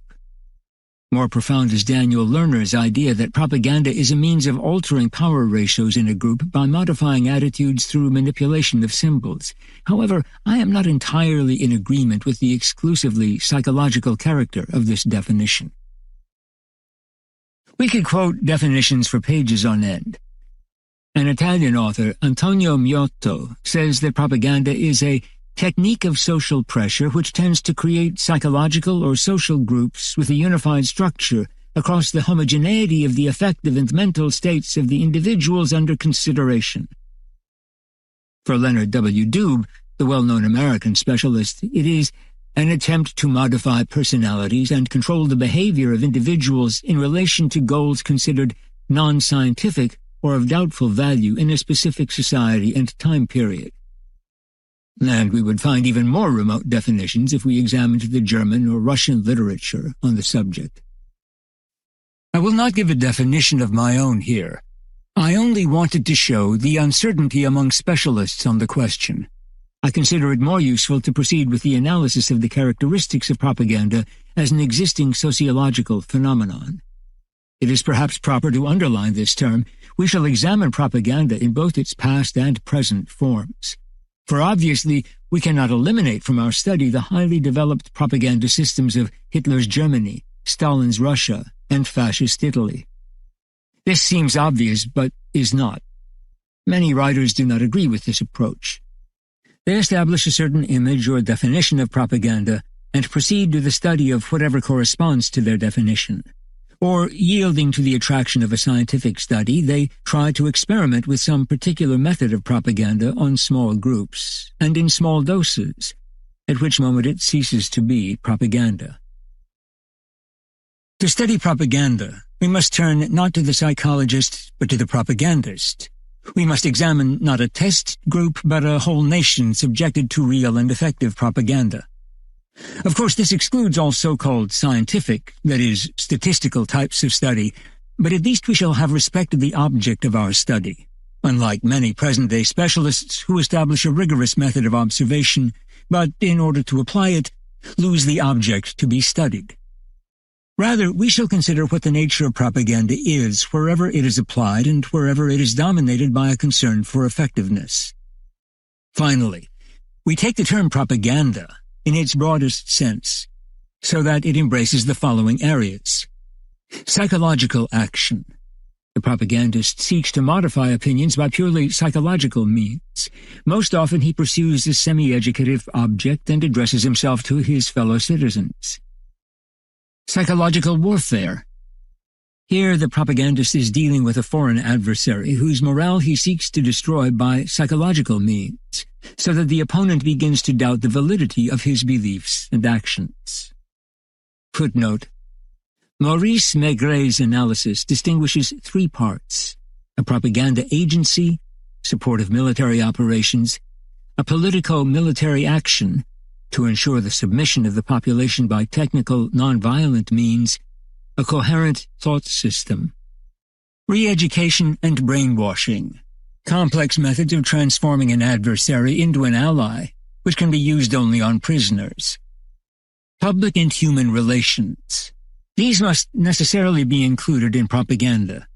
This statement may shock some readers, but we shall show that these activities are propaganda because they seek to adapt the individual to a society, to a living standard, to an activity. They serve to make him conform, which is the aim of all propaganda. Propaganda in its broad sense includes all of these. In the narrow sense, it is characterized by an institutional quality. In propaganda, we find techniques of psychological influence combined with techniques of organization and the envelopment of people with the intention of sparking action. This, then, will be the broad field of our inquiry. From this complete universe of propaganda, I have deliberately excluded the following subjects found in most propaganda studies. Historical accounts of propaganda, particularly of the recent past, propaganda in 1914 or 1940, and so forth. Propaganda and public opinion as an entity, considering public opinion, its formation, and so forth as the major problem, and propaganda as a simple instrument for forming or changing opinion as the minor problem.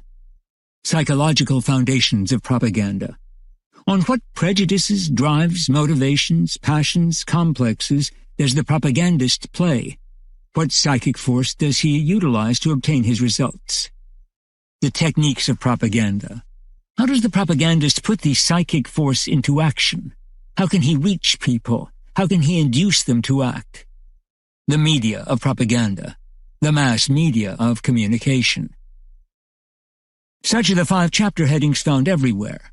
Somewhat less common are studies on the characteristics of the great examples of propaganda, Hitlerite, Stalinist, American, and so on.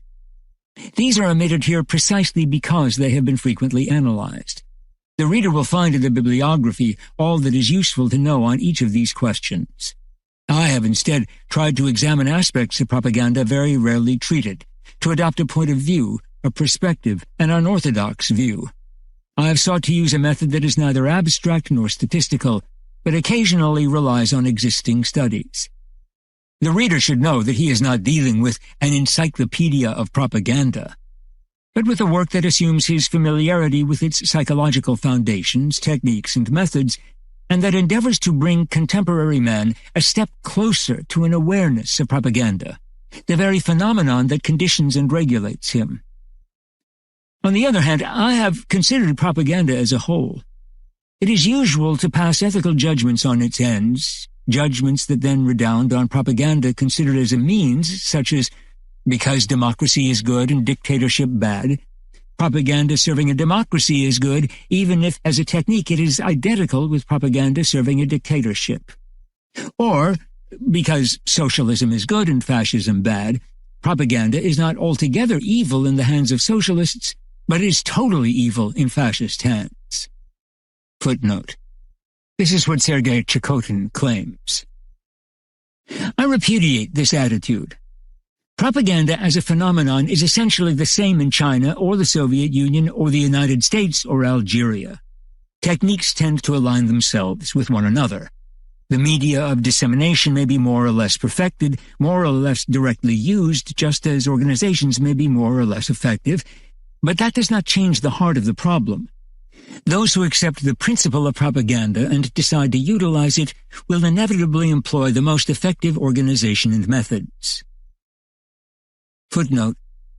As Maigret has said, the officers in Indochina who came in contact with North Vietnamese propaganda had an overall political view that substituted itself for the fragmented use of the technical means of propaganda. All this is part of the progression from old ideas to new phenomena. Moreover, the premise of this book is that propaganda, no matter who makes it, be he the most upright and best-intentioned of men, has certain identical results in communism or Hitlerism or Western democracy, inevitable results on the individual or groups, and different from the doctrine promulgated or the regime supported by that propaganda. In other words, Hitlerism as a regime had certain effects, and the propaganda used by the Nazis undeniably had certain specific characteristics. But whereas most analysts stop at this specificity, I have tried to eliminate it in order to look only at the most general characteristics, the effects common to all cases, to all methods of propaganda. Therefore, I have adopted the same perspective and the same method in studying propaganda as in studying any other technique. I shall devote much space to the fact that propaganda has become an inescapable necessity for everyone. In this connection, I have come upon a source of much misunderstanding. Modern man worships facts. That is, he accepts facts as the ultimate reality. He is convinced that what is good. He believes that facts in themselves provide evidence and proof, and he willingly subordinates values to them. He obeys what he believes to be necessity, which he somehow connects with the idea of progress. This stereotyped ideological attitude inevitably results in a confusion between judgments of probability and judgments of value. Because fact is the sole criterion, it must be good. Consequently, it is assumed that anyone who states a fact, even without passing judgment on it, is therefore in favor of it. Anyone who asserts, simply stating a judgment of probability, that the communists will win some elections, is immediately considered pro-communist. Anyone who says that all human activity is increasingly dominated by technology is viewed as a technocrat, and so on. As we proceed to analyze the development of propaganda, to consider its inescapable influence in the modern world and its connection with all structures of our society, the reader will be tempted to see an approval of propaganda. Because propaganda is presented as a necessity, such a work would therefore force the author to make propaganda, to foster it, to intensify it. I want to emphasize that nothing is further from my mind. Such an assumption is possible only by those who worship facts and power. In my opinion, necessity never establishes legitimacy. The world of necessity is a world of weakness, a world that denies man. To say that a phenomenon is necessary means for me that it denies man. Its necessity is proof of its power, not proof of its excellence. However, confronted by necessity, man must become aware of it, if he is to master it.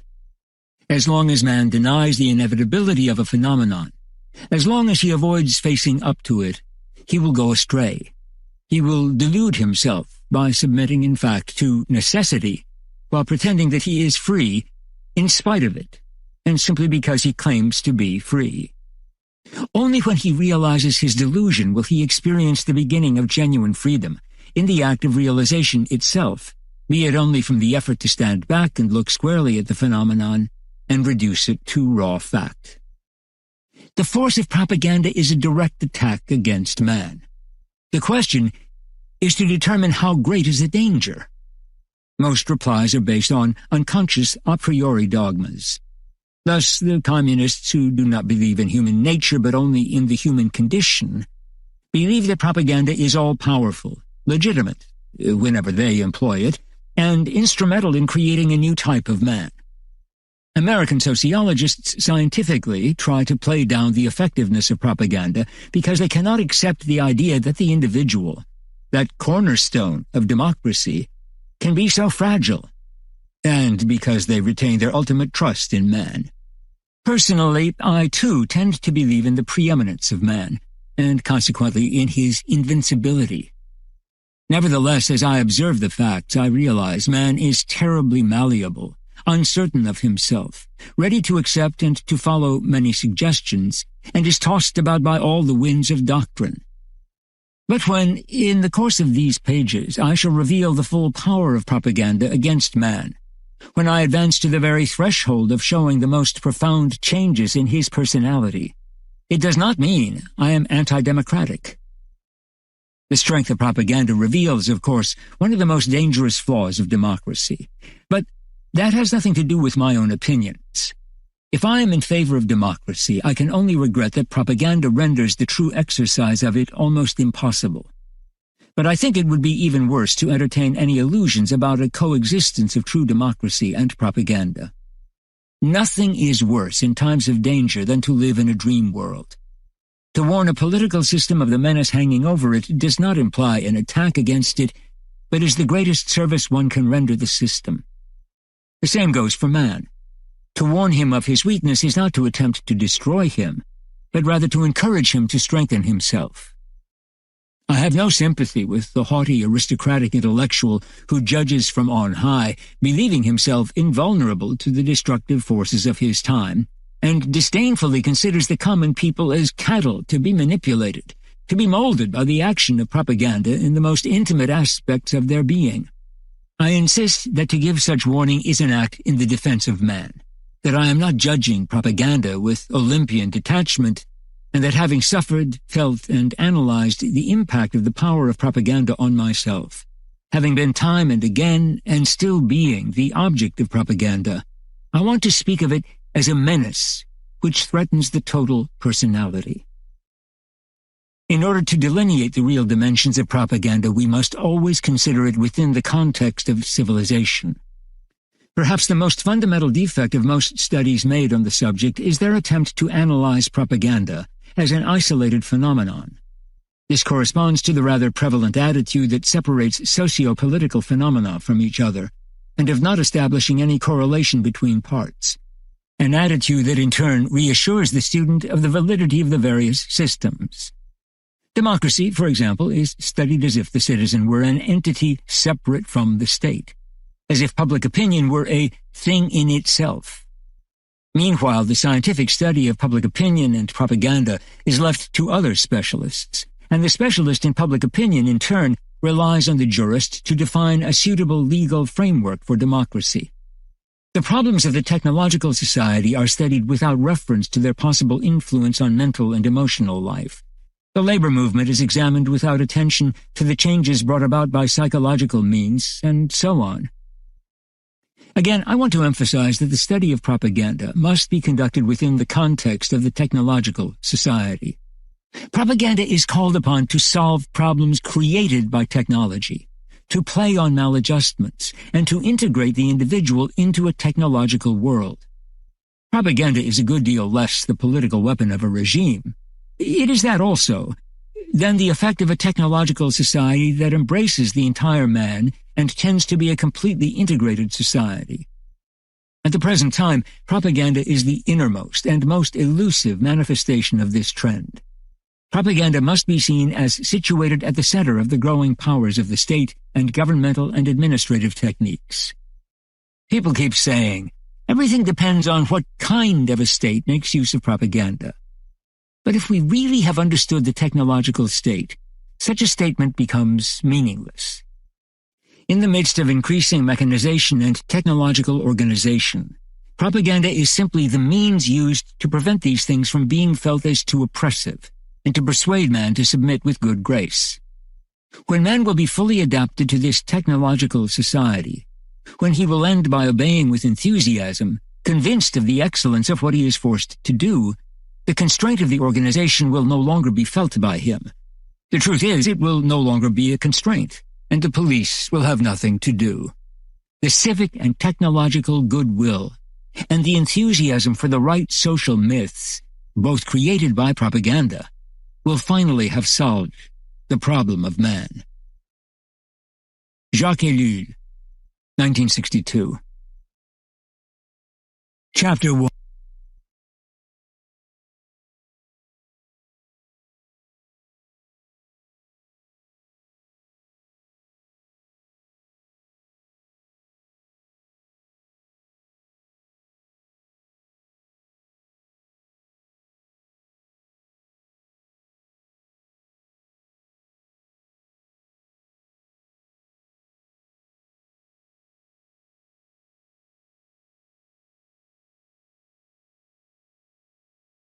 Chapter 1. The Characteristics of Propaganda. True modern propaganda can only function within the context of the modern scientific system. But what is it? Many observers look upon propaganda as a collection of gimmicks and of more or less serious practices. Footnote: most French psychologists and psychosociologists do not regard propaganda as a serious practice or as having much influence. And psychologists and sociologists very often reject the scientific character of these practices. For our part, we completely agree that propaganda is a technique rather than a science. Footnote: in this connection, Albig is right to stress that propaganda cannot be a science, because in the field in which it applies, there can be neither valid generalizations nor constant factors. But it is a modern technique. That is, it is based on one or more branches of science. Propaganda is the expression of these branches of science. It moves with them, shares in their successes, and bears witness to their failures. The time is past when propaganda was a matter of individual inspiration, personal subtlety, or the use of unsophisticated tricks. Now science has entered propaganda, as we shall reveal from 4 different points of view. First of all, modern propaganda is based on scientific analyses of psychology and sociology. Step by step, the propagandist builds his techniques on the basis of his knowledge of man, his tendencies, his desires, his needs, his psychic mechanisms, his conditioning, and as much on social psychology as on depth psychology. He shapes his procedures on the basis of our knowledge of groups and their laws of formation and dissolution, of mass influences, and of environmental limitations. Without the scientific research of modern psychology and sociology, there would be no propaganda. Or, rather, we still would be in the primitive stages of propaganda that existed in the time of Pericles or Augustus. Of course, propagandists may be insufficiently versed in these branches of science. They may misunderstand them, go beyond the cautious conclusions of the psychologists, or claim to apply certain psychological discoveries that, in fact, do not apply at all. But all this only shows efforts to find new ways. Only for the past 50 years have men sought to apply the psychological and sociological sciences. The important thing is that propaganda has decided to submit itself to science and to make use of it. Of course, psychologists may be scandalized and say that this is a misuse of their science, but this argument carries no weight. The same applies to our physicists and the atomic bomb. The scientist should know that he lives in a world in which his discoveries will be utilized. Propagandists inevitably will have a better understanding of sociology and psychology, use them with increasing precision, and as a result become more effective.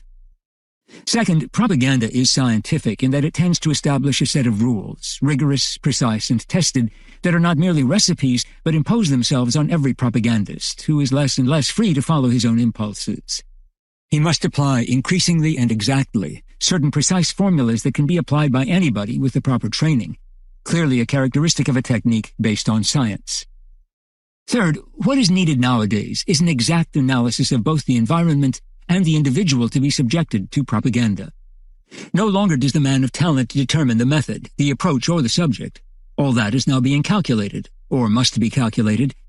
Therefore, one type of propaganda will be found suitable in one situation and completely useless in another.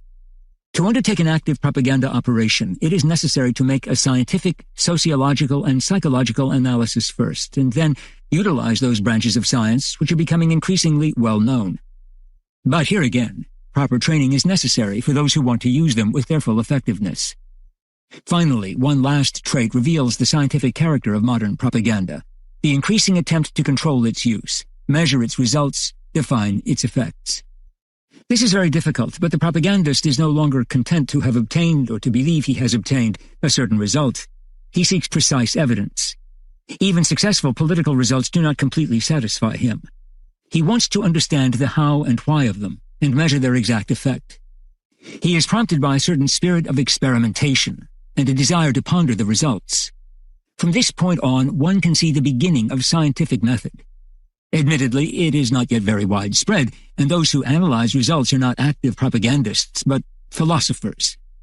Granted, that reveals a certain division of labor, nothing more.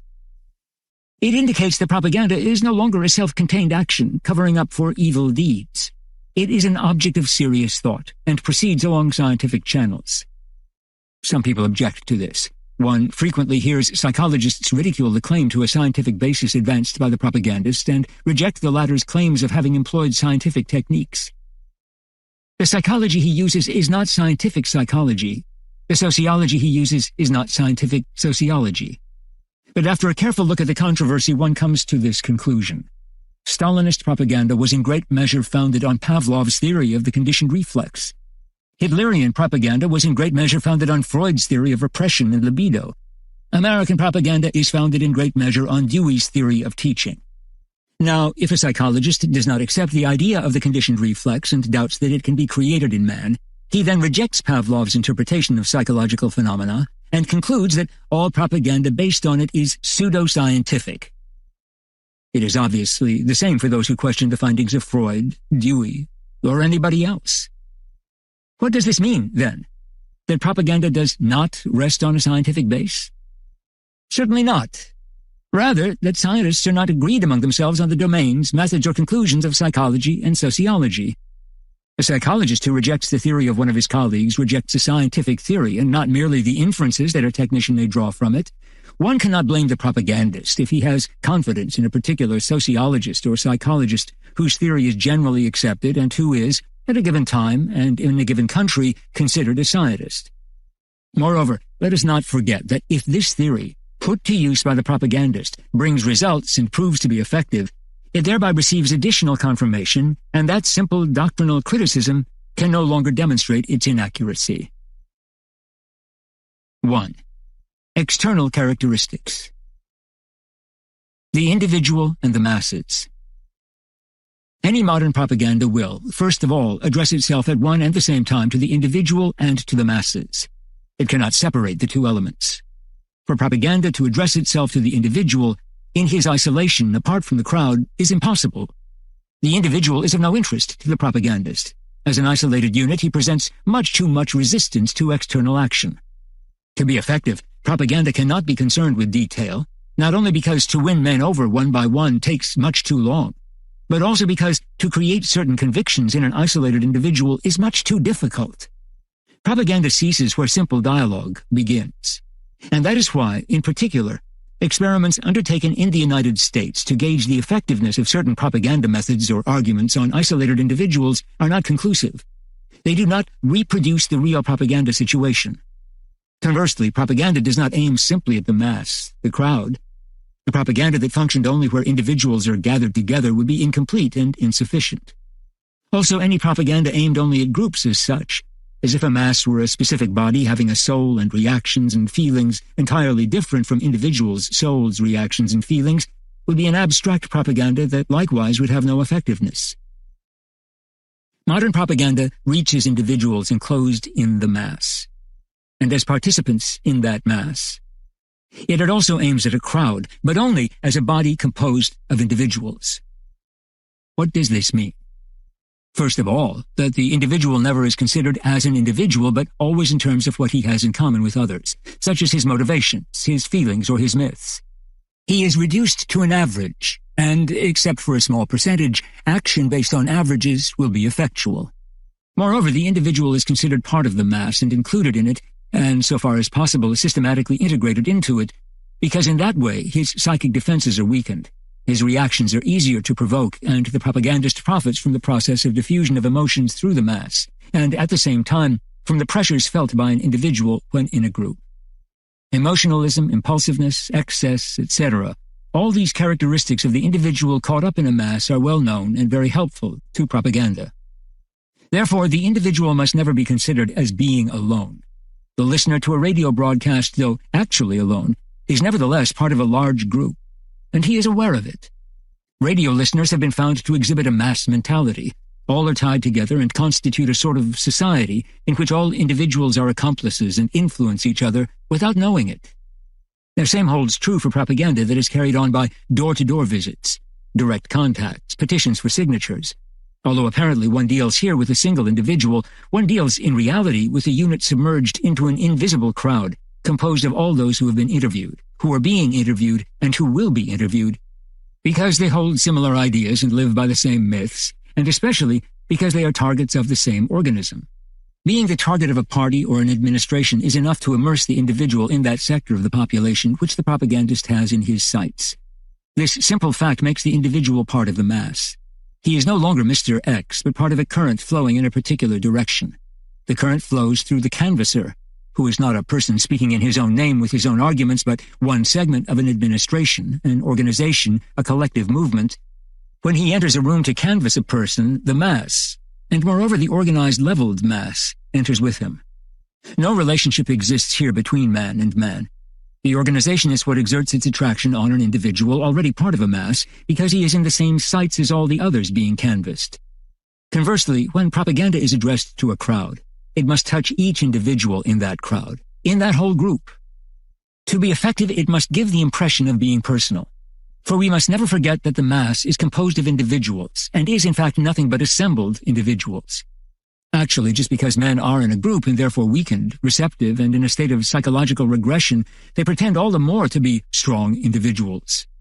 The mass man is clearly subhuman, but pretends to be superhuman. He is more suggestible, but insists he is more forceful. He is more unstable, but thinks he is firm in his convictions. If one openly treats the mass as a mass, the individuals who form it will feel themselves belittled and will refuse to participate. If one treats these individuals as children, and they are children because they are in a group, they will not accept their leader's projections or identify with him. They will withdraw, and we will not be able to get anything out of them. On the contrary, each one must feel individualized. Each must have the impression that he is being looked at, that he is being addressed personally. Only then will he respond and cease to be anonymous, although in reality remaining anonymous. Thus, all modern propaganda profits from the structure of the mass, but exploits the individual's need for self-affirmation, and the two actions must be conducted jointly, simultaneously. Of course, this operation is greatly facilitated by the existence of the modern mass media of communication, which have precisely this remarkable effect of reaching the whole crowd all at once, and yet reaching each one in that crowd. Readers of the evening paper, radio listeners, movie or TV viewers certainly constitute a mass that has an organic existence, although it is diffused and not assembled at one point. These individuals are moved by the same motives, receive the same impulses and impressions, find themselves focused on the same centers of interest, experience the same feelings, have generally the same order of reactions and ideas, participate in the same myths, and all this at the same time. What we have here is really a psychological, if not a biological mass, and the individuals in it are modified by this existence even if they do not know it. Yet each one is alone. The newspaper reader, the radio listener, he therefore feels himself individually concerned as a person, as a participant. The movie spectator also is alone. Though elbow to elbow with his neighbors, he still is, because of the darkness and the hypnotic attraction of the screen, perfectly alone. This is the situation of the lonely crowd, or of isolation in the mass, which is a natural product of present-day society, and which is both used and deepened by the mass media.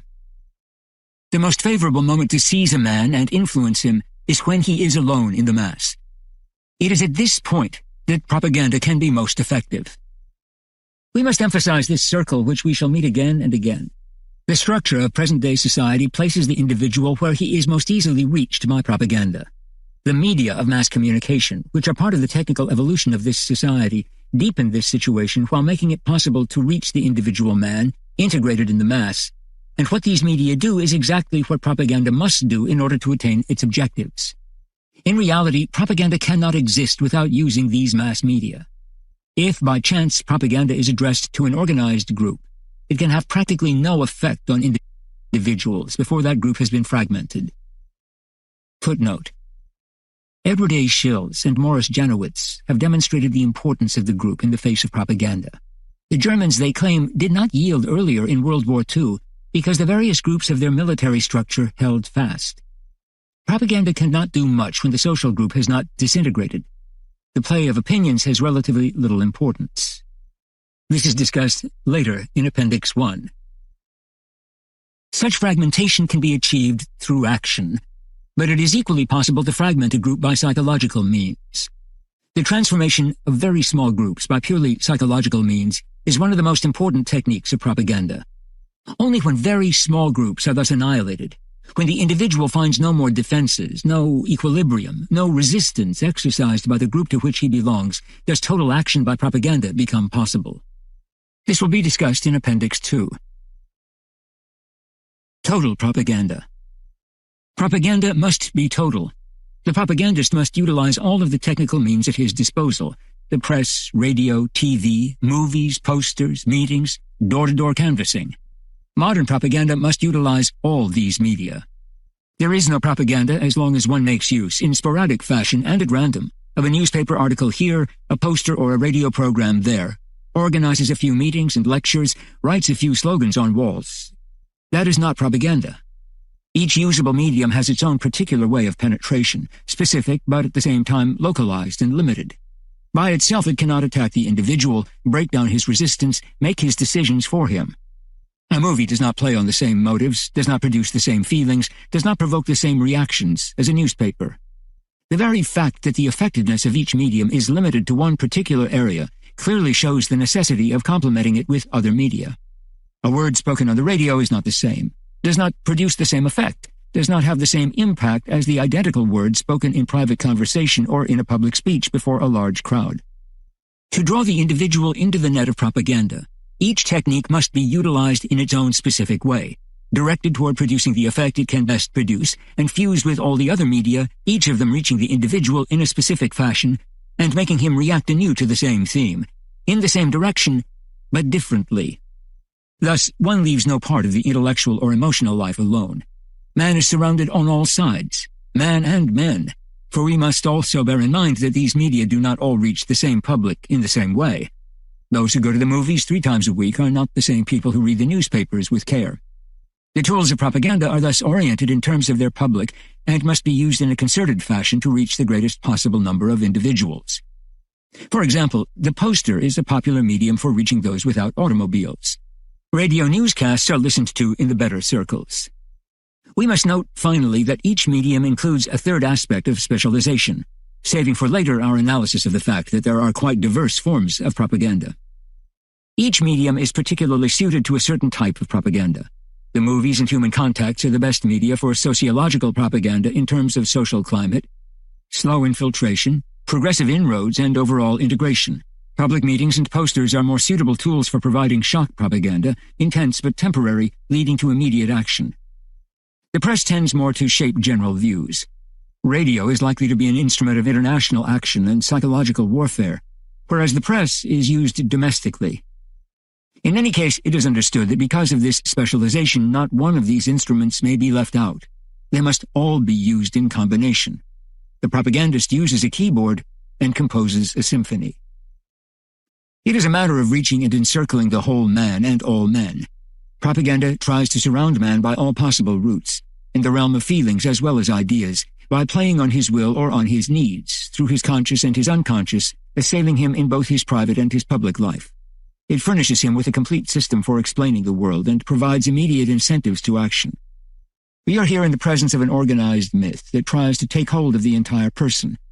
Through the myth it creates, propaganda imposes a complete range of intuitive knowledge, susceptible of only one interpretation, unique and one-sided, and precluding any divergence.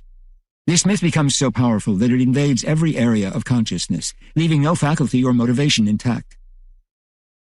It stimulates in the individual a feeling of exclusiveness and produces a biased attitude.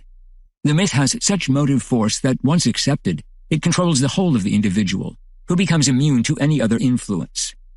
This explains the totalitarian attitude that the individual adopts, wherever a myth has been successfully created, and that simply reflects the totalitarian action of propaganda on him. Not only does propaganda seek to invade the whole man, to lead him to adopt a mystical attitude and reach him through all possible psychological channels, but more, it speaks to all men. Propaganda cannot be satisfied with partial successes, for it does not tolerate discussion. By its very nature, it excludes contradiction and discussion. As long as a noticeable or expressed tension or a conflict of action remains, propaganda cannot be said to have accomplished its aim. It must produce quasi-unanimity, and the opposing faction must become negligible or, in any case, cease to be vocal. Extreme propaganda must win over the adversary and at least use him by integrating him into its own frame of reference. That is why it was so important to have an Englishman speak on the Nazi radio or a General Paulus on the Soviet radio, why it was so important for the propaganda of the Verlage to make use of articles in L'Observateur and L'Express, and for French propaganda to obtain statements from repentant Verlage. Clearly, the ultimate was achieved by Soviet propaganda in the self-criticism of its opponents. That the enemy of a regime, or of the faction in power, can be made to declare, while he is still the enemy, that this regime was right, that his opposition was criminal, and that his condemnation is just. That is the ultimate result of totalitarian propaganda. The enemy, while still remaining the enemy, and because he is the enemy, is converted into a supporter of the regime. This is not simply a very useful and effective means of propaganda. Let us also note that under the Khrushchev regime, the propaganda of self-criticism continued to function just as before. Marshal Buchanan's self-criticism was the most characteristic example. Here we are seeing the total, all-devouring propaganda mechanism in action. It cannot leave any segment of opinion outside its sphere. It cannot tolerate any sort of independence. Everything must be brought back into this unique sphere of action, which is an end in itself and can be justified only if virtually every man ends up by participating in it. This brings us to another aspect of total propaganda. The propagandist must combine the elements of propaganda as in a real orchestration. On the one hand, he must keep in mind the stimuli that can be utilized at a given moment and must organize them. This results in a propaganda campaign. Footnote: many analyses of various possible topics of gimmicks have been made often. The most elementary was made in 1942 by the Institute for Propaganda Analysis. See Eugene L. Hartley, Fundamentals of Social Psychology, New York, Alfred A. Knopf, 1952. A more profound analysis is that of Lenin's strategy of propaganda. First stage, the creation in each organization of solid cores of well-indoctrinated men. Second stage, cooperation with allies in political tasks that can compromise them. Third stage, when the maximum advantage is reached, propaganda to demoralize the adversaries, inevitably of the communist victory, injustice of the adversary's cause, failure of his means, etc. The analysis of the type of campaign conducted by Hitler has been well done. Kurt Rice, Joseph Goebbels, a biography, New York, Doubleday and Company, 1948, demonstrating the precise timing of the moment when a campaign should start and when it should stop, the silences and the verbal assaults, a schedule of the use of rumors, neutral information, commentaries, monumental mass meetings. Crowning all and aiming at concentrating the fire of all media on one particular point, a single theme, a single enemy, a single idea, the campaign uses this concentration of all media, but progressively, for the public will take better to gradual attacks. The good analysis of a Hitlerian campaign has been made by Jerome S. Bruner in Katz et al., Public Opinion and Propaganda, New York, Dryden Press, 1954, and on propaganda campaigns in general by Leonard W. Doob, Propaganda, Its Psychology and Technique, New York, Henry Holt and Campaign, 1935. On the other hand, the propagandist must use various instruments, each in relation to all the others. Alongside the mass media of communication, propaganda employs censorship, legal texts, proposed legislation, international conferences, and so forth, thus introducing elements seemingly alien to propaganda. We should not only consider the mass media. Personal contacts are considered increasingly effective. Educational methods play an immense role in political indoctrination. Lenin, Mao. The Conference on Lenin's Doctrine of the State is propaganda. Information is extremely helpful to propaganda, as we shall demonstrate. To explain correctly the present state of affairs is the great task of the agitator. Mao emphasizes that in 1928, an effective form of propaganda was the release of prisoners after they had been indoctrinated. The same was true of the care given to the enemy wounded. All this was to show the goodwill of the communists. Everything can serve as a means of propaganda, and everything must be utilized. In this way, diplomacy becomes inseparable from propaganda. We shall study this fact in Chapter 4. Education and training are inevitably taken over, as the Napoleonic Empire demonstrated for the first time. No contrast can be tolerated between teaching and propaganda, between the critical spirit formed by higher education and the exclusion of independent thought. One must utilize the education of the young to condition them to what comes later. The schools and all methods of instruction are transformed under such conditions, with the child integrated into the conformist group in such a way that the individualist is tolerated not by the authorities but by his peers. Religion and the churches are constrained to hold on to their own places in the orchestra if they want to survive. Footnote: this was the case in the Orthodox Church in the USSR during the war. Napoleon expressly formulated the doctrine of propaganda by the Church. The judicial apparatus is also utilized. Footnote: in France, an example is the trial of the Janson Network, September 1960, which aided the propaganda against insubordination and aid to the FLN. It is interesting to find this same idea of educational trials in Goebbels and Soviet jurists. The law itself in the USSR is an instrument of propaganda intended to make people like the Soviet order. The tribunal is a means of preaching to the public. Finally, Mao has shown how the army can become a most effective propaganda instrument for those who are in it and for the occupied peoples. The French army tried to do the same in Algeria, but with less success. It is evident that information itself becomes propaganda. Or rather, wherever propaganda appears, there follows an inextricable confusion between propaganda and information. Amusements, distractions, or games can be instruments of propaganda, as well as films for children in the USSR, and the games used in American social group work.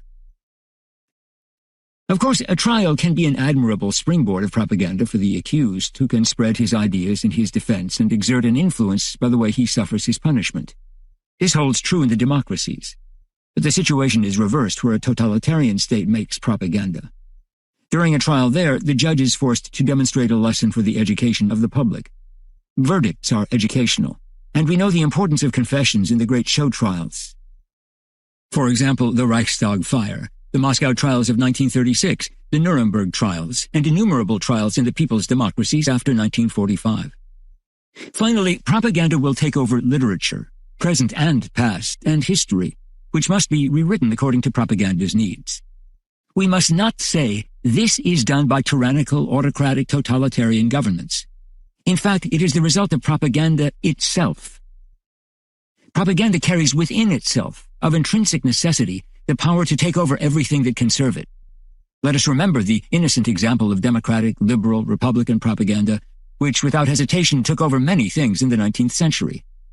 Perhaps without realizing it and in good faith, but that is not an excuse.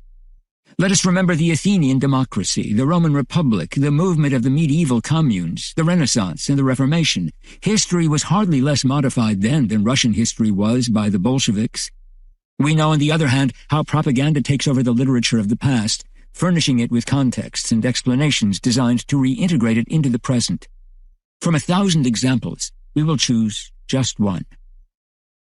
In an article in Pravda in May 1957, the Chinese writer Mao Dun wrote that the ancient poets of China used the following words to express the striving of the people toward a better life. The flowers perfume the air, the moon shines, man has a long life. And he added, allow me to give a new explanation of these poetic terms. The flowers perfume the air. This means that the flowers of the art of socialist realism are incomparably beautiful. The moon shines. This means that the Sputnik has opened a new era in the conquest of space. Man has a long life. This means that the great Soviet Union will live tens and tens of thousands of years. When one reads this once, one smiles. If one reads it 1,000 times and no longer reads anything else, one must undergo a change. And we must reflect on the transformation of perspective already suffered by a whole society in which texts like this, published by the thousands, can be distributed and taken seriously not only by the authorities, but by the intellectuals. This complete change of perspective of the Weltanschauung is the primary totalitarian element of propaganda. Finally, the propagandist must use not only all of the instruments, but also different forms of propaganda. There are many types of propaganda, though there is a present tendency to combine them. Direct propaganda aimed at modifying opinions and attitudes must be preceded by propaganda that is sociological in character, slow, general, seeking to create a climate, an atmosphere of favorable preliminary attitudes. No direct propaganda can be effective without pre-propaganda, which, without direct or noticeable aggression, is limited to creating ambiguities, reducing prejudices, and spreading images apparently without purpose. The spectator will be much more disposed to believe in the grandeur of France when he has seen a dozen films on French petroleum, railroads, or jetliners. The ground must be sociologically prepared before one can proceed to direct prompting. Sociological propaganda can be compared to plowing, direct propaganda to sowing. You cannot do the one without doing the other first.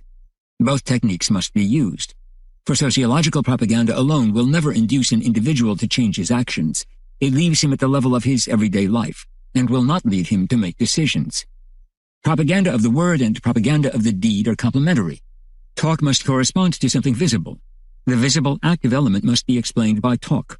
Oral or written propaganda, which plays on opinions, not sentiments, must be reinforced by propaganda of action, which produces new attitudes and thus joins the individual firmly to a certain movement. Here again, you cannot have one without the other.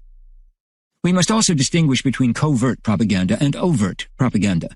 The former tends to hide its aims, identity, significance, and source. The people are not aware that someone is trying to influence them and do not feel that they are being pushed in a certain direction. This is often called black propaganda. It also makes use of mystery and silence. The other kind, white propaganda, is open and above board. There is a ministry of propaganda. One admits that propaganda is being made. Its source is known. Its aims and intentions are identified. The public knows that an attempt is being made to influence it. The propagandist is forced to use both kinds, to combine them, for they pursue different objectives. Overt propaganda is necessary for attacking enemies. It alone is capable of reassuring one's own forces. It is a manifestation of strength and good organization, a token of victory. But covert propaganda is more effective if the aim is to push one's supporters in a certain direction, without their being aware of it. Also, it is necessary to use sometimes one, sometimes the other on the same group. The Nazis knew very well how to alternate long silences, mystery, the secret revealed, the waiting period that raises anxiety levels, and then, suddenly, the explosive decision, the tempest, the Sturm that seems all the more violent because it breaks into the silence.